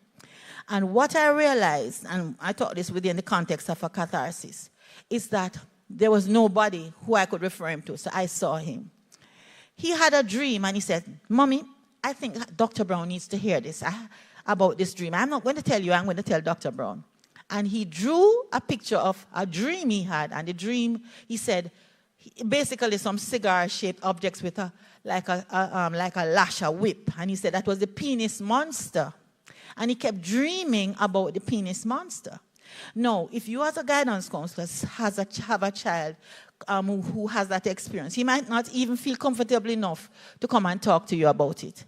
But because I had worked with him, it was about 2 months of working with him, and he had come into my office, and you know what he did? Every puppet, every doll he saw that was female, he tore off the clothes, tore off the clothes. And I allowed him to do that. That is basically, I didn't know at the time, a child-centered approach in that the child leads you in therapy. The child tells you what they want to do. I said, so, but And then I have a king who's a puppet. I wasn't able to download because of the internet problems, but I have a number of puppets, and I wanted to show you what they look like. A fancy king, and I have what are the people who do the girls at school, and they do the, for sports, what they call? Cheerleader. I have a blonde cheerleader, and then I take dye, and I dye the white puppets, and I have different shades and colors so that it reflects what the children look like. And this little boy took the puppet, and he had two of the puppets sandwiching the king and rubbing upon him sexually. And I watched him, and I said, oh, I see. So what are they doing? He said, Miss, dancing, miss. So I called, Mom was watching, and Mom nearly had heart attack. Where he get those things from? Dr. Brown, I don't allow him to watch anything, you know. At the time, Vibes Cartel had started a seminar series. Everybody know who Vibes Cartel is, right? I see some people looking non-Jamaican, I'm not sure. But Vibes Cartel was, at the time, doing a reality show. And he said he used to watch the shorts, or he had seen some of the movies, and out of it, he was acting out what he saw. So everything sexual that he saw before the incident was now coming out, and I allowed him to play it out. And you know, in playing it out, after he played it out and we talked about it, it never happened again. He went into normal play. And so what it shows you is that catharsis is one of the things that play therapy allows the child to do. Connecting thoughts, feelings, and actions. Sometimes the children think something and they don't realize it's the thought that connects to the feeling, to the actions. For example, one person who did that circle, mandala, drew a plane and her mommy leaving. And she said she hadn't thought before that it was the depression she feels and sadness she feels sometimes every time she sees a plane was linked to the fact that her mommy left when she was 8 years old. She's now 38, and she had never processed before the feelings that she had. If you can get your children of migration to process what happens when mommy leaves, and why mommy had to leave, etc. I was talking this morning about my grandchildren, and then how that plays out in her being bitchy to her 3-year-old brother, because she's 15 and she alone have to look after the baby, and she said, I never bring him into this world, why I have to tide him, why do I have to bathe him? And she's resentful. So we have to help the children to process these thoughts. I don't know if we can bring up the video. There's a video that you can Google. I want you to Google it for me, IT people. I don't know if it's possible. Called NBC News, Claudette Crawford Brown, which documents some of what I had done with those children. Okay, next, helping a child take responsibility for their actions. Who are the children who are not able to do that? Conduct disorder children, children with attention deficit hyperactivity disorder. You've heard about ADHD children. They can't take responsibility, so you teach them how. And so through those techniques I told you, the art, simple. The puppetry, the storytelling, the sand play, the sandtray, we are able to unearth that trauma and pull it up out of the subconscious into the conscious so you can work on it. The whole goal of all of this, of course, is to develop pro-social behaviors. All right, now, this is trauma. You use the word trauma, we use it very loosely. When it becomes a disorder is when it presents as what we call post-traumatic stress disorder. So people talk about trauma, and I noticed that the guidance counseling office goes into schools when something traumatic happens, and they put on the high heel shoes and they go, script, script, script, script. The people from the Ministry of Education are here dealing with the trauma. Guess what?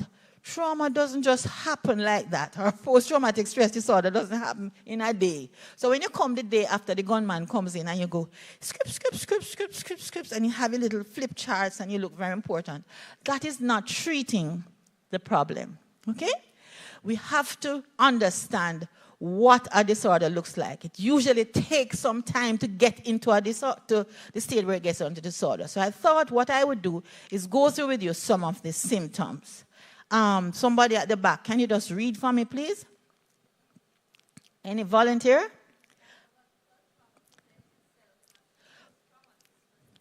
Right. So the first symptom, exposure to threats of death or serious injury. That happens every day. in a lot of our inner city communities. I did a little research in Grantspen, and I said, how many persons who have died have you ever seen? 100, miss. Another one says 6, another one says 5. Say 100. I say, you sure it's 100? Yes, miss. Because, I said, tell me about them. Well, when the policeman did shoot the madman, and when the man them did kill somebody, then they jump over there and the police did shot them, and he describing in detail. Okay? A lot of the children in inner city areas see dead people all the time. They see murders all the time. You will see it one time and you have a heart attack. And you and I, in our middle class lives, don't deal with this kind of thing. I have a book here which documents in 40 drawings. It's called Children in the Line of Fire. And I documented my work for the 15 years in this book. And in this book has 40 diagrams of children 6 to 14 and how they perceive violence and trauma. And it is a pretty book, very pretty. But when you look on the inside, you'll hear a child saying, a face with tears, why does my mother want me to do that to her? I can't believe my mother. She even beat me when I said no. I invited some children to come to the university to celebrate Child Month. When I was there, my students said, I don't know if this student was with me, one of my students here, but we were asking them to put murals and drawings and the place looked pretty with the art. When the students taking down a big sheet of cloth from Almontown Primary School, the students said, Dr. Brown, you read what this is? When we read it, it was children sat on a table, and it's upside down because they are around the table, you know, and that's one of the techniques I use a lot. And they had graphic drawings of trauma, sexual trauma, gunshot, you're going to shoot me with the gun, I am going to rape you with my gun, says one, on page 20-odd. I'll not forget that. Then another one says, why is it that me have to send my daughter this time? Send her on your picnic tonight. The Don in the community uses food to exchange the food for sexual favors. That's traumatic. And the mother says, it's just a little sex. The child is 11. Okay? And that is what I had what is called vicarious traumatization. And my forward, Hermione Mackenzie, writes in the book, Dr. Brown needed to document this book. So I have seen trauma through the eyes of children. And the only way I could deal with it was through the art. Is there anybody who did any work on their circle? Anybody wants to share with me? Anything? Yes? Go ahead, please. Please take a mic.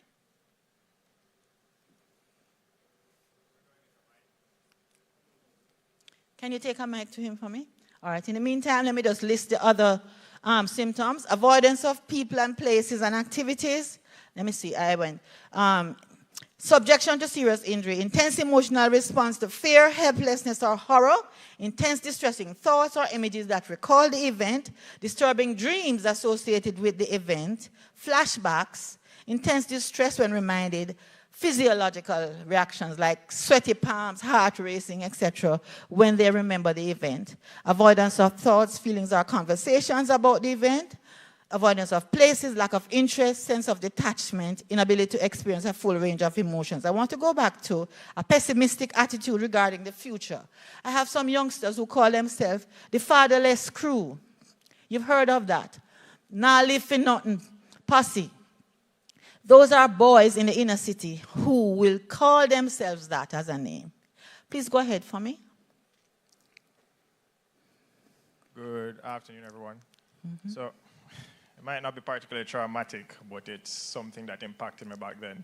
I had to move from my family home as a child to a different home, relocating. And a lot of my family migrated at that point in time as well, which was devastating for me because I was very close to my uncles. We all lived in a home, like 8 of us or so like that. My uncles, my parents, one place. So, you know, when we all split up, it was like, damn. Yes, yes. And if you could remove something from that, what does the drawing look like? I'll look at it after. Take a picture and send it to me. 3453888, and we can talk about it some more. But if you could remove one thing from that, what would you remove and why? Well, if I'm going to be completely honest with you, I didn't make a drawing, I wrote it.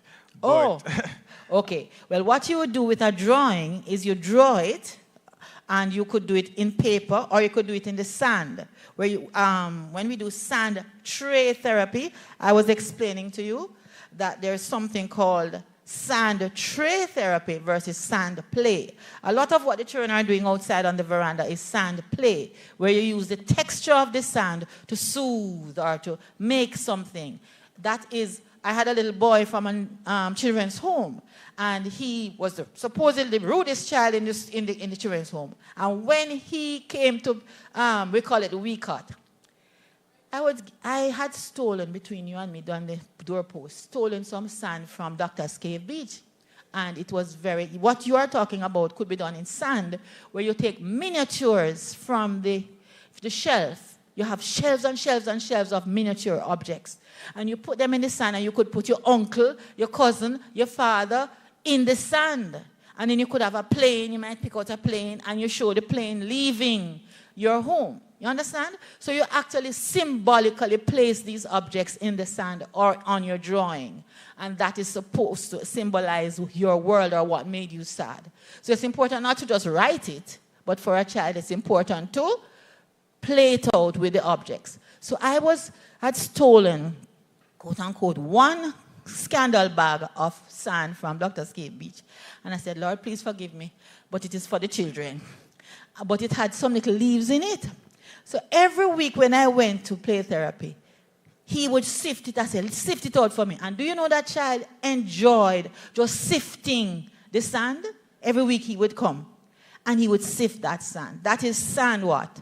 Sand play. Sand trainer would be you going on my shelf. I have a shelf if you go to my play therapy center in Alpha, which has aggressive animals, dogs, cats, monkeys, and then it has alligators and lions and dinosaurs, etc. Then you have people, then you have houses, etc. And you would be able to go and remember this is a very Freudian psychoanalytic technique, you know. So you go and you choose 5 objects or more, and you put them in the sand, and you show me in a circle what made you sad when you were a child. And so look at what you said a while ago. Through that event, I am able to connect with you because I hear it in your voice. I hear it in what you've said, how traumatic it was for your whole family to be migrating. And that migration experience occurred in what era? 70s, 80s? You're too young for 70s. Yeah, when I read so far. But it was probably the early 2000s. Probably like 2000, right. And how did it make you feel?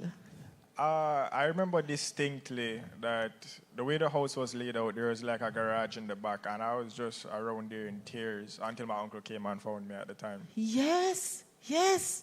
And that was such a difficult experience. And can you imagine, thank you so very much for sharing. Can you imagine what I would do then is ask you to show me that in the sand.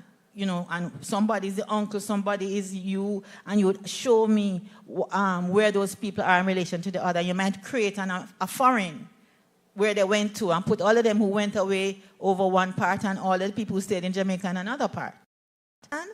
And through talking about it, through the objects, you are able to express your feelings and process it with a therapist. Understand? Get an idea now? I do. That is Santry. I also had 2 questions that I'd like to ask you. I don't know if all right, can you hold it for me? Let me just go through. All right? And so we have done sand tray therapy, sand play, and then you have puppetry and storytelling. And puppetry and storytelling is something that I do where the children, every week they come and they act out. I can't access it, unfortunately, because I don't know if the internet is working, but they would come and they would act out with a puppet. I have a puppet theater, and I tell me what happened this week. And they say, well, some gunman did come in and so and so and so, and they take the puppet. And there I have different rod puppets, I have big mouth puppets, and this little boy kept asking me, he's about 11, Miss, you have a pen? And you have any file? What do you mean by file? I thought it was a file to file. F-O-I-L. File. And F-O-I-L is the silver paper, and he wanted to make it into a knife. And you know, when Walt Disney and the people were devising these puppets, they never know says Jamaica they come into. The child showed me a scenario where the man puppet hold the pen with the file at the point, which was a knife, and stabbed the woman. And he showed me the stabbing. And he stabbed her up, miss. And he stabbed her. And this is a puppet theater with a nice, pretty red velvet curtain. And I said, what is that, darling? I was so shocked. I said, what is happening? Miss him give her a bun, so he have to stab her up, miss. And I said, would you do that if, do you think there's another way we could develop that? And every week I would make them come.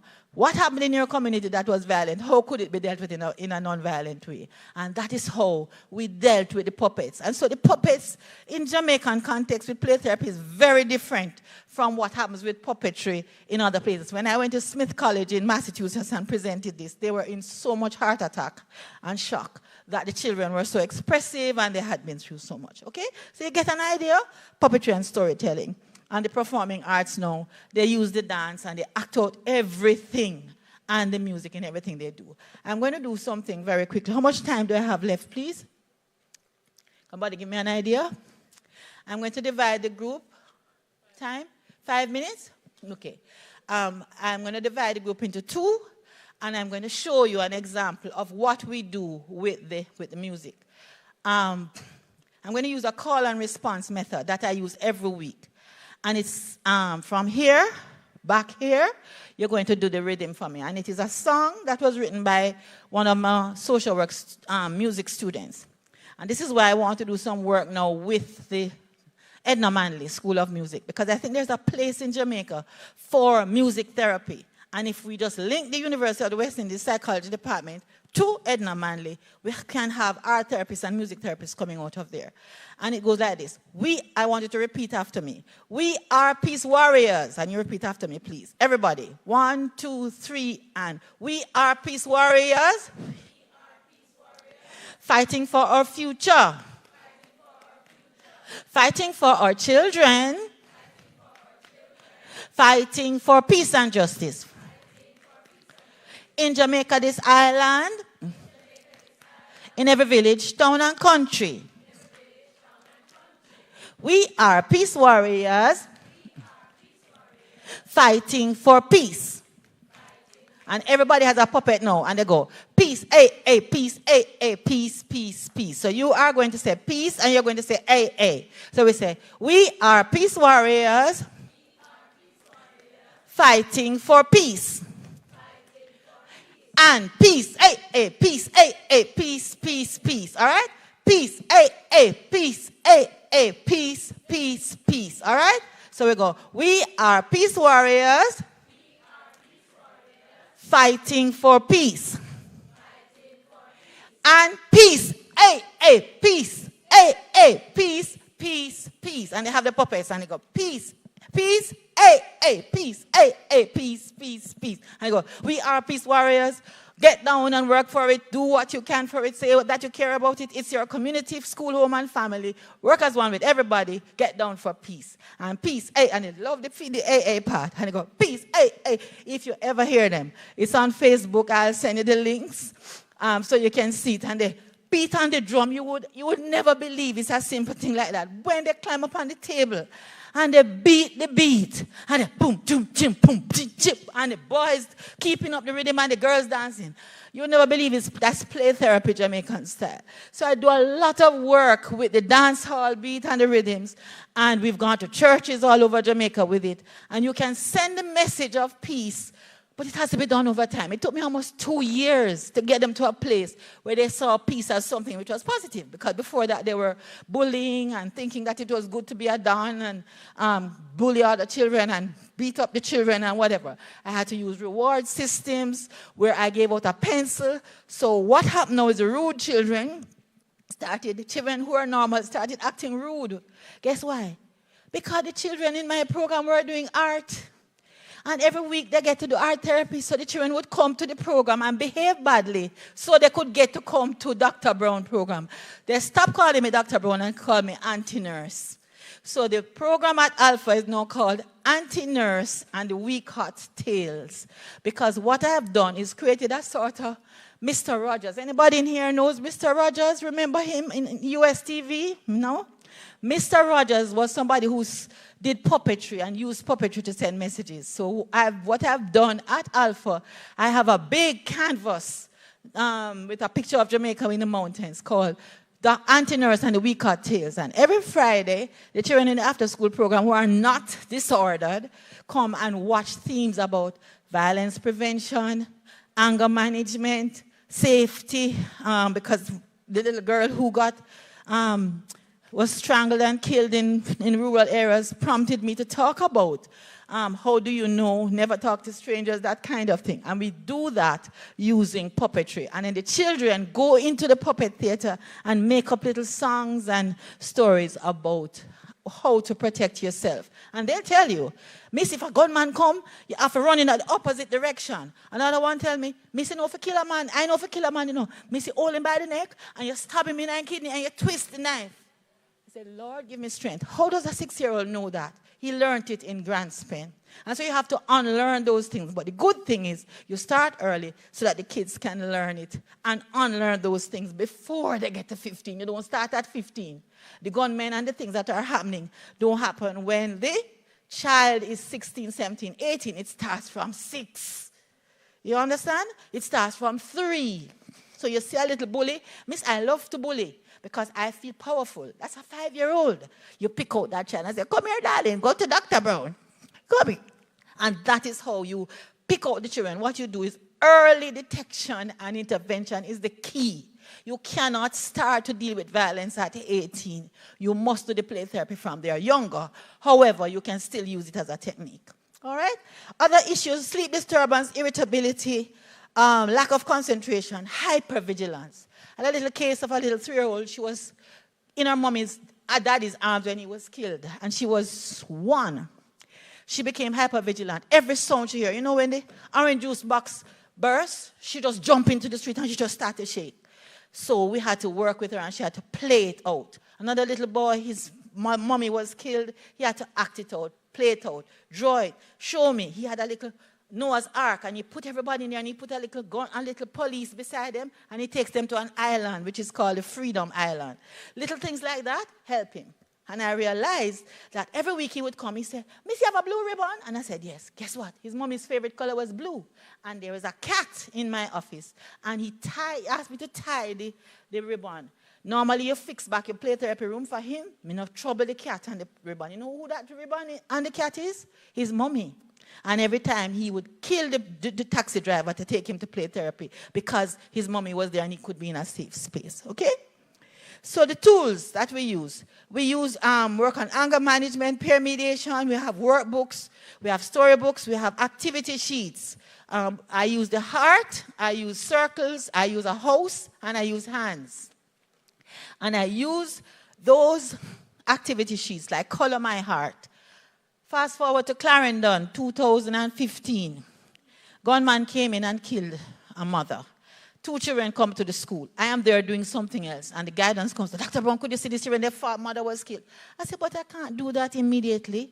She was forcing this little 6-year-old to come to me. 8-year-old sat down and she drew, "Away you kill me mother for." She wrote a letter to the gunman inside of the heart.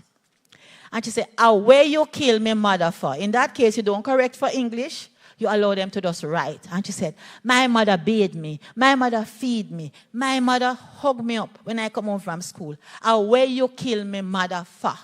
And she drew the picture of her mother. And she was fine. You see the 6-year-old? He says, "You want me to draw a picture of my mother who they murdered? And you ask me how I feel? I feel wonderful. I feel wonderful." And that child was being sarcastic and it taught me a lesson. You cannot take up a child, and I was telling the guidance counselor, and just push them to do whatever you think they should do. You have to let the child lead. I sent him outside and he said, I said, "What you want to do, darling?" He said, "I want to kick football, miss." And he take the football and he kick and he kick and he kick and he kick. And he was fine for a little while. Then he wanted to watch some board games, video games. I use board games as well. But you have to let the child lead. You cannot decide, he must see a therapist or he must see Dr. so-and-so. You must make the child lead. So you have a room full of activities and you let the child decide what they want to do based on what the situation is. Okay? So this is what they look like. I use cognitive behavioral therapy as my main intervention. You can't do everything. And so I have what are called ACT, Assessment, Counseling, and Training Materials for Caribbean populations. And you see them there. I have posters, workbooks, activity sheets. And I deal with self-esteem, bullying, teasing, conflict resolution, and peer pressure. And those books are available online, and there's a showroom now at Alpha so that the guidance counselors can look and see what they want to do. A lot of this was funded by UNICEF. And UNICEF put in 250,000 books, but in terms of the training, they went and had a lovely training at Trelawney Beach Hotel. And they ate lots of food and had 2 meats and whatever, when they could have used it more efficiently, in my opinion, Ministry of Education. And then when they finished now, instead of putting it on the curriculum, they just gave out the books, and the books were just wasted because they did not have the time to understand how to use them. And so all of the things they're talking about violence now has already been done. UNICEF spent millions of dollars, 10 years, about 6 years we tested it, etc. at the university. And it is sitting down now. Well, I have access to it, so you can have access to it too, but it's the sort of thing that should have had much more use and will be much more useful to you now because you don't even know about it. It's called the Cage That Rage Anger Management Program. There are manuals, there are posters, there are workbooks for each child. There are 5 themes. One is called Be Positively Proud. Next workbook is called Express Yourself with Words. Next book is called Trust, tell someone you trust, react to bullying, and negotiate and compromise. And each book has activity sheets in it, and it explains at the child's level, because it's 5 to 7, 8 to 11, and 12 and over. And all these workbooks were done by university students for over 6 years, testing, etc. And we use them in our program. This is a picture from Trinidad, where we had beach sand therapy with the students there. And this is them learning about outdoor therapy using an Adlerian approach where we use scarves and music on the beach itself. And this came about because I was in Miami Airport one day coming home and I saw them selling a bag of sand for $29.99 and it was about this size. And I said, hold on, sand is a big thing in the US because a lot of them are landlocked and they have to use beans. We have sand color in the Caribbean. We need to use it more, use our beaches more. And so I developed beach sand play, which I'm actually doing this weekend with a group in Ocho Rios to teach them how to use the sand with groups or individuals so that they can be better able to work. There are storybooks that we've developed. One is called The Story of the Missing Mangoes, which deals with lying and stealing. Another one is dealing with bullying. And another one is about a mother who lost her child to violence, called Valerie's Garden. And we read the story, tell the children, and let the children act it out in puppetry. These are what the posters look like. You will see it on the screen. I don't need to be a bully to feel good about myself. You see what I was telling you about the themes? Positively proud, express yourself with words, etc. You have to reinforce it through different means. So you use art, you use posters, you use story, you use the same messages, and you repeat it. Okay? And so that is where I am going to end. I've given you a quick synopsis of what is trauma, what are the symptoms you look for, and then some of the tools that we use to work with them. Okay? I am now open for questions.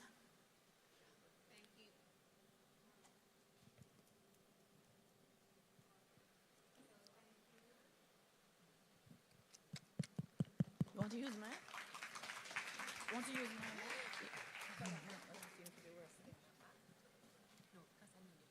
Okay. All right.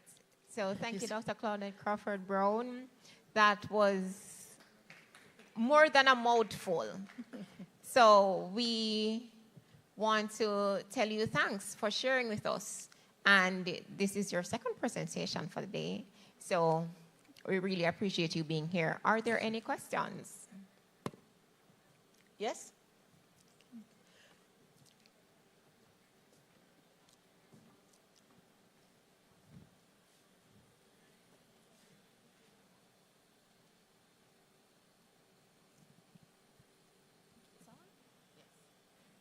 Good afternoon, everyone. All right, so what you'll find is that a lot of teachers have to deal with children who are traumatized in the classroom, as well as children who have special needs. Most of these children will never get to see a therapist and will never get to have these issues resolved. What are some strategies that you would suggest for the regular teacher, the ordinary teacher in the classroom, to deal with some of these children using play therapy? Okay. Now, the issue of using play therapy is that you can use play therapy activities in those. Could you put back the second slide, please, with the list of the components for me? You have to understand that play therapy is a very, you have to spend a lot of time to know which technique to use for which child. So the first thing you have to do is assess what is going on. All I could do is suggest how you could engage a child to get their trust so that you can find out more about what is going on. You understand? Play therapy is not something that I can say, well, use this. It is going to work with every single child. Because you may have a particular disorder. For example, attention deficit hyperactive disorder. You've heard about your ADHD children, okay? And that's a neurodevelopmental disorder. And with a disorder like that, we know we have to understand the brain. If we think of this as the brain stem and this as the brain, this impulse comes up here and gets locked into what we call the limbic system, and it never gets to the front part of the brain that deals with problem solving. And so we have problem solving approaches that we can use to deal with specific problems. And so you have to help that child to get to a place where they don't feel guilty. For example, a little boy who has ADHD and he says, I'm not a bad boy, am I, miss? I'm not a bad, because his mother or the teacher keeps telling him he's a bad boy, he's rude. And so you have to deal with self-esteem activities.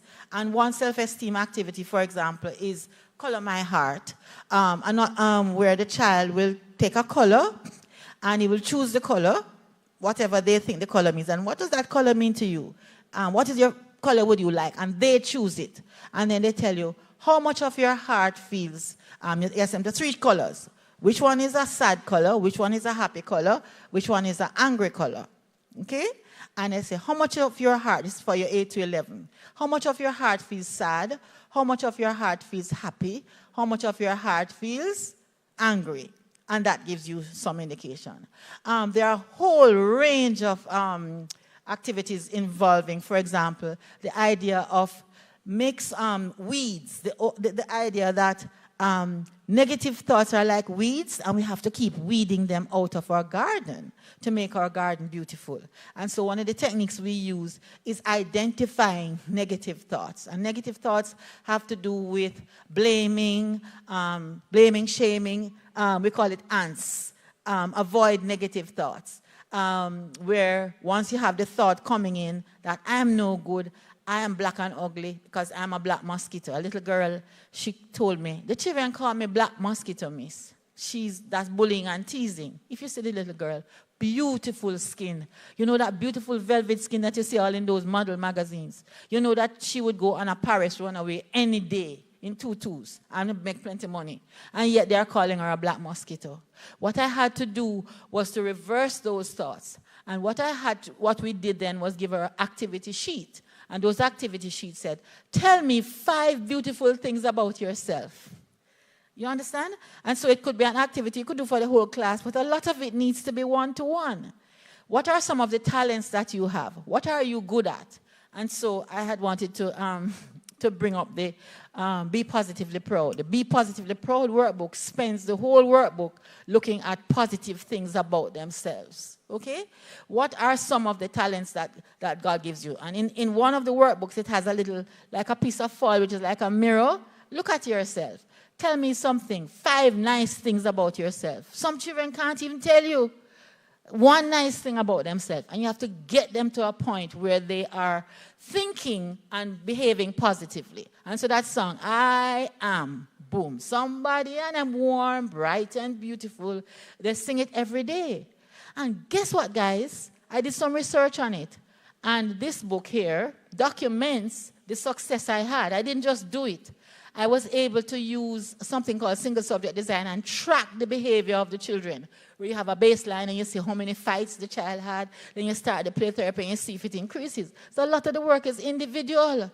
So a lot of it cannot be done in the classroom, and I would suggest having some broad-based tools, like giving everybody a circle or a heart and asking them to tell you, I have one. Let me tell you one. I have one that says, who is making me angry? And I gave it to 40 children. And one child said, a tree is making me angry. So they said, my brother makes me angry, my mommy makes me angry, and the tree is making me angry. Why is the tree making you angry, darling? I took it out. Because the tree is walking towards my window. When I checked it out, the child had been in a situation where gunmen had come in and killed her 2 brothers in front of her. She was 11 at the time, it was 6. Okay? So what you have to do with your activities is do them so that you can pick out the 1 or 2 or 3 children who need the therapy. You understand? So in order to find out if there is trauma, it might be a simple thing such as, who is making me angry? Who is making me sad? Who is making me happy? Let me tell you one thing you can use easily. Board games. If you follow America and Amazon, you pay through your nose and the Jamaican pocket can't manage it. So what I've done is adjusted board games so that you can use it for therapeutic purposes. So what you would have to do is after school, you maybe have 3 or 4 of the ones who are giving you trouble. Instead of sending them out of the class and where they become a gang and more seriously damaged, you play a game with them. And you say snakes and ladders. What you do, I wish I had a board. I'm a real teacher at heart, you know. You have a fancy game called the talking, feeling, and doing game. And it's a game where you throw the dice and they land on a particular color, and the color matches the card. And the card says, feeling, and they pick up a feeling card, right? And you have to do it because I got a game for $69 and I couldn't use it. You know why? It was all culturally bound to the US culture. So they were talking about baseball game and touchdown and football. I had to change it. So I said, feeling game. And I say, how do you, when was the last time you felt angry? When was the last time you felt sad? When was the last time you felt happy? And when that child told me, the last time I felt happy, I never feel happy yet, miss. That's a child who needs to be seen. Why is that so? When last you felt sad? And if I always feel sad, things like that. How much of your heart feels sad? How much of your heart is happy? How much of your heart is angry? Those kinds of simple things. All it is a big heart on a piece of paper. And you get some clues as to who needs to see a play therapist. You can use your games. And what I did with snake and ladder game is that I have the ladders cards and the snake cards. And the ladders cards are things to build up the self-esteem. Tell me 5 things about yourself that makes you feel good about yourself. And then when they have the snake, you say, when you were in your school last week, how many times did you get angry? Do you get angry often? Yes, no. Little things like that. You have to develop those little cards, then have the children throw the dice. They don't know that they're doing therapy, you know. They're doing a game. And they're having so much fun, but you are getting information which will assess what's happening in their minds. So that is all you can do until they get somebody. At least you'll be able to pick out. But there are over 40. I have manuals with activity sheets. This one is called River Water Words versus Kerosene Oil Words. And it says, when we're angry, sometimes we get more angry when somebody says some words to us. What are some of the words that people say to you that make you more angry? A little girl wrote on it, cocky termite. Ladies and gentlemen, I couldn't figure out what is cocky termite. I was down at Portion Miller Simpson Square. Coburn Gardens? And it was a little, and I asked them to write their name on it. When she wrote the name on it, I said, come here, darling, what does this mean? And she looked up. And I probed and gentle. Come, darling, never mind, it's Auntie Nurse. I just want you to get an idea what is making you feel angry. What it was that there was a song that I never knew. My children have to be telling me the few songs that I know. Like, take 6 and then I am 7, and take 10 and I'll make 11. I had to learn those songs. But anyway, this one was about cocky termite. Is a termite makes a hole in wood. And the wood is another symbol for hood. So she was being accused of having oral sex. Would you believe? And that is how I came to find out that she was a target of sexual abuse by the all-age children in her primary school. You see what I mean? So you can use these little just activity sheets, which are already tested for the Caribbean, and you can give them out maybe when you have homeroom time. You give out the heart ones one day, you give out the who's making me angry one day, and you can find out valuable information. That is what I would recommend to you. Then you could refer those children to the play therapist, the ones that are giving the trouble, the conduct disordered ones. So I have a manual where I have the activities, self-esteem, conduct disorder, and I have the different activities that you can give for each problem. And then you will have an idea how you can assess, and then you can refer. Does that answer your question? Okay, great. So that is just a taste of what I do, and I'm hoping it can help. I hope we get to the point where you can now be able to refer your cases to trained play therapists, because we now have 12. By September, we'll have 12 play therapists in Jamaica. And some are at Ministry of Health, Comprehensive Health Clinic, and I have 25 now in training to finish by January of next year. So hopefully, as they get out there and they are able to do more training, we'll be able to have more resources to help you and support you, because you have a big job on your hands. Okay? Thank you. Thank you so much, Dr. Crawford Brown.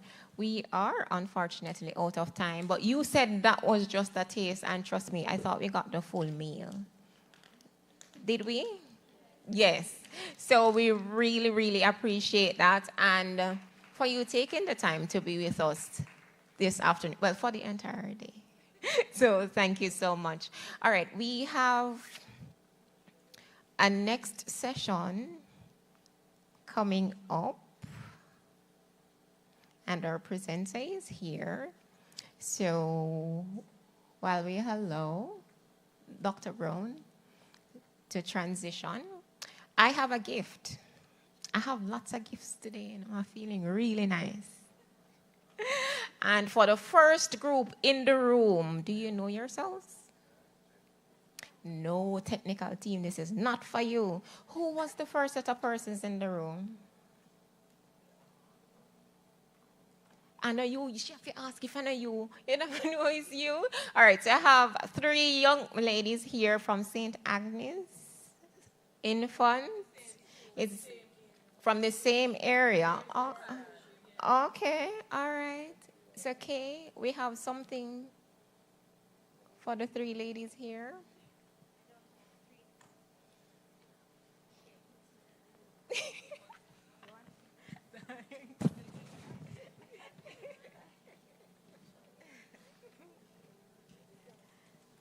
All right, so if anyone can tell me either the title of the next presentation or the name of the presenter, we have a gift for you.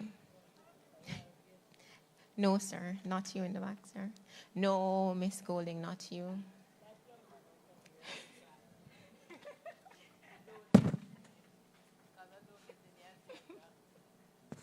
So no, we're not aware. No. All right, so let me tell you who he is.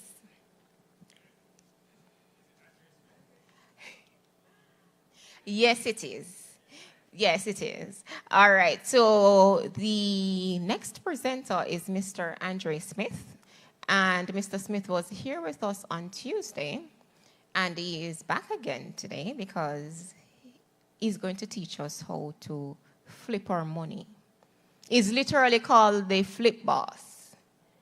Yes, so we'll be looking at the topic planning for our children, financial and socio-emotional needs. So parents do not always have a practical understanding of their responsibility to plan for their children's financial, socio-emotional, and academic needs. Therefore, the aim of the presentation is to provide greater awareness for parents on how to successfully incorporate tips and strategies relating to financial literacy, aimed at being better prepared for the socio-emotional and academic needs of the early childhood families. Now, Mr. Andre Smith is the CEO of Flip and Floss. It is an edtech company in Brampton, Ontario. He is also the CEO of Odyssey Homes, Jamaica. It's a short-term rental, guest experience management, and cleaning service company in Jamaica. He completed his bachelor's in business administration at the York University in Toronto and has been leading a team of 19 people across both businesses. Andre and his Flip and Floss team have worked with over 20 companies in Canada and the Caribbean.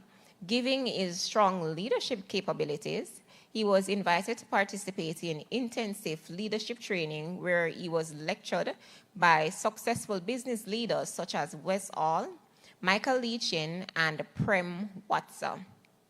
Andre was awarded the CBC Toronto Community Champion Award for teaching people financial literacy in 2020 and was nominated as one of the top 25 immigrants in Canada.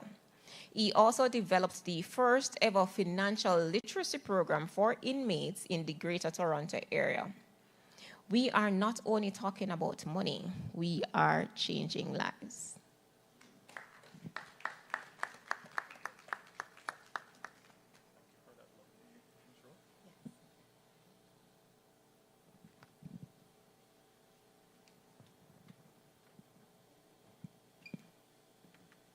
All right. Good afternoon. How's everyone doing today? Everyone's irie? Irie? All right. So this is my second day. It's always good to be here. And I'm going to share my story, and I'm going to talk about how I've gotten to the point where I'm at now. Financial literacy, thank you. Financial literacy is extremely important to me. You know, I grew up here in Spanish Town, Jamaica, and I used to walk to school. I've gone to school without lunch money. And I remember days when I used to cry on my way to the Student Loan Bureau, hoping that I could get that SLB loan to qualify for university. And I know a lot of us in this country, we share this type of experience. And even in Canada, I know a lot of black individuals in Canada struggle to make ends meet and struggle to pay the bill. And I have come to the realization that the core of this issue is because of the lack of generational wealth within the black community. And so that's where Flip and Floss started, because I wanted to bring about meaningful changes. You know, I have 2 kids, and I think about them when I think about generational wealth. I think about their future, and I want to make sure that I'm planning for my kids. And so the idea is that if we set up the next generation for success, is that for multiple generations, we won't have some of the financial hardships, the financial trauma that we experience. For today's discussion, it's pretty laid back. You know, feel free to ask as many questions as possible.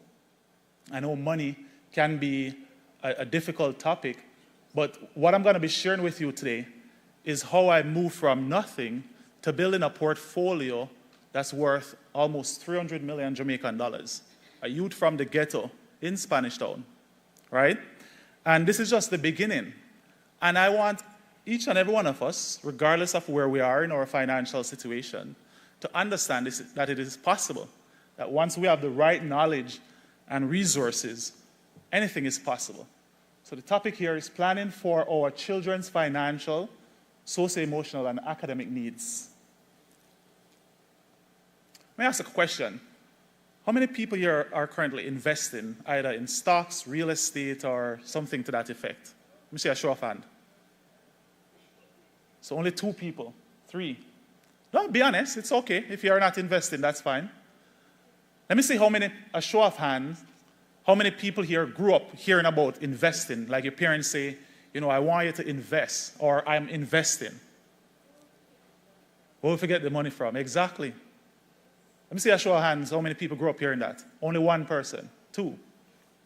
I actually did a conscious study of this, and I've talked to many audiences, and I realized that in certain communities, the children know a lot about business, they know a lot about investing, and they know a lot about generational wealth. And then when we look at other communities, it's not that we don't know a lot of these things, but from a racial perspective, a lot less students of a certain race know about investing, know about business, and all of that wonderful stuff.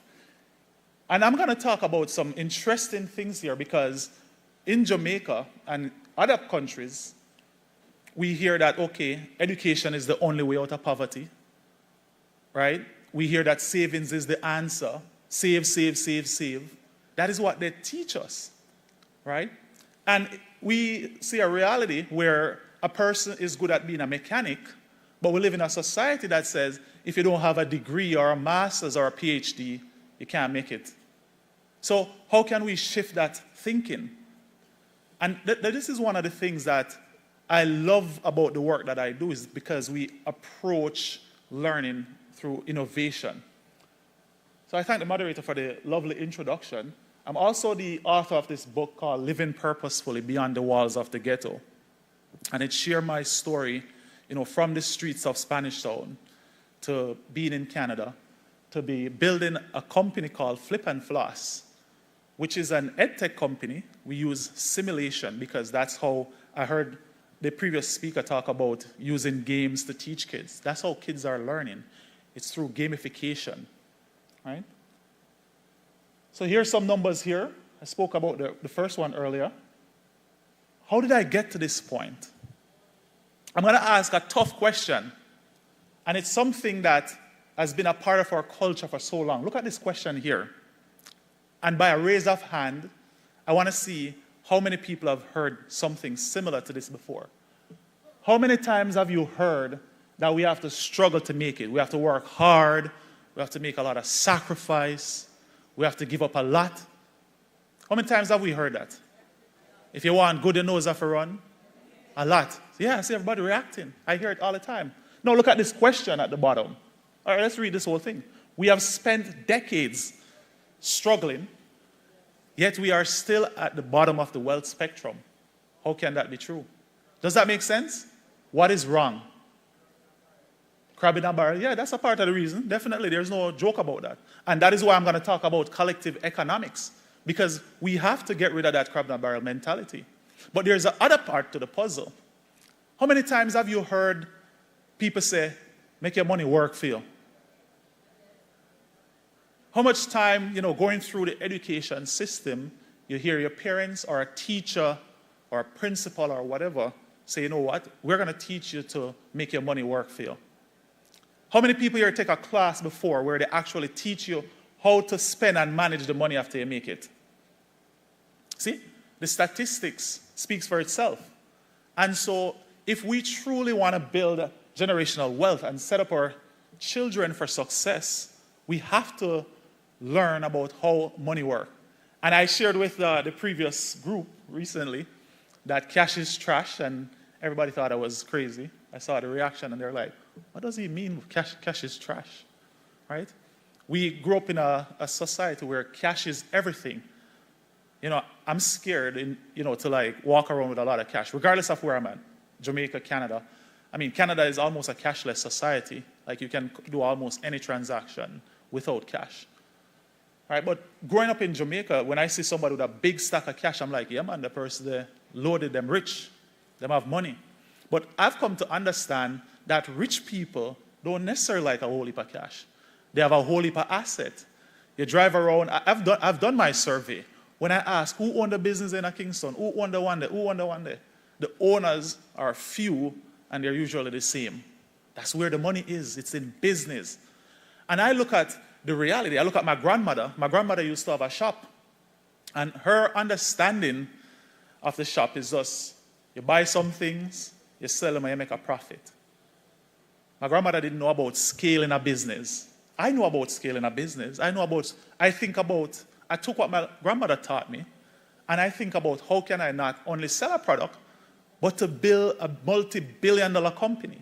How many times have we had this conversation with our kids, right? Growing up, all I heard about is, education. Education is great, don't get me wrong. It's absolutely important. So we're going to discuss the importance of financial literacy.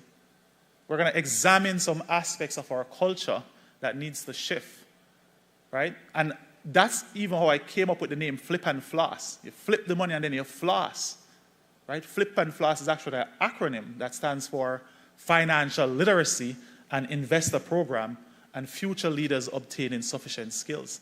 We have to change our mindset. So we're going to talk about that as well.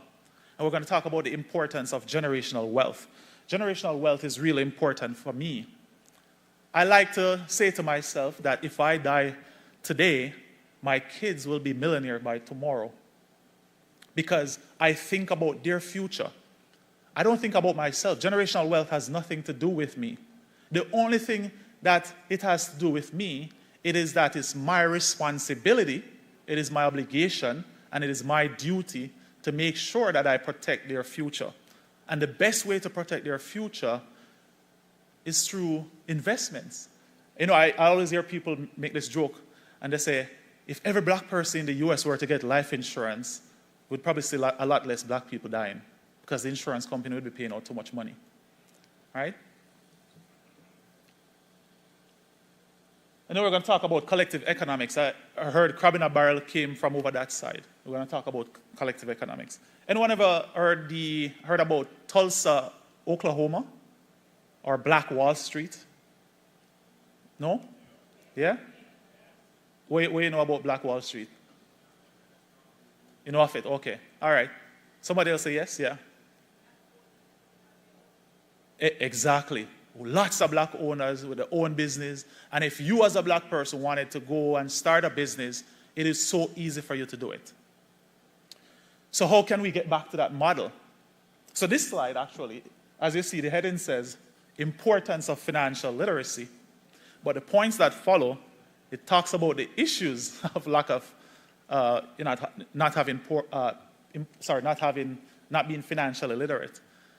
Decreased mental, physical, and emotional health. And we see this a lot in relationships where people are arguing about money. People are arguing about paying the bills, making enough money to make ends meet, right? A lot of this is because of the lack of generational wealth. Imagine if when you pass away, your kids, they inherit $5 or $10 million. And not only that, they grew up hearing about investing and making more money and what to do with money. Rather than flossing, like the name of my business, right? Rather than flipping and flossing, if they know about investing, if they know about building business, imagine how much better off a lot of our family members would be. So I talk about the mindset shift that is required. Now I want to ask people in the audience, what sort of mindset shift do you believe is required for us to get to the next level? What are some of the things that you see within our communities now that we can change to start to build generational wealth and to start to think about the future of our children? Any thoughts? Yes.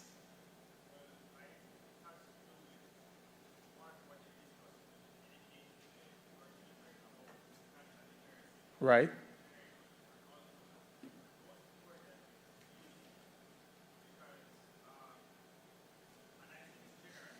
Right. Yeah.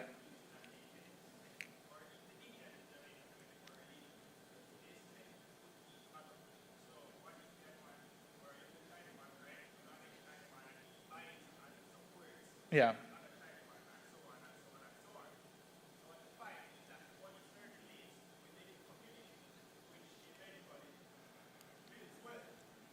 Yes.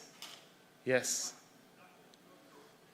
Yes. I love everything you just said. I would have said it the same way. I'm in total agreement. And when I get to collective economics, you'll see some statistics that I have on that. You're absolutely right. Yes. Building on the hustler mindset, because a lot of children have it in their heads that they have to hustle, and you'll find that a lot of them have their own little business in the schools, like they sell them little candy or pencils or rubbers, so you can build on the mindset and make them into business, build their business mindset and entrepreneurial skills instead of shunning them and saying, no, you're not supposed to do that at school. So it's building on the mindset that they have, that they need to make money and build on it. 100%. I agree. I love that, building on the mindset. You know, I remember one time I was walking by and I saw this little girl, and she had a lemonade stand. And I was just impressed at how much she knew about her product and the pricing and all of that stuff. And the lemonade was probably like 50 cents, and I bought it for $5. And you know what she said? She said she's going to donate the rest of it to charity. And I felt moved by that. So our kids, they know about investing, they know about these things. As parents, we just have to cultivate it.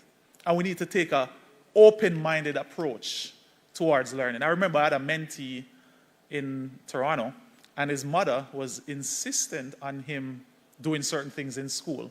And she came to me and she's like, he's not listening, he's not doing this. So I asked her the question, do you know what he wants to do? I mean, I already know what he wants to do because I talked to him about it.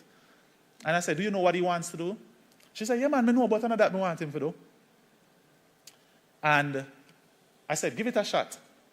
Try to be a part of what he wants and see how things change. And I'll tell her, they are the best of friends now. And I love that. So as parents, we have to understand what our kids need. I know in our culture, it's easy for us to push certain things on our kids and tell them and try to live through them. And we are also accustomed to a certain way of doing certain things. We're accustomed to success being linear. You go to primary school, you go to high school, you go to university, and you do certain things. And if you don't go to university, you're done, or whatever the case is, right? I have made some decisions.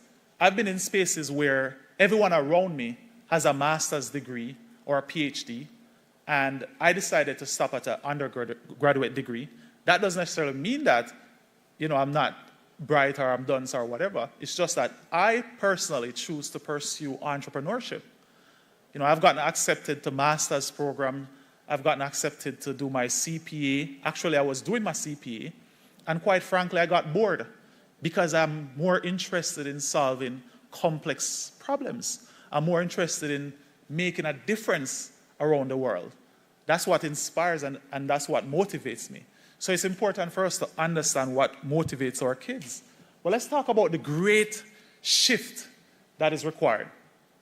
How does culture, mindset, and gratification relate to financial literacy? And this is a big one because we are used to brand name things. So you see the first bullet there, it says, expensive brands and things equal wealth. So you see a man or a woman are driving a them Audi or them BMW and say, yeah man, the person is rich only because they might drive a luxury car. And you not think, say, oh, them probably walk in the Audi store in a Kingston and go take out a loan and, them in how much debt they must struggle to pay it. When I came to Jamaica and I also heard about party loan, I'm like, what, them have a loan for party? If people take out a loan for party? Maybe so much people take a party loan. Well, now I got to admit it. Yeah, you didn't know about it? Carnival loan, right? But brand name things does not always equal wealth. And of course, if you have the money, you can afford it, that's a different thing. But why put yourself in a debt? Why deprive your family of a brighter future just to try to impress people? Who are you trying to impress? You have to have the confidence in yourself. I know there's a friend of mine listening to this now, and I remember recently, him and I was going out, and he wanted to go back, go change his shirt. And I said, no, yeah, come same way. Who you are trying to impress? Come same way in the shirt. I know him listen and him going to message me after this. But we have to feel confident in ourselves, right? To be able to wear certain things and feel a certain way about ourselves and put our family first. How many of our kids are struggling to start a business or to go to university simply because they don't have the money. The lack of money is our problem. The lack of money was my problem. When I actually look at the fact that I can come to Jamaica and buy real estate, not one, not two, not three, but multiple, because I have the means to do so. I never had the means to do so, and it limited my ability to do certain things. It is not because the child is not bright. It's not because the child didn't go to a traditional school versus a non-traditional school. And we tend to equate that to being the issue. I can't tell you how many people come to me and say, oh, you look like you go Campion, or you look like you go to the school. And that's a proudly say, no, I go Eltham High School in Spanish Town. And even when I was going to UE, I got the same thing. Oh, you must go to some top school or whatever. I said, no, I don't go to no top school. I mean, schooling has a part to do with my success, but the bulk of my learning came from me taking the initiative to challenge myself, to make mistakes, and to learn about how the world truly functions. I know a lot of my friends were always afraid of making mistakes, so they wouldn't take on certain risks. I would talk about being risk averse. Our culture tells us to be risk averse, right? So we look for all these safe journeys, right? We try to get a job, and we convince ourselves that if I get a government job or if I get a nice job in a private sector that's paying well, it's less riskier than if I were to invest. But let me ask you a question. By having one stream of income, isn't that assuming 100% risk? When the pandemic came and employers were laying off people, you lost that job, you lost your income. That's 100% risk. But we're not assessing risk that way. How many of us know how to build multiple streams of income? How many of us know the 7 streams of income? Let me see a raise of hand. How many people know the 7 streams of income? See? And nothing is wrong with that. That's why we're here to learn. There's wages and salary. There's profit from conducting a business. There's capital gains from investing in real estate. There's dividend from investing in stock. There's royalty from establishing some type of intellectual property. These are all the different streams. And I tell you that if you equip a child from grade 7, and that's all you teach them from grade 7 to 11, the streams of income, that child can become extremely successful and wealthy without having to do certain things. Because the way how money works, and as I will demonstrate the principle of other people's money, the way how money works, if you understand it, you'll realize that it's hard not to build generational wealth, and it's hard to go broke. And this is also part of the reason why a lot of people, when they win the lottery, they go broke because they don't know how to manage money. So we have to learn how to take calculated risk, right? And that could be switching careers. That could be doing something that you've always been afraid of doing. When I made the decision to invest in Jamaica, it was in the middle of the pandemic. And everyone thought I was crazy. They were like, why are you investing now when nobody's traveling? Even my real estate agent was nervous. And she was like, well, real estate overall is always a good investment, but the timing is a bit risky. And I want to tell you this, that it was during the pandemic that I took on the bulk of my investment risk. And I've seen my wealth went up, more than doubled. I made the most money in my lifetime during the pandemic. And a lot of people will tell you that they lost their job, they lost their income, they lose money. That is because some of us don't have the knowledge. When market is down and when market is in chaos, that is the best time to build wealth. You have to look for the chaos. And that is why Warren Buffett said, you have to buy when people are afraid and sell when they are greedy. But if we have that knowledge, we would understand this is the perfect time to be seeking opportunity. Right? It's no different than when you go up on Shein, go shop. Where you look for? No discount. You look for discount. Right, so you look for discount when you buy stock. And you look for discount when you buy real estate. It's the same principle. I mean, I've never bought anything on Shein, but me hear them have really good stuff. Anyone shop on Shein? Yeah, everybody here there. Savings is the answer. Actually, this one here, talking about wealth is taboo. How many of us talk to our kids about money and wealth? How many of us talk to kids about, awesome, love that. How many of us talk to our kids about why they can't buy something now? Okay, I don't have the money. I mean, sometimes we take out the frustration on our child, the financial trauma. And I understand it. I truly understand where it comes from. Because I saw it with my grandmother. My grandmother loved her grandkids to death. But when no money is there, it brings about frustration.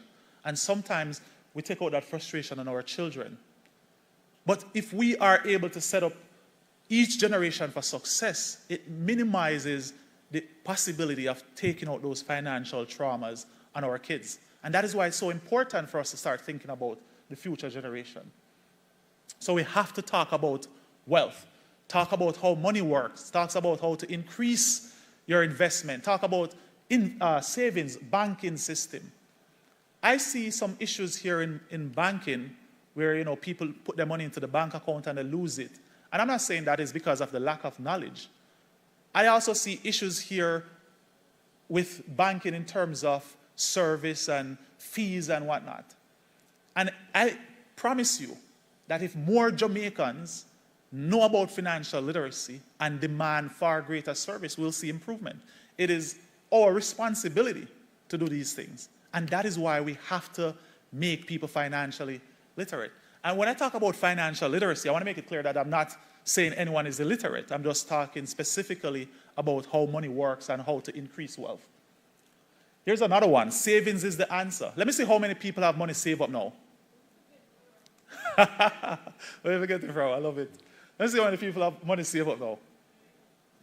See some savings. Yeah? Let me see how many people have money saved up more than 5 years now. Just a regular savings account. What's the interest rate? Don't even know. All right, that's fair. Well, here I'm going to tell you, savings is not the answer. Savings is actually the worst way of storing your wealth. Why? Who know why I said that? Money depreciates. What's the other word that we talk about that depreciates money? Inflation. You say inflation, right? Inflation. So when you have your money saved up in a bank account and the bank say, all right, I'm giving you 3%, or you put it in a long-term fixed deposit. The bank says, all right, I'm going to give you 6% because we're holding it for 5 years. And you're like, wow, 6%? That's way more than the 2% what the other bank them give. But when you actually look at inflation, that's at 8%. You're already losing money already without realizing. Guess what the bank going to do with your money that you put in the fixed deposit? They're going to invest it. They're going to take it and buy real estate. They're going to take it and invest it in stocks. They're going to take it and invest it in other things abroad and make even 200% on your money and then give you the 6%. That principle is known as OPM, other people's money. The bank, they take our money and they use it to make more money. And as I said to the previous group, there's nothing wrong with that. No, we can take the bank money and make more money. Let me see how many people here are familiar with the concept called leveraging. How many people here know what leveraging means? Good, yeah. Leverage, yeah? Anyone ever use leveraging as part of their strategy to build wealth? Not yet? Thinking, all right, get in there. So leveraging, for those who don't know what leveraging is essentially using debt to make more money. Now, a lot of us are familiar with debt. We are familiar with what is known as bad debt. So we take out money to pay bills, to cover expenses, or to travel, or the party loan, or the carnival loan. And those loans comes with ridiculous interest rate. I remember when I joined one of the call in Jamaica, and they were talking about some of the interest rates that some of the loan companies were charging. And I'm like, that is absurd. You are depriving your family of generational wealth, right? But if we were to take debt, that is what I use as part of my strategy, because I never grew up with no rich family. I never have no rich mother. I never have no rich father. I never have no rich siblings. The whole of them broke like me. But the only way for me to build wealth was through good debt. So when I bought my first property and it started going up in value, my property more than doubled. I quickly took money from that and I bought more properties. It's just like, what do they call the game? The Monopoly? I want to play Monopoly. We play it, but do we truly understand it? That's the power of leveraging. When a lot of wealthy people are thinking about buying a business or investing in anything, they don't think about using their own money. They think about borrowing, because guess what? If they borrow $1 billion, they're going to find a way for you and me to pay it. And then that becomes their $1 billion. They're not going to take their $1 billion to buy it. No way. Here, look at this one. This one is huge. And this one is a part of the great mindset shift. I struggled, so my kids should learn what it means to struggle. How many of us have that mindset? Why do you think your child should struggle? Eh? Make your alone struggle. So, yeah?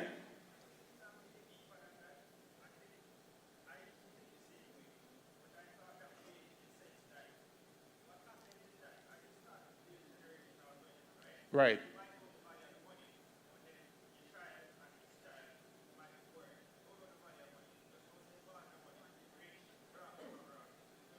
Yeah.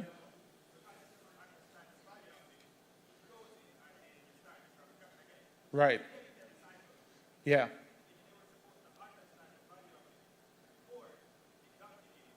Right. Right. And I agree. There's two sides to the coin. But if I were to choose between the two, I would probably choose the one where them grow up in it and them make use of it. Because that is the mindset that a lot of us have. You know, I struggle, so my kids have to learn to struggle. So what that means, they have to go to student loan bureau and get student loan because they have to learn how to pay debt. Yes.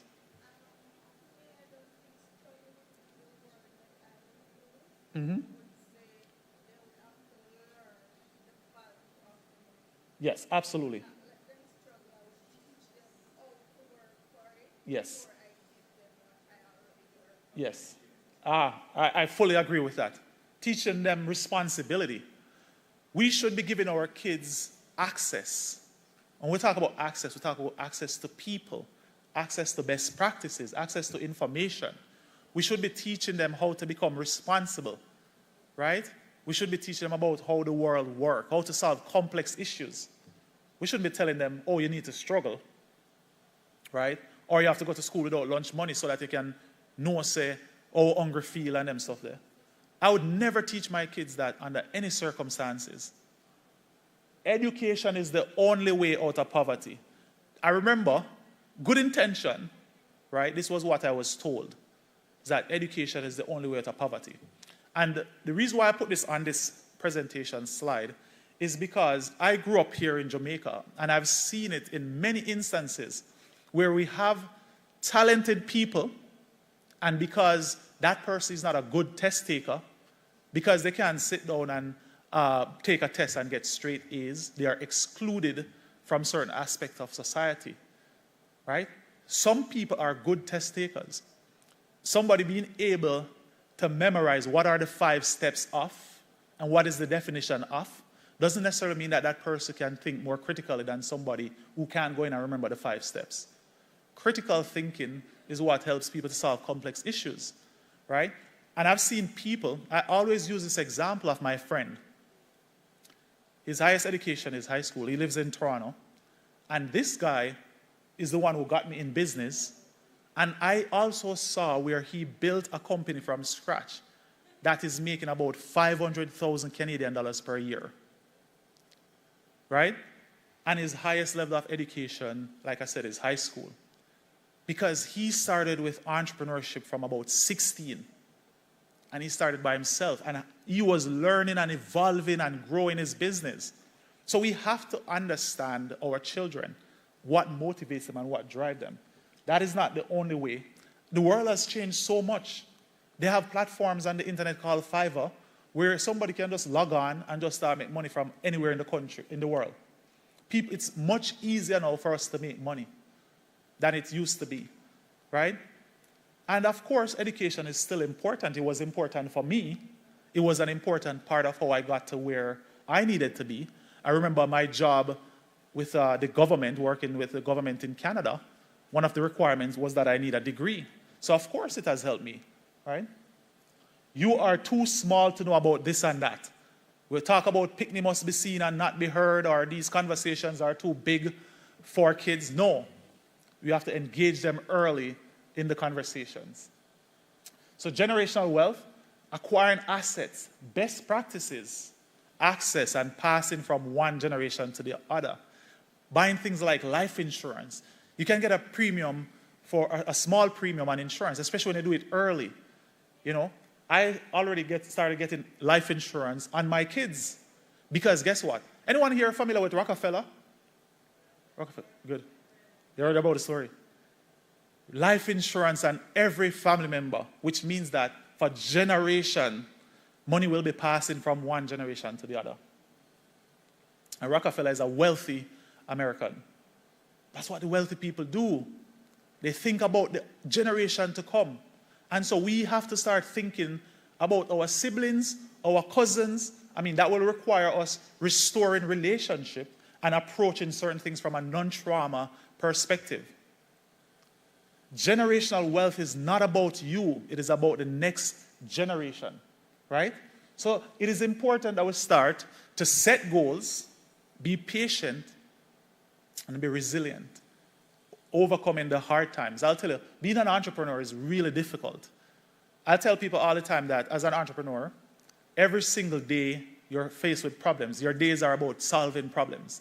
And if we teach our kids to solve complex problems, and problems in general from early, we are setting up our children for success. Invest for the future today.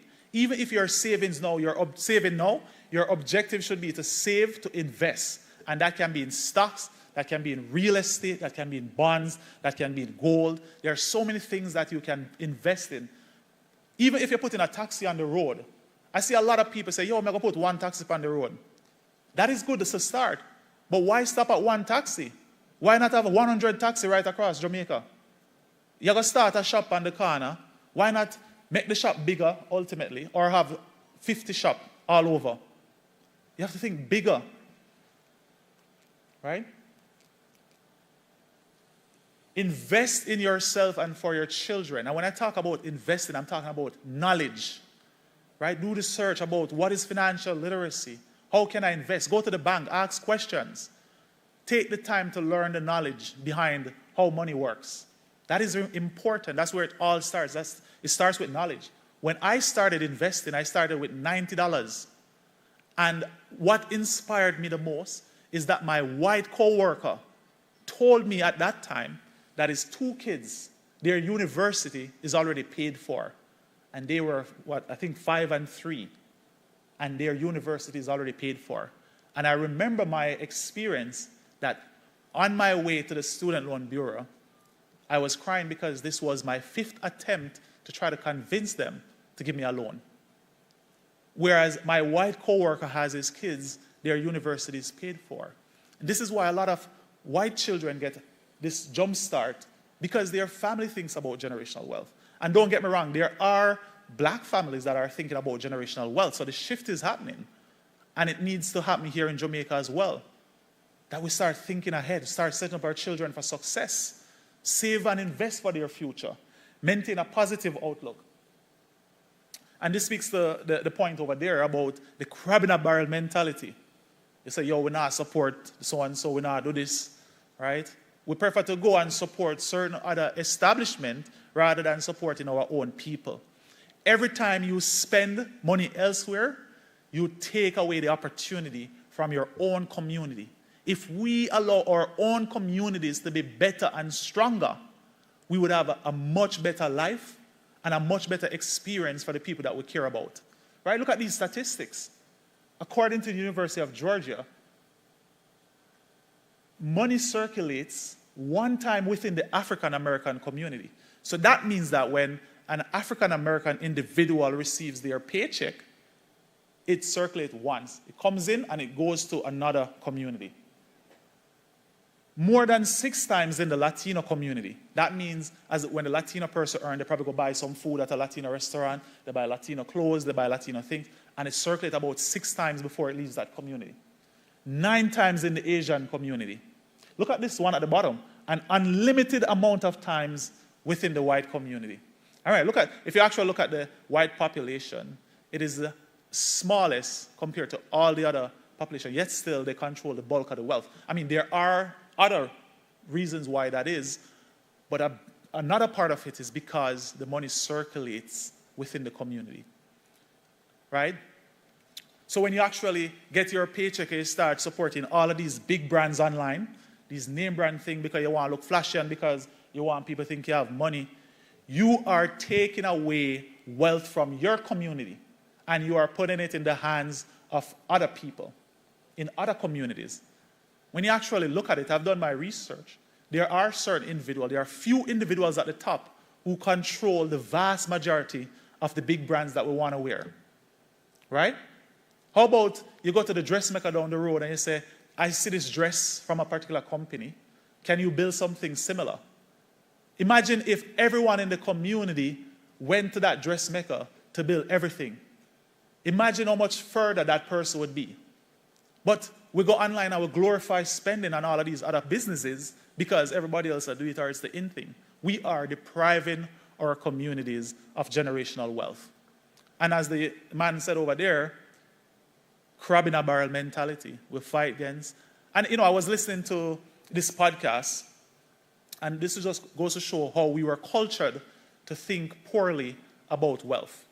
So he said, if it is that you were to post something on his status, or if you were to post something on his status, say, hey, I'm flying first class, or I'm on a plane today, your friends and everybody in the status would be like, yo, big up, first class, things are going on. But if somebody were to post that they're flying in a private jet, they'd be like, then show off, man. They must show off. I told we can't fly in a private jet. And we start look down and we will tell ourselves, oh, this is about money and that about money. We start say, every rich people sad. I saw this post and the post say, do you prefer to be poor and hungry and sad, or rich and can enjoy the things where you want and sad? Which one of the hardship you prefer?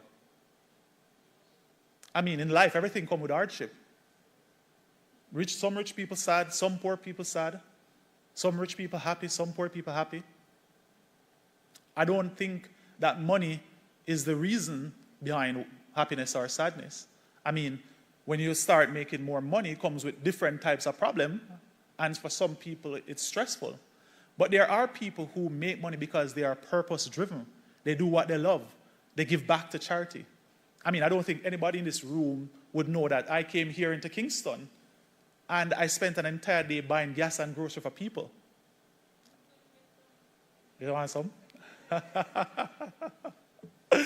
Because, money, when we think about money, it gives us the flexibility to help others in need. And because I'm big on community, I was able to come here in Kingston and do that. And it's something that I want to do more often. And this is also part of the reason why I'm at this conference, to talk to us about building generational wealth, right? So stop thinking negatively about money. Here are some actions that we can take together when we talk about generational wealth. Keeping in mind that generational wealth is not about you. It is about the generation to come. Get your child into banking early, right? Probably get a savings account, put their name on it, come up with some type of fun activity. And I know when we go to the Q&A, one of the questions we're going to ask is how much we need to start with. And I know a lot of people probably already have the question. I remember I was here Tuesday, so that question came up. You can start with, I love to tell people you can start with $0, because the first part to this journey is the knowledge. When my white coworker came to me about investing, before I invested my first 90 Canadian dollar, I went and I researched what is a stock, how to buy a stock. And then I put my first $90, and I became more and more comfortable with it. And over the years, I spent the time learning about stock. And then I started investing, and I grew my stock portfolio to over $100,000. It get bigger and bigger and bigger. And then I start moving money from my stock portfolio into real estate. It's one thing after the other, right? You have to start somewhere. And even if you make a mistake, life is about lesson. A lot of people look at me and they say, oh yeah, if you do this, you're going to fail. The moment you tell me that, I'm looking the other way.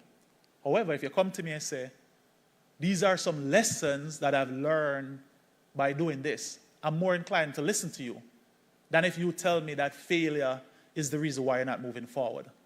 I remember when I was at UWI, I was so afraid to raise my hand to ask a question because I always want to be right. And that's how the system teaches us. It teaches us to be right and wrong. I remember when in primary school, the teacher gave a big rang bang and a big ticky, and then you embarrass your friend and come here, lock your book, and then see big rang bang. How many people used to get embarrassed by a big rang bang? I think all of us can relate. So we grew up, don't want to be wrong. But that was part of the mindset shift that was required for me to understand that it's okay to fail. In fact, failure is an important part of becoming successful. Because when I ventured into real estate, I made a lot of mistakes. One of my biggest investment losses is $15,000 in a single day. And I learned so much from that. I've made other business decisions, and it's cost me.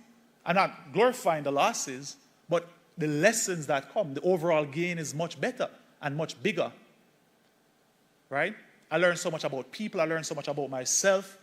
And if I never got out of my comfort zone, I would have not been able to achieve these things. Learn about financial literacy, specifically how money works. And I'm going to remind you again that cash is what? Is trash. We all love cash. But if you have a bulk of cash, if you have it under your mattress, I know some people like to store it under their mattress because they don't trust the bank. I see some laughing over here, so yeah, you don't trust the bank. It's understandable. But it's when you have a bulk of cash, I saw this thing on social media where it started off with a 5,000 Jamaican dollar and within 4 hours it turned a couple cents. That's because we are inclined to spend the money when we have it.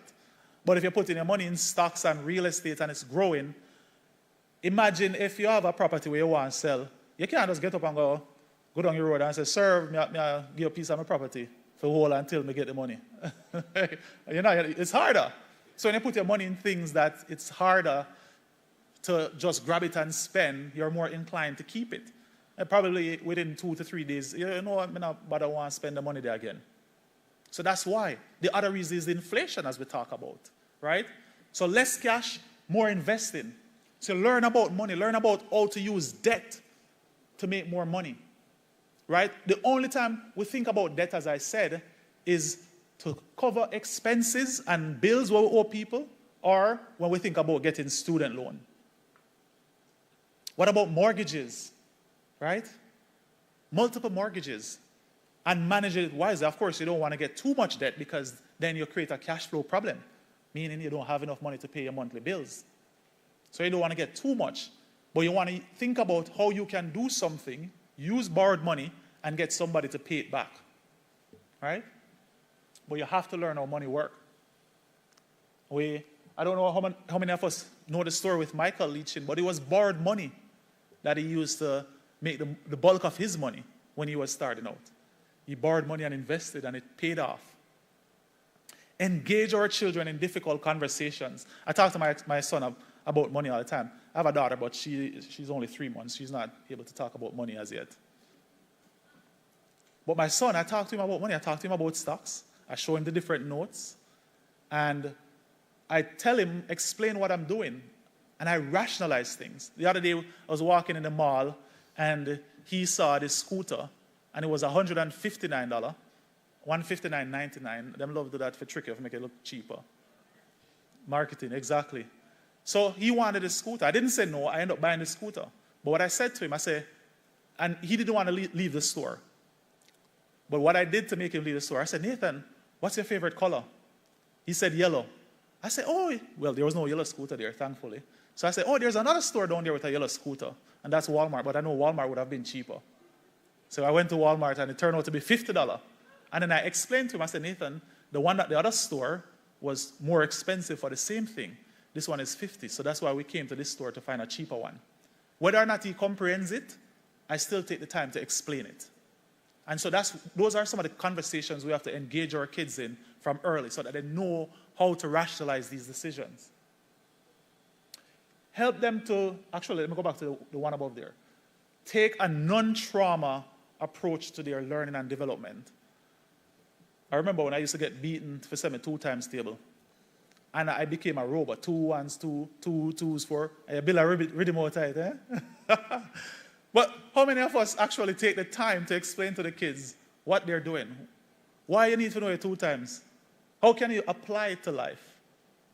How many of us take the time out to do that?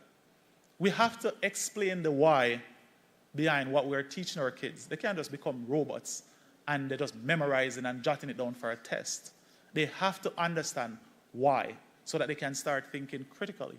You know, my parents tell me that, for example, 2 times it's important to know it because if I go to the shop, I need to know that if I give X amount, this is the change that I get back.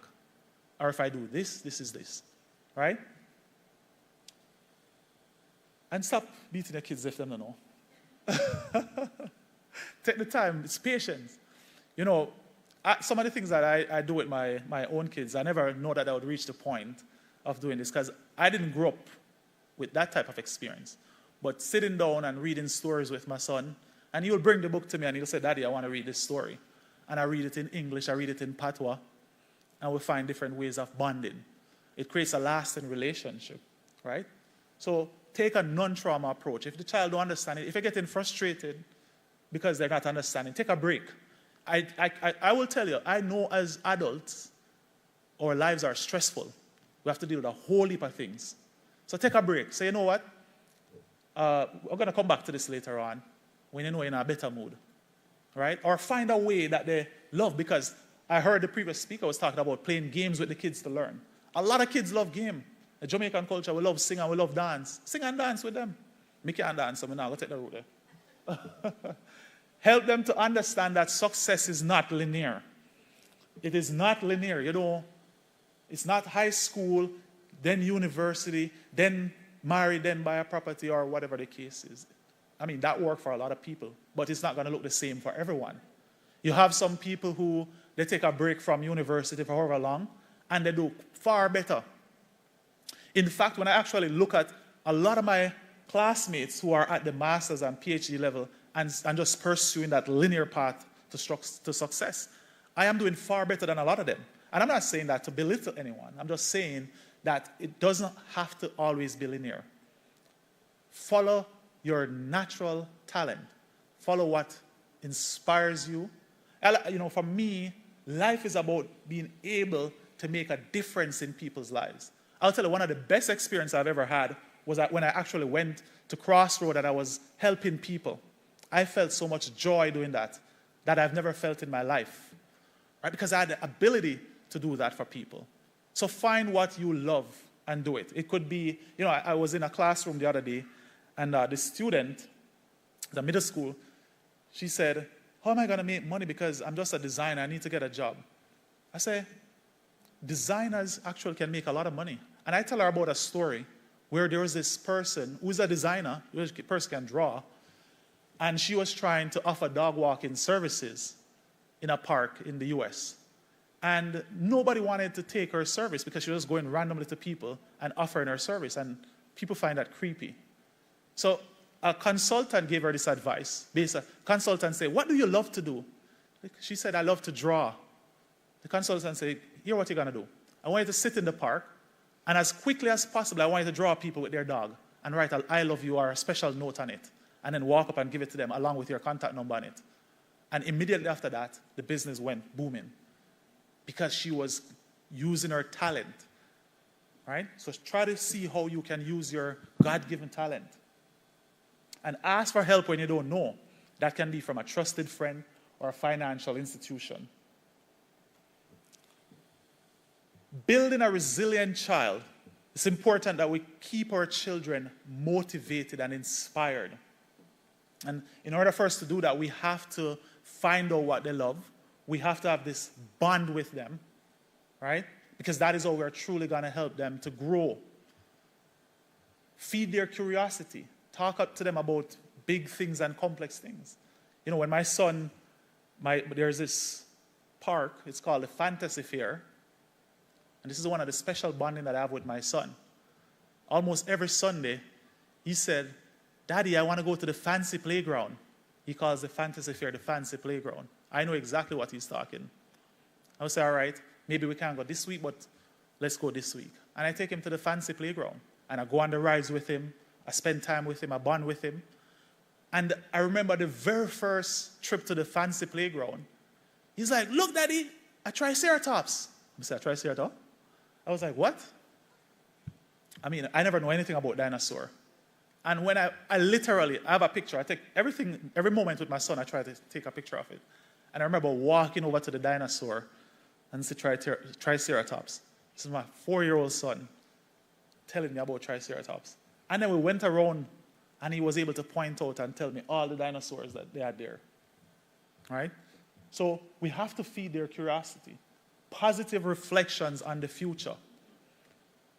This is an important one because I know sometimes we can get caught up in our reality. Life hard, I'm hungry, we don't have no money, whatever the case is. We get caught up on that. A positive mindset, we have to learn to cultivate a positive mind. You know, from I was living in Jamaica, I imagined the future that I always wanted. I think about it all the time, and I take the actions now to get there. And you can do it too. But if you're spending most of your time just reflecting on the reality, you're not going to think about how to get to that future. And it can be simple steps such as, you know, learning something new, connecting with somebody that you've always been afraid of connecting with. When it comes to business, I don't really have much shame. Like, I'm going to reach out to you. I'm going to reach out to you multiple times. If you don't want to tell me yes, that's fine. You tell me no, you reject me, I move on to the next person. Right? I take my emotions out of it. But that is how you grow. When my friend asked me recently, what has been one of the most important part of my journey so far? And I said, all the rejections that I've ever received. Because those rejections help me to become more in tune with myself. Right? So reflect on the positive things in our life. We all have the positive. There's a flame somewhere. We just have to light it brighter.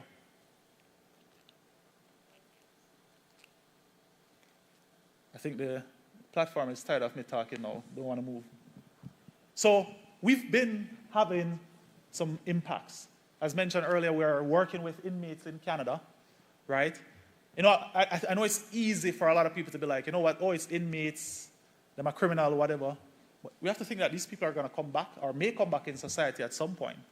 And so my organization is always about building capacity and making a difference. So regardless of where we are, we have to stay true to that. And so we've been changing lives. You know, we started talking about money, but we've shifted to this tagline here. We're not only talking about money, but we are changing lives. And so it is on you to change your situation and to change it for your future generation to come. And an important part of that is thinking about your child's or your children's future. Give up on all the things that are not working and the things that are not going the right way in your life and try to focus on the things that are working. All right? So now, I mean, if anyone wants to follow me, that's my information there. So my business page, it's Flip and Floss. And then my personal page is flipboss_T. Or you can just scan the barcode. All right, so I think that's it for this presentation. Are there any questions? And I will say this. I like to say this so that people get comfortable with asking the question. No question is a dumb question, and every question deserves a great answer. So feel free to ask me anything. All right, so first let me say thank you, Mr. Smith, for such a well-done presentation. Thank you. And we have a question all the way in the corner.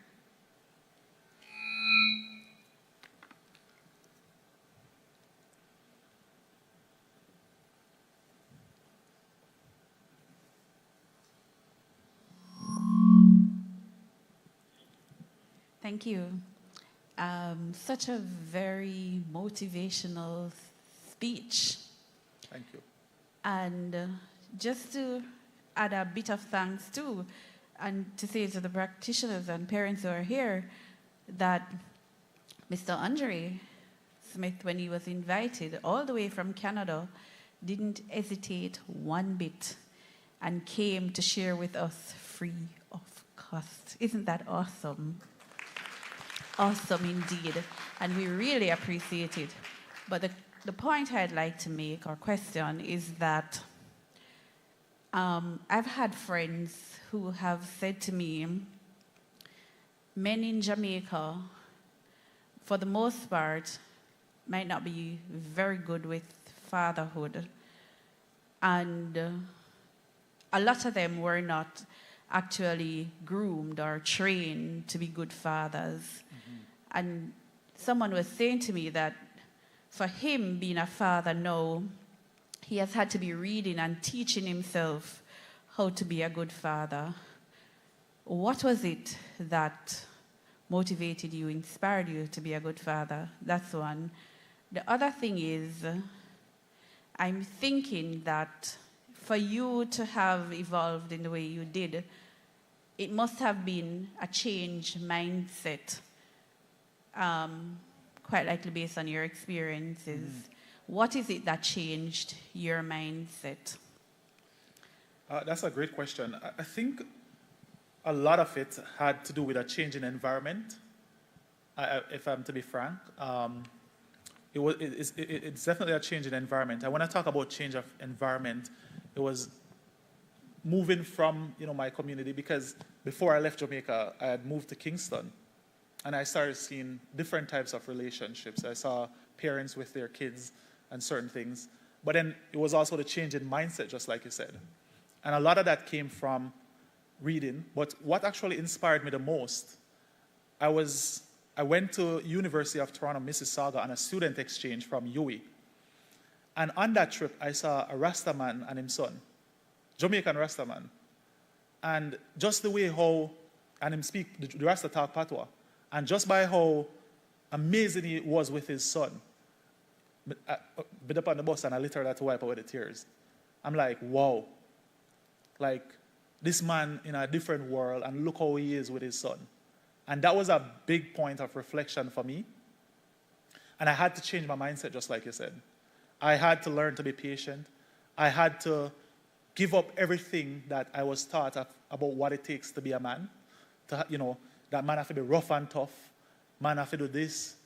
Some men in Jamaica, they get glorification when they have multiple women and multiple kids all over. I had to give up all of that, right?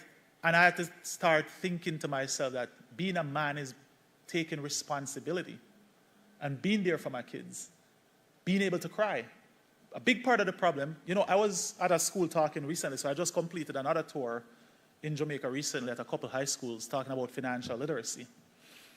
And there was a group of kids there, the boys, and they were giving a whole heap of trouble while I was presenting.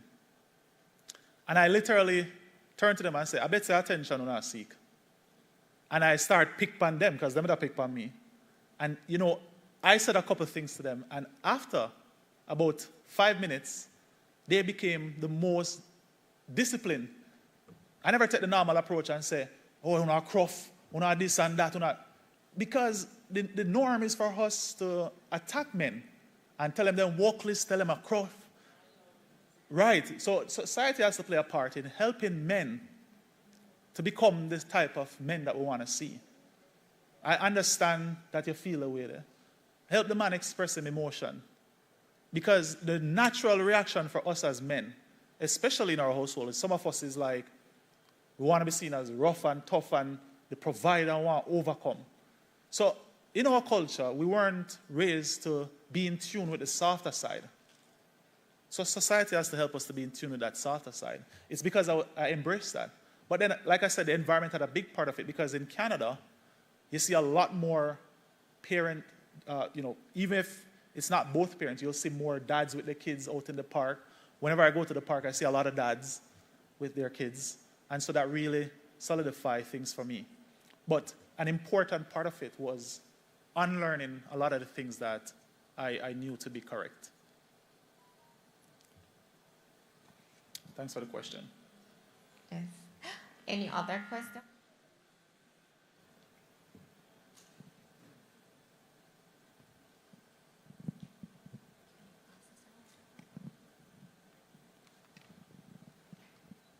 Yeah, I'd just like to ask if there's any point in time in your business that you have come up with some obstacle or failure and how you overcome.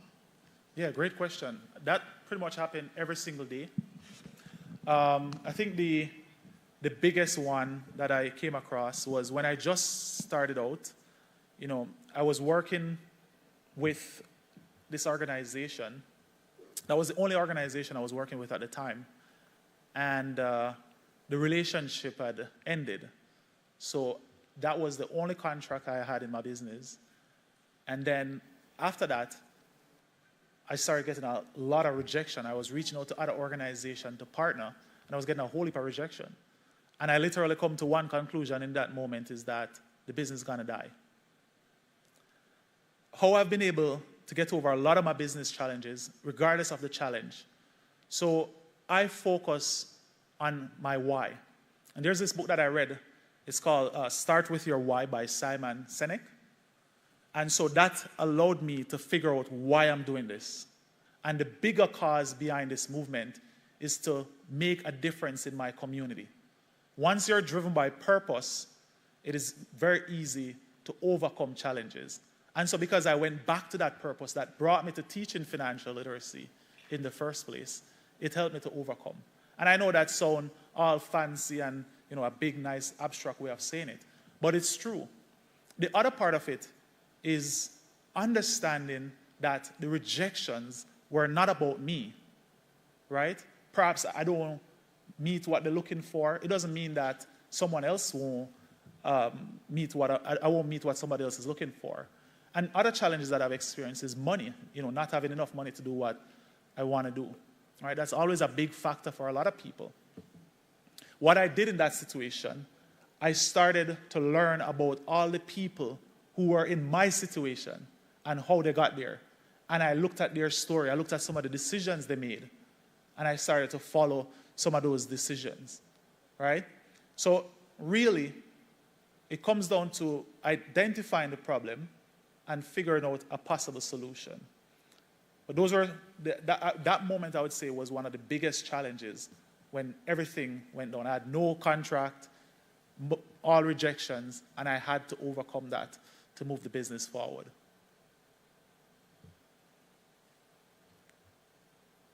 Another question. So I am living here in Jamaica. We're living here in Jamaica. Mm-hmm.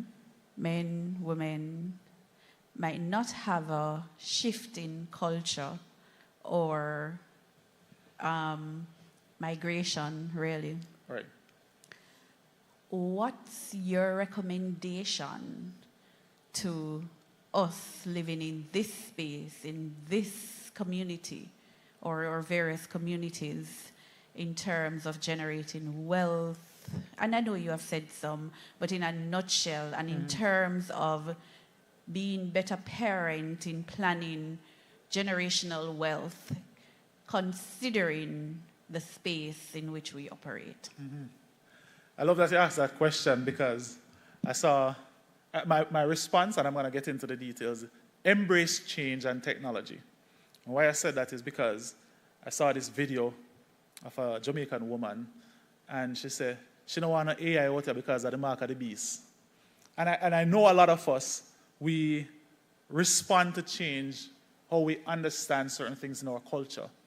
But we live in a reality where we can access the globe from anywhere, right? And so it's really about what we are using our time to do. Like, even as a single mom, being at home with no income, going on a platform like Fiverr and saying, I'm good at transcribing, listening to speeches and writing it out, you can probably make up to $500 in 2 days or a week by doing that from the comfort of your home. There are multiple platforms. A quick search, what are the 10 easiest ways to make money in 2023, can give you insight into some of the things that you can do now.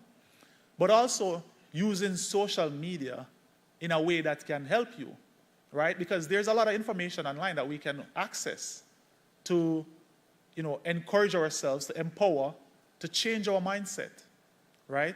So that mindset piece is critical because a lot of people around you probably are not going to be embracing what you believe in. But it doesn't mean that you can't get access to these things. I know a lot of Jamaicans who are online. My company, Flip and Floss, it's built, I would say, 90% by Jamaicans. We talk about UI, UX designer, we talk about developers, we talk about animators, all of these technical talents that's building this innovative platform. It's Jamaicans staying here in Jamaica, making up to $300,000 just off of one little contract, working with my business. So we have to utilize technology to access things that we can't access. A lot of us think that, oh, you need a visa. Oh, we can't get the US visa, or we can't get the Canadian visa. I mean, it would be better if you can get the US or the Canadian visa, but that doesn't necessarily mean you cannot access certain information online. So I would say embrace technology and embrace change.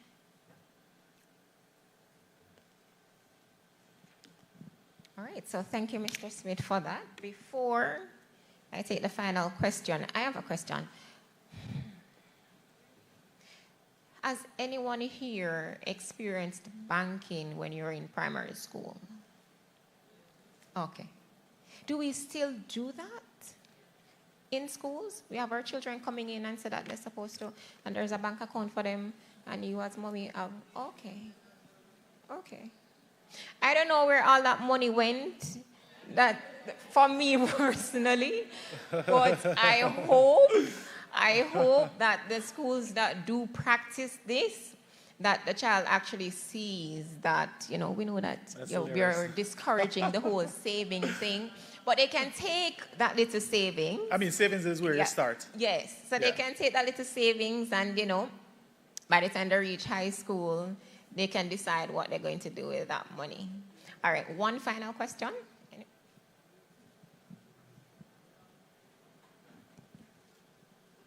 Good afternoon.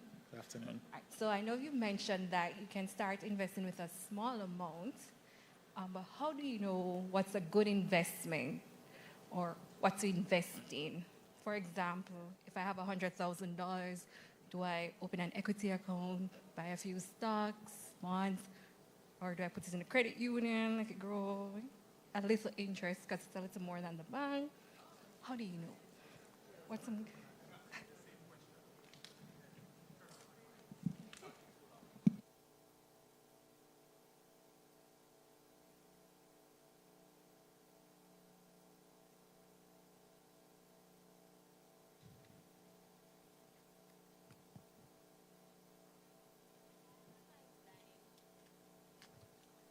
Okay, here we go. I thought they muted me for a second. Tired of hearing my voice. Yeah, so let's start with this. Buy when people are afraid and sell when they're greedy. And I spoke about that earlier, looking at chaos and finding the opportunities. Now, a good way to start when you're thinking about investing is, honestly, don't try to reinvent the wheel. Don't go into nothing new like if you don't understand crypto, it's fine if you don't understand it. But look at what the wealthy people are doing. I always tell myself, I can't take money advice from somebody who don't have the amount of money that I'm trying to make. Look at the investors. Which company they're buying? They're buying banks. They are buying real estate, right? So look at where they are putting their money. That's an easy way. And follow the journey. Or you can look at the company and ask yourself some question. How long has this company been around?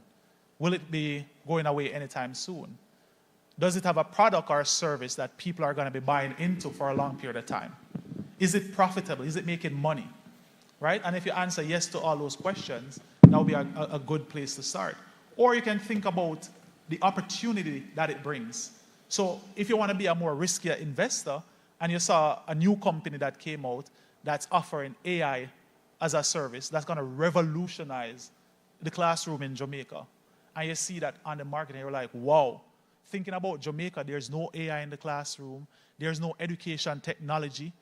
This is actually another thing, like educational technology for teachers.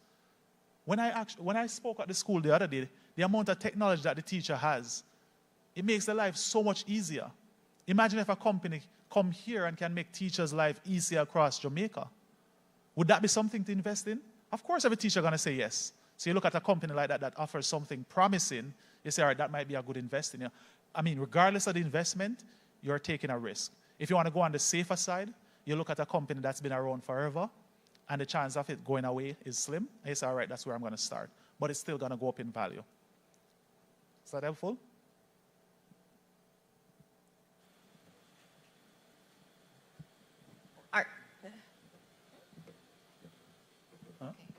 All right, so thank you so much, Mr. Smith. We are now at the end.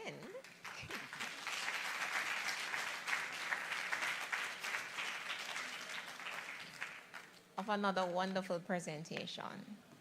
Now, we know the tagline, investing today for tomorrow. Who said that? Who says investing today for tomorrow?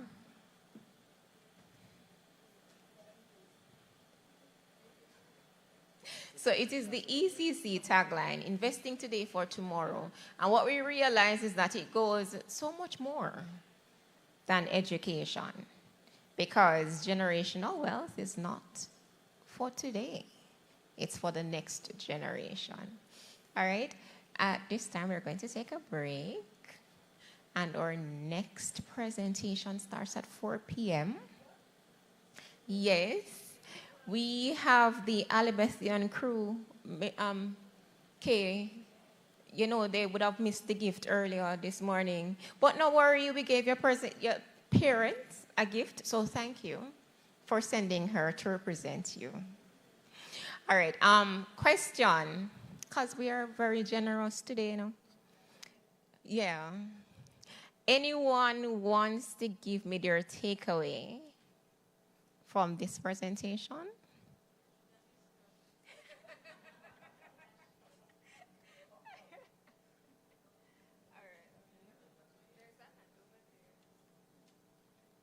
I'll come to you shortly. I'm not going to forget you.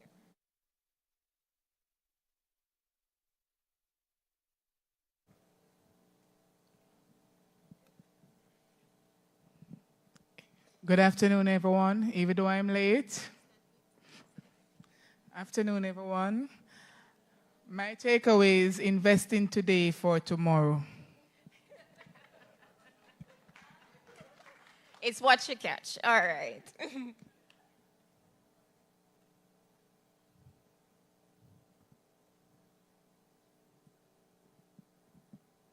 Good afternoon.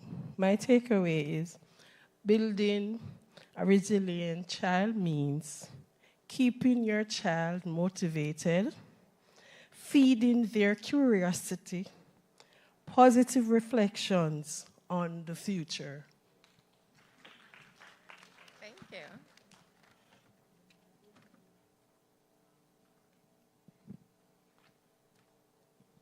Good evening, everyone. Okay, so my takeaway is saving is the worst way to store your money.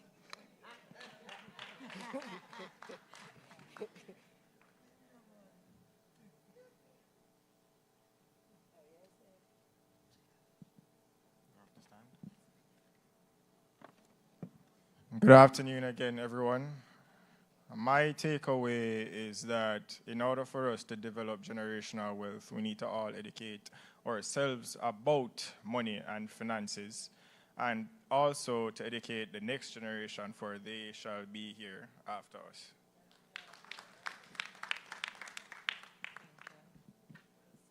So you see, Mr. Smith, we are learning. And I must say, on Tuesday evening when you had finished your presentation, I told you I was still confused, because when you talk about money, you're talking about numbers, and I don't like numbers. But no, it was much clearer. Okay, my takeaway is critical thinking solves complex problems.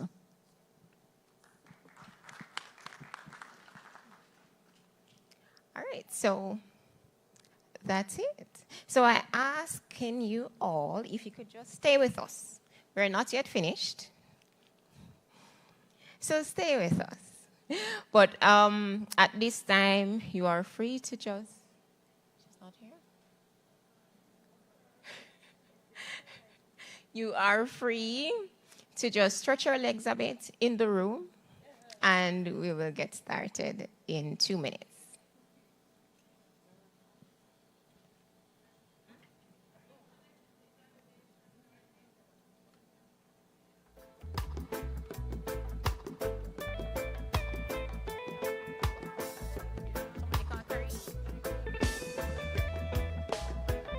So you can leave the evaluation sheets on the table.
All right, so we are back. Thank you so much for staying with us. And at this time, I have with me Ms. Kenisi Davidson, and she will be looking at the topic, fostering self-esteem, values, attitudes, and norms. Now, Ms. Davidson is currently the Assistant Chief Education Officer. She graduated from the Michael Teachers College, the Michael University College. She has been serving in education since 1999. She is passionate about the positive growth and development of children and youth. She has also served as guidance counselor at the Brownstown Primary and the Bremer Valley High School in the Central Ministry as the national coordinator for the program for alternative student support. She was the Senior Education Officer in the Guidance and Counseling Unit for Regions 5 and 3. And now she's temporary principal for the Roger Clark High School.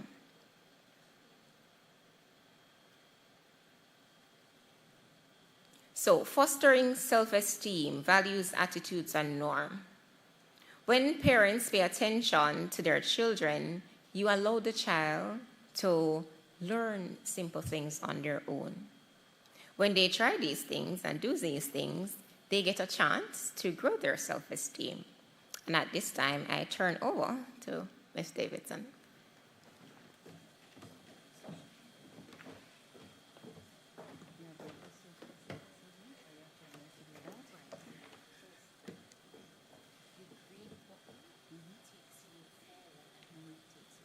Thank you. Ladies and gentlemen, it is always such a pleasure to be conversing with parents. And regardless of where you are at this time in Jamaica, you are actually in the right place because the conversation continues. I do so thank the Early Childhood Commission for inviting me to be a part of this. This is not just another activity. It is one with a deep felt rooted meaning for parents as we look to the future of our society and the children that we're raising. Because, ladies and gentlemen, if our young people are not raised well, can you imagine where you and I stand in another 10 or so years? And so we are grateful as a Ministry of Education and Youth to be a part of this occasion. And so we're fostering good self-esteem, values, attitudes, and norms in our children. How do we do that as parents? Why do we even want to do that? And how, ladies and gentlemen, can all of this be accomplished? After all, I am just a mother. Well, I'm a father, I know, but What difference can you make? How can you help your child to achieve his full potential, making good use of all the resources presented to him and to her? And so, ladies and gentlemen, the concepts: self-esteem, values, attitudes, norms. These have become commonplace words in the global village. You hear people from other countries speak to the self-esteem of our adolescents have been so negatively impacted by the advent of the COVID-19 pandemic and the lockdowns. And the value system has gone through the roof. It's as if they don't exist. And the attitude of these young people, locks me dear, this is society and the norms. And if you listen, wherever you are, however it is said, how it is spoken, it is speaking to every single one of us. And so, the concepts. For some of you, these are mere reminders. For some of you, they're very new. And for some of you, you need to stop to really think it through clearly. The concept of self-esteem, very basic, refers to the way we value and evaluate ourselves. It's not how people see us, it is how we see ourselves. And so as parents, let's have the dialogue. When you look in the mirror, who do you see looking back at you? Who is me? What does me represent? Is it just a face? Is it just a beautiful smile? Is it a person saying to the one looking on, boy, I don't know how I'm going to make it work out, But boy, the things just get hard, so. And boy, them in this what fi mad me. Am I just 3, and in no years? You are correct. Your child was never born with ears. Your child has 2 beautiful ears. But me know the thing set up. So we want to be looking at these concepts. If we're thinking of how do we value, how do we evaluate ourselves, is the same thing your child is going through, especially in these days. And so when your child looks in the mirror, is the child seeing the lion? You notice who is looking in the mirror? One little puss. But as far as that cat is concerned, he's a lion. His character is that of a lion. Have you ever stopped to think about who looks back at you? Or you are so concerned with the pretty dandan? When you look in the mirror, it's to look if the hair fits good and if the lipstick lip on properly and, the shadow ting and ting and ting. But do you stop to look at who am I looking at? The concept of self-esteem. Here's a simple activity for you that you can use 1 minute wherever you are. You can do this in 1 minute. Let's go. There are several balloons, and you simply need to complete the sentences. And so if I should ask you, I've been told I have pretty, you finish it. Pretty hands, eyes. I'm good at. You are good at? Craft. I feel good when it rains. Woo! People compliment me about my smile. Finish the sentence inside each balloon to tell things that you love about yourself. But all of this is saying, I feel good when people say or people identify. But do you identify with all of what people say to you? No. I love your honesty. Thank you. Because we don't take the time to evaluate self. And so we need to help our children to do that. See, when we talk about values, there's truth, peace, right action. These are values that are global. And so when we speak to values, we're looking at the regard we place on the resources we have, people in our lives, etc. And they can be global and they can be personal. See, so the concept of values, friendship, peace, respect, relative, goal. And so we can decide in some regard the things that we consider to be values. The society has values. The world has values. And so when we move to attitudes, attitude changes everything. In general, it's a learned way of thinking and feeling, a way we evaluate others and situations. And these are just reminders. Look at some factors that can affect attitudes. The observations we make in our environments, when we condition our children, the social roles and norms and our experiences, all of these factors influence attitude. And here we are having this discussion and we're looking at these are the things we need to be fostering in our children when we ourselves sometimes have not yet taken the time to look at them. Norms are accepted standards and ways of operating or behaving. They can be cultural, they can be subcultural, they can be global. And this is just reminding you. So parents, let's foster these concepts. First, if you truly want to foster these concepts in your children, some simple things you need to do. Accept that you are a parent. Do you know there are parents who have not yet accepted that they're parents? Me have a youth. A 3 picnic me have. But that doesn't mean you have accepted the fact that you're a parent.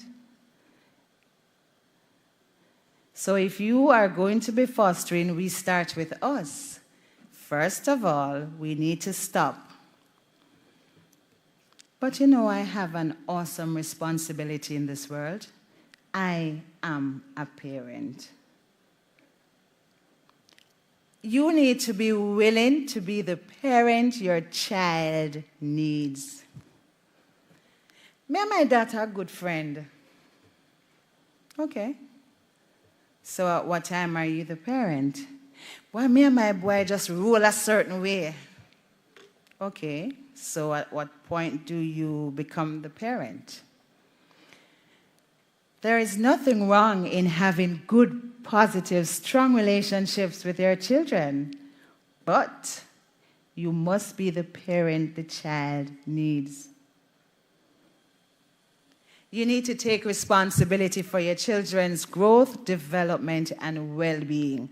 That is what being a parent is about. So to say, I'm the mother of 4 or the father of 2 is not enough. How do I now take responsibility? I need to believe in the impact that I can have on my child. So I am going to think twice to my responses in public and at home because my behavior has a direct impact on my child. Little boy can't care years. Woman, don't make me have nothing today. Do not antagonize me. Lady, look here, don't make her get vexed. Miss Effie, cark your ears, Pitney, cark your ears. How is a child to do that? Can you do that? Can you do that? No.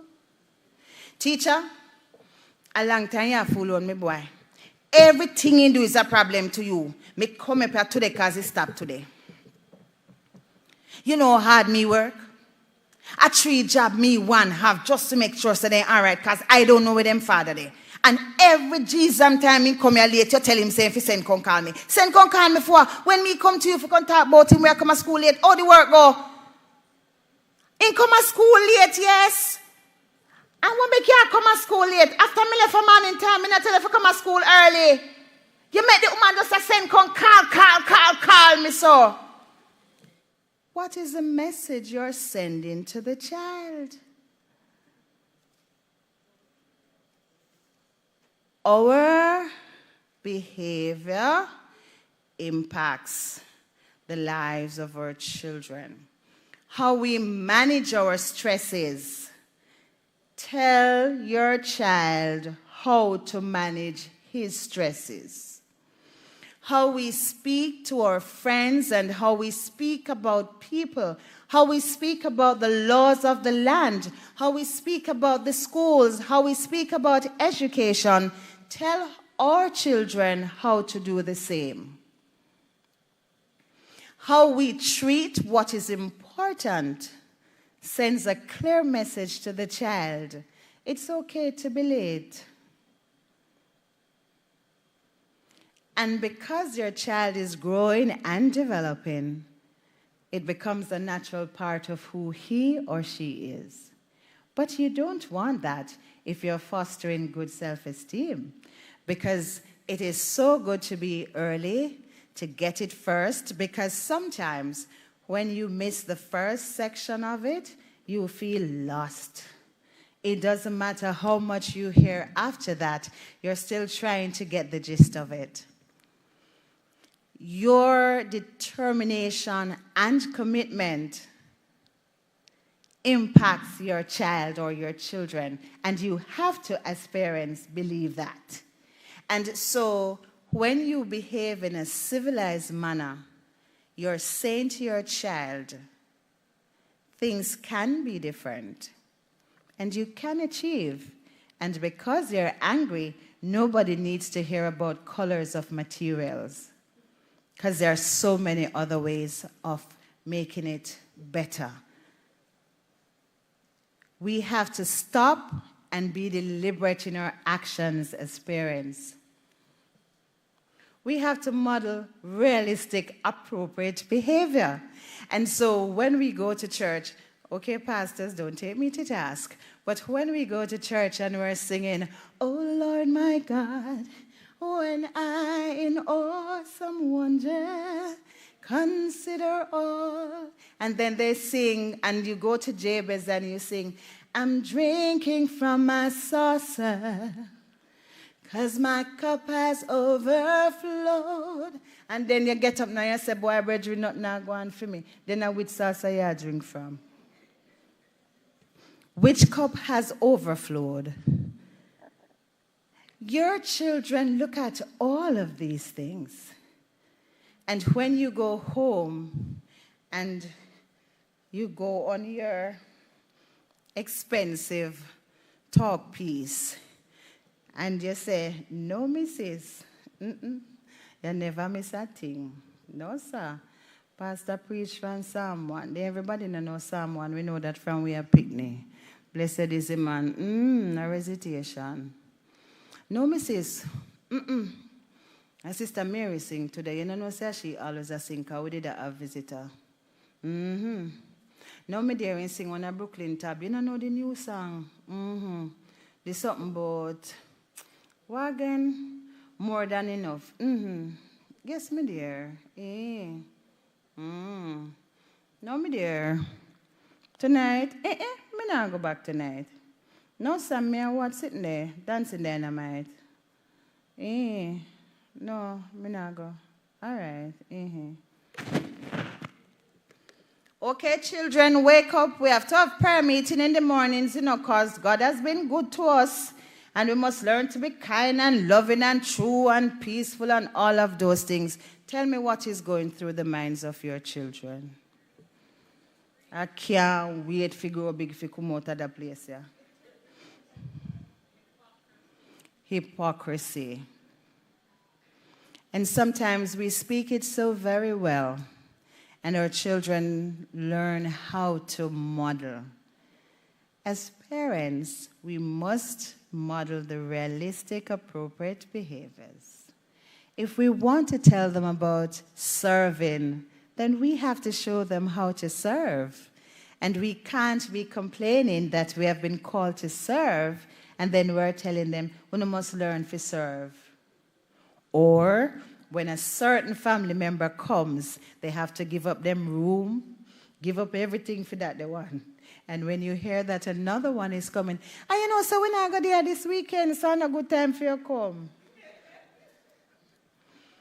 We want to be fostering good self-esteem, values, attitudes, and norms in our children. Our behaviors must be realistic and appropriate. We need to provide for our children the opportunities for them to enhance their self-esteem, help them to dream. Sometimes your children will come to you and they'll say to you, Mommy, I want to be a pilot. Boy, go sit down. You ever see pilot come out of this house? I don't know. With them, the teacher, every year they have career day and make things so they can turn them your things. You try to go sit down. You must think as a pilot get in epaulet. Mommy, I think I want to be a teacher. You know, no ambition. Of all the things you could have go on to teacher. So a teacher them poor and pauperized. Oh, Mommy, I know I want to be a doctor. Yes, my son. Good thing that a doctor say you sort of have one little brain damage. But yes, man, you can turn doctor. On second thoughts, what kind of doctor you talk about though? I will pan a book one, because me can't show off pan a book one. Oh, Mommy, I want to be a doctor of psychology. You know what? Make I go on where I go here. Provide the opportunities. Encourage your children to dream and to dream big. So when your child says, I want to be like this person who has excelled and is a positive role model, you need to say, how can I help you to get there? Don't ever let your children think that that's too high a bar for them to climb.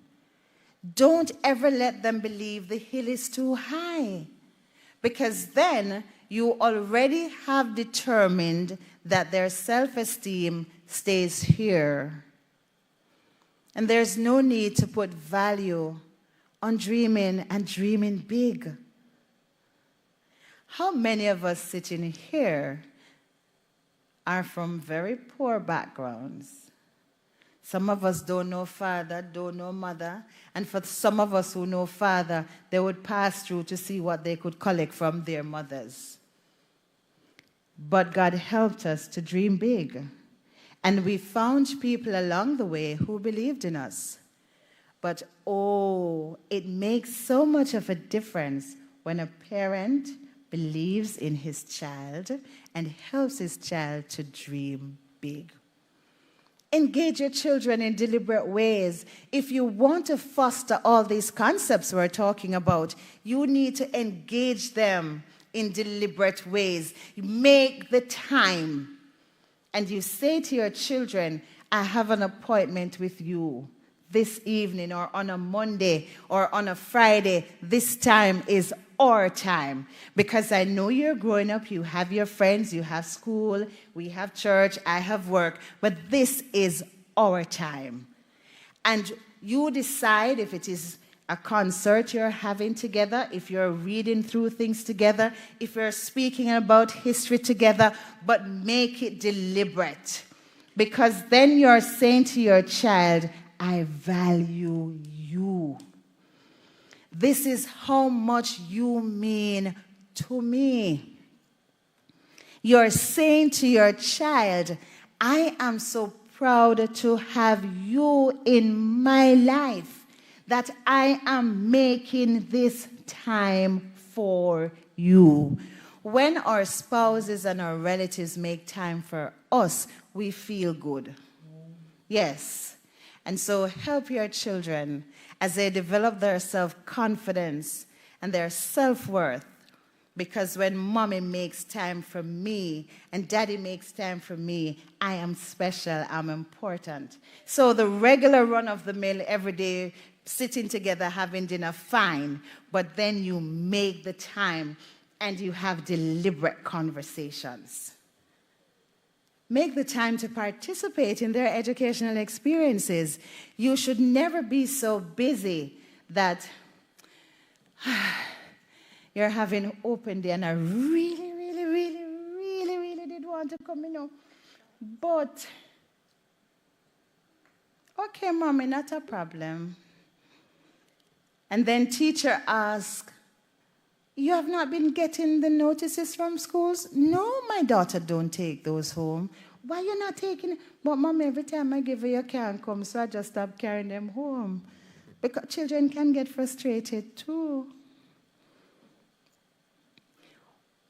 Where are we today with math? What topic? What about the comprehension passage you were working on the other day? What are we doing in science? Be a part of it. And we have never asked parents to know exactly what is being taught in school. We have just asked you to be there and to support as best you can. Because when some of us were going to school, it was, according to my grandmother, the 3 R's: reading, writing, and arithmetic. Yes, that's what my grandmother said. But today it is so different, and it is possible we're not able to really help them find answers, but if we can help them to access the resources, we want to know what is happening at school, what's the philosophy of the school, where is it that the school wants its students to get to, how do I play a role in all of that? That's what we're asking of our parents as we foster the concepts.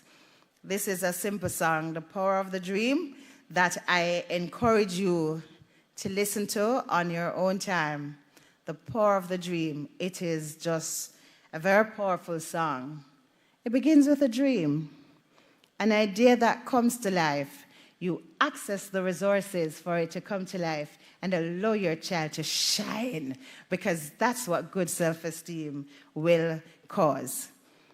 Fostering the concepts as parents, best practices, become a consistent member of the school family. I worked in a primary school once, and our PTA president, her children had grown. You know what she did?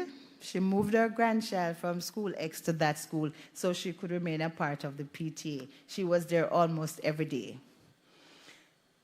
We're not saying you may be able to be there every day, but use the phone system.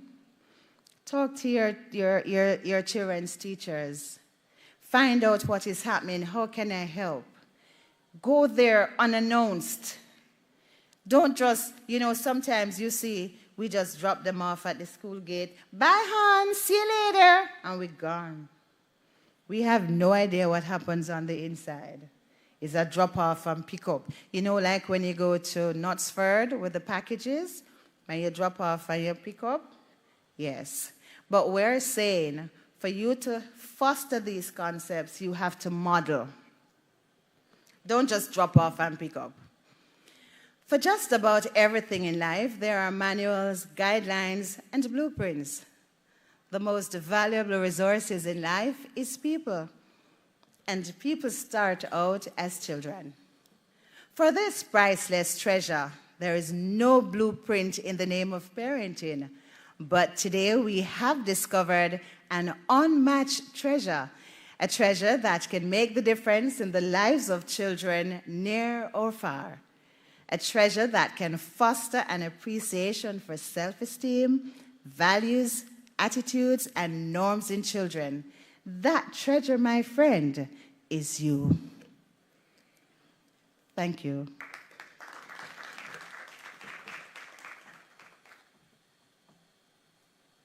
And thank you, Ms. Davidson. You were late, but indeed the presentation was very timely and it was well done. And you see, because you were rushing to leave and you're glad you're staying at your room? All right. Are there any questions? Any comments? Okay. Oh, teaching parents about self-esteem. It is very important because being a mother, you know, your parents never teach you them something there. And you coming now up in society as a parent and still never really understand the full concept of these things, that it will impact the child or it has a negative impact on the child based on your attitude towards the child. They say you're never too old to learn. And for me, I am miserable at times, like really. And having self-esteem, they say I'm trying to learn. As much as my oldest child is almost 19, I'm still learning because I have two others.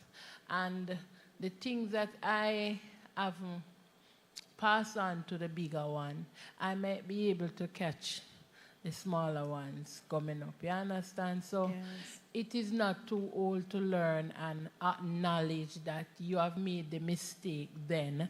So it is, it can be corrected future. You understand? Yes. Yeah. Thank you.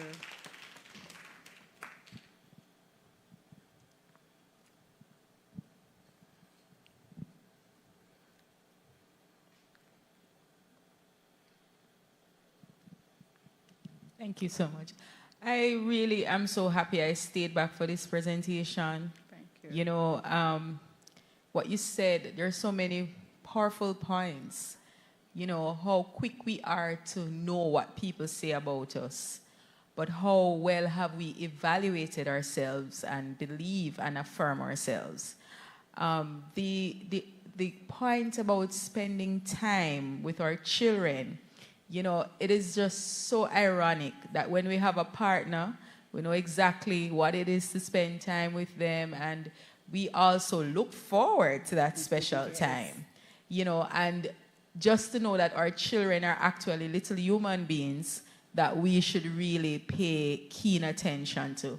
I like what you emphasize about consistency and our dialogue. Sometimes they're playing and we think they're not listening, but they are evaluating us every time. And I just want to affirm you for that presentation. As a mother of 3, it has impacted and motivated me, and I will be certainly listening over to that on YouTube and sharing it as well. Thank you. Thank you, too.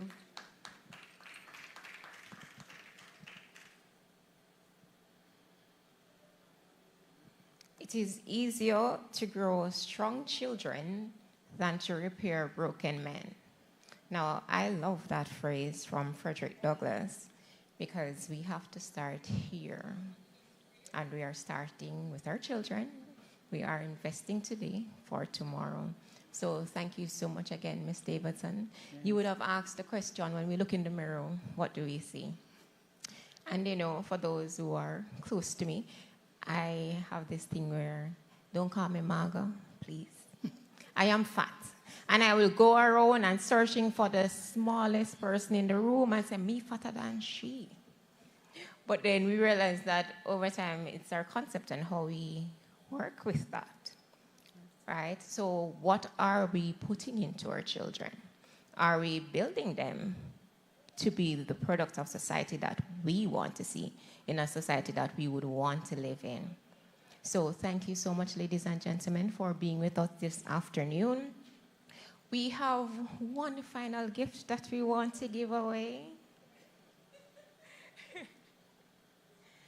And I want for you guys to help me decide how I do this one.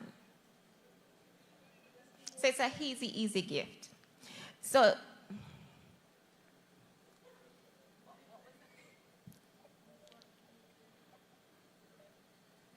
I must give it to the production team. You think I can do that?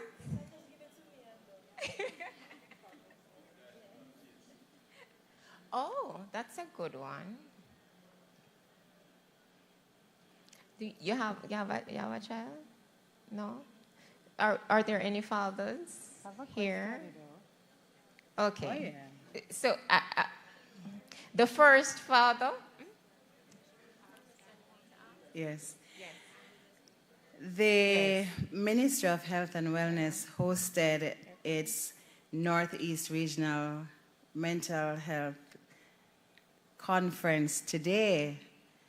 That's where I'm coming from. I presented at 3. Oh. And I listened as they spoke to what is being done to support our parents. You have been here all morning. I would just want one person in one sentence to say to the team, how has all of this made a difference to you? So it's the first person to come and to say in one sentence, from this morning to now, how has today impacted your life as a parent? They'll decide if they're satisfied with the response. So the floor is open.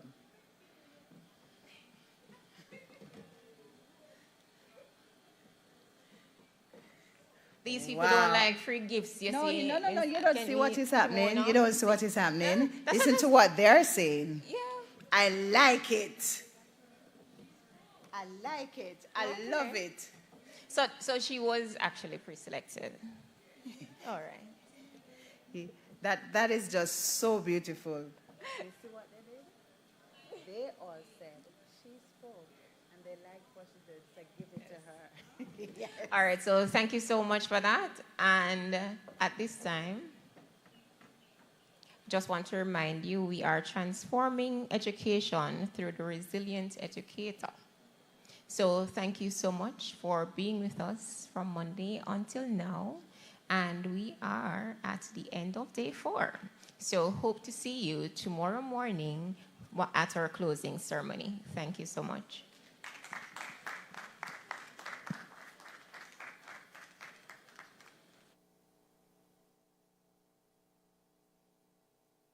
And Mr. Father, we still have a gift for you.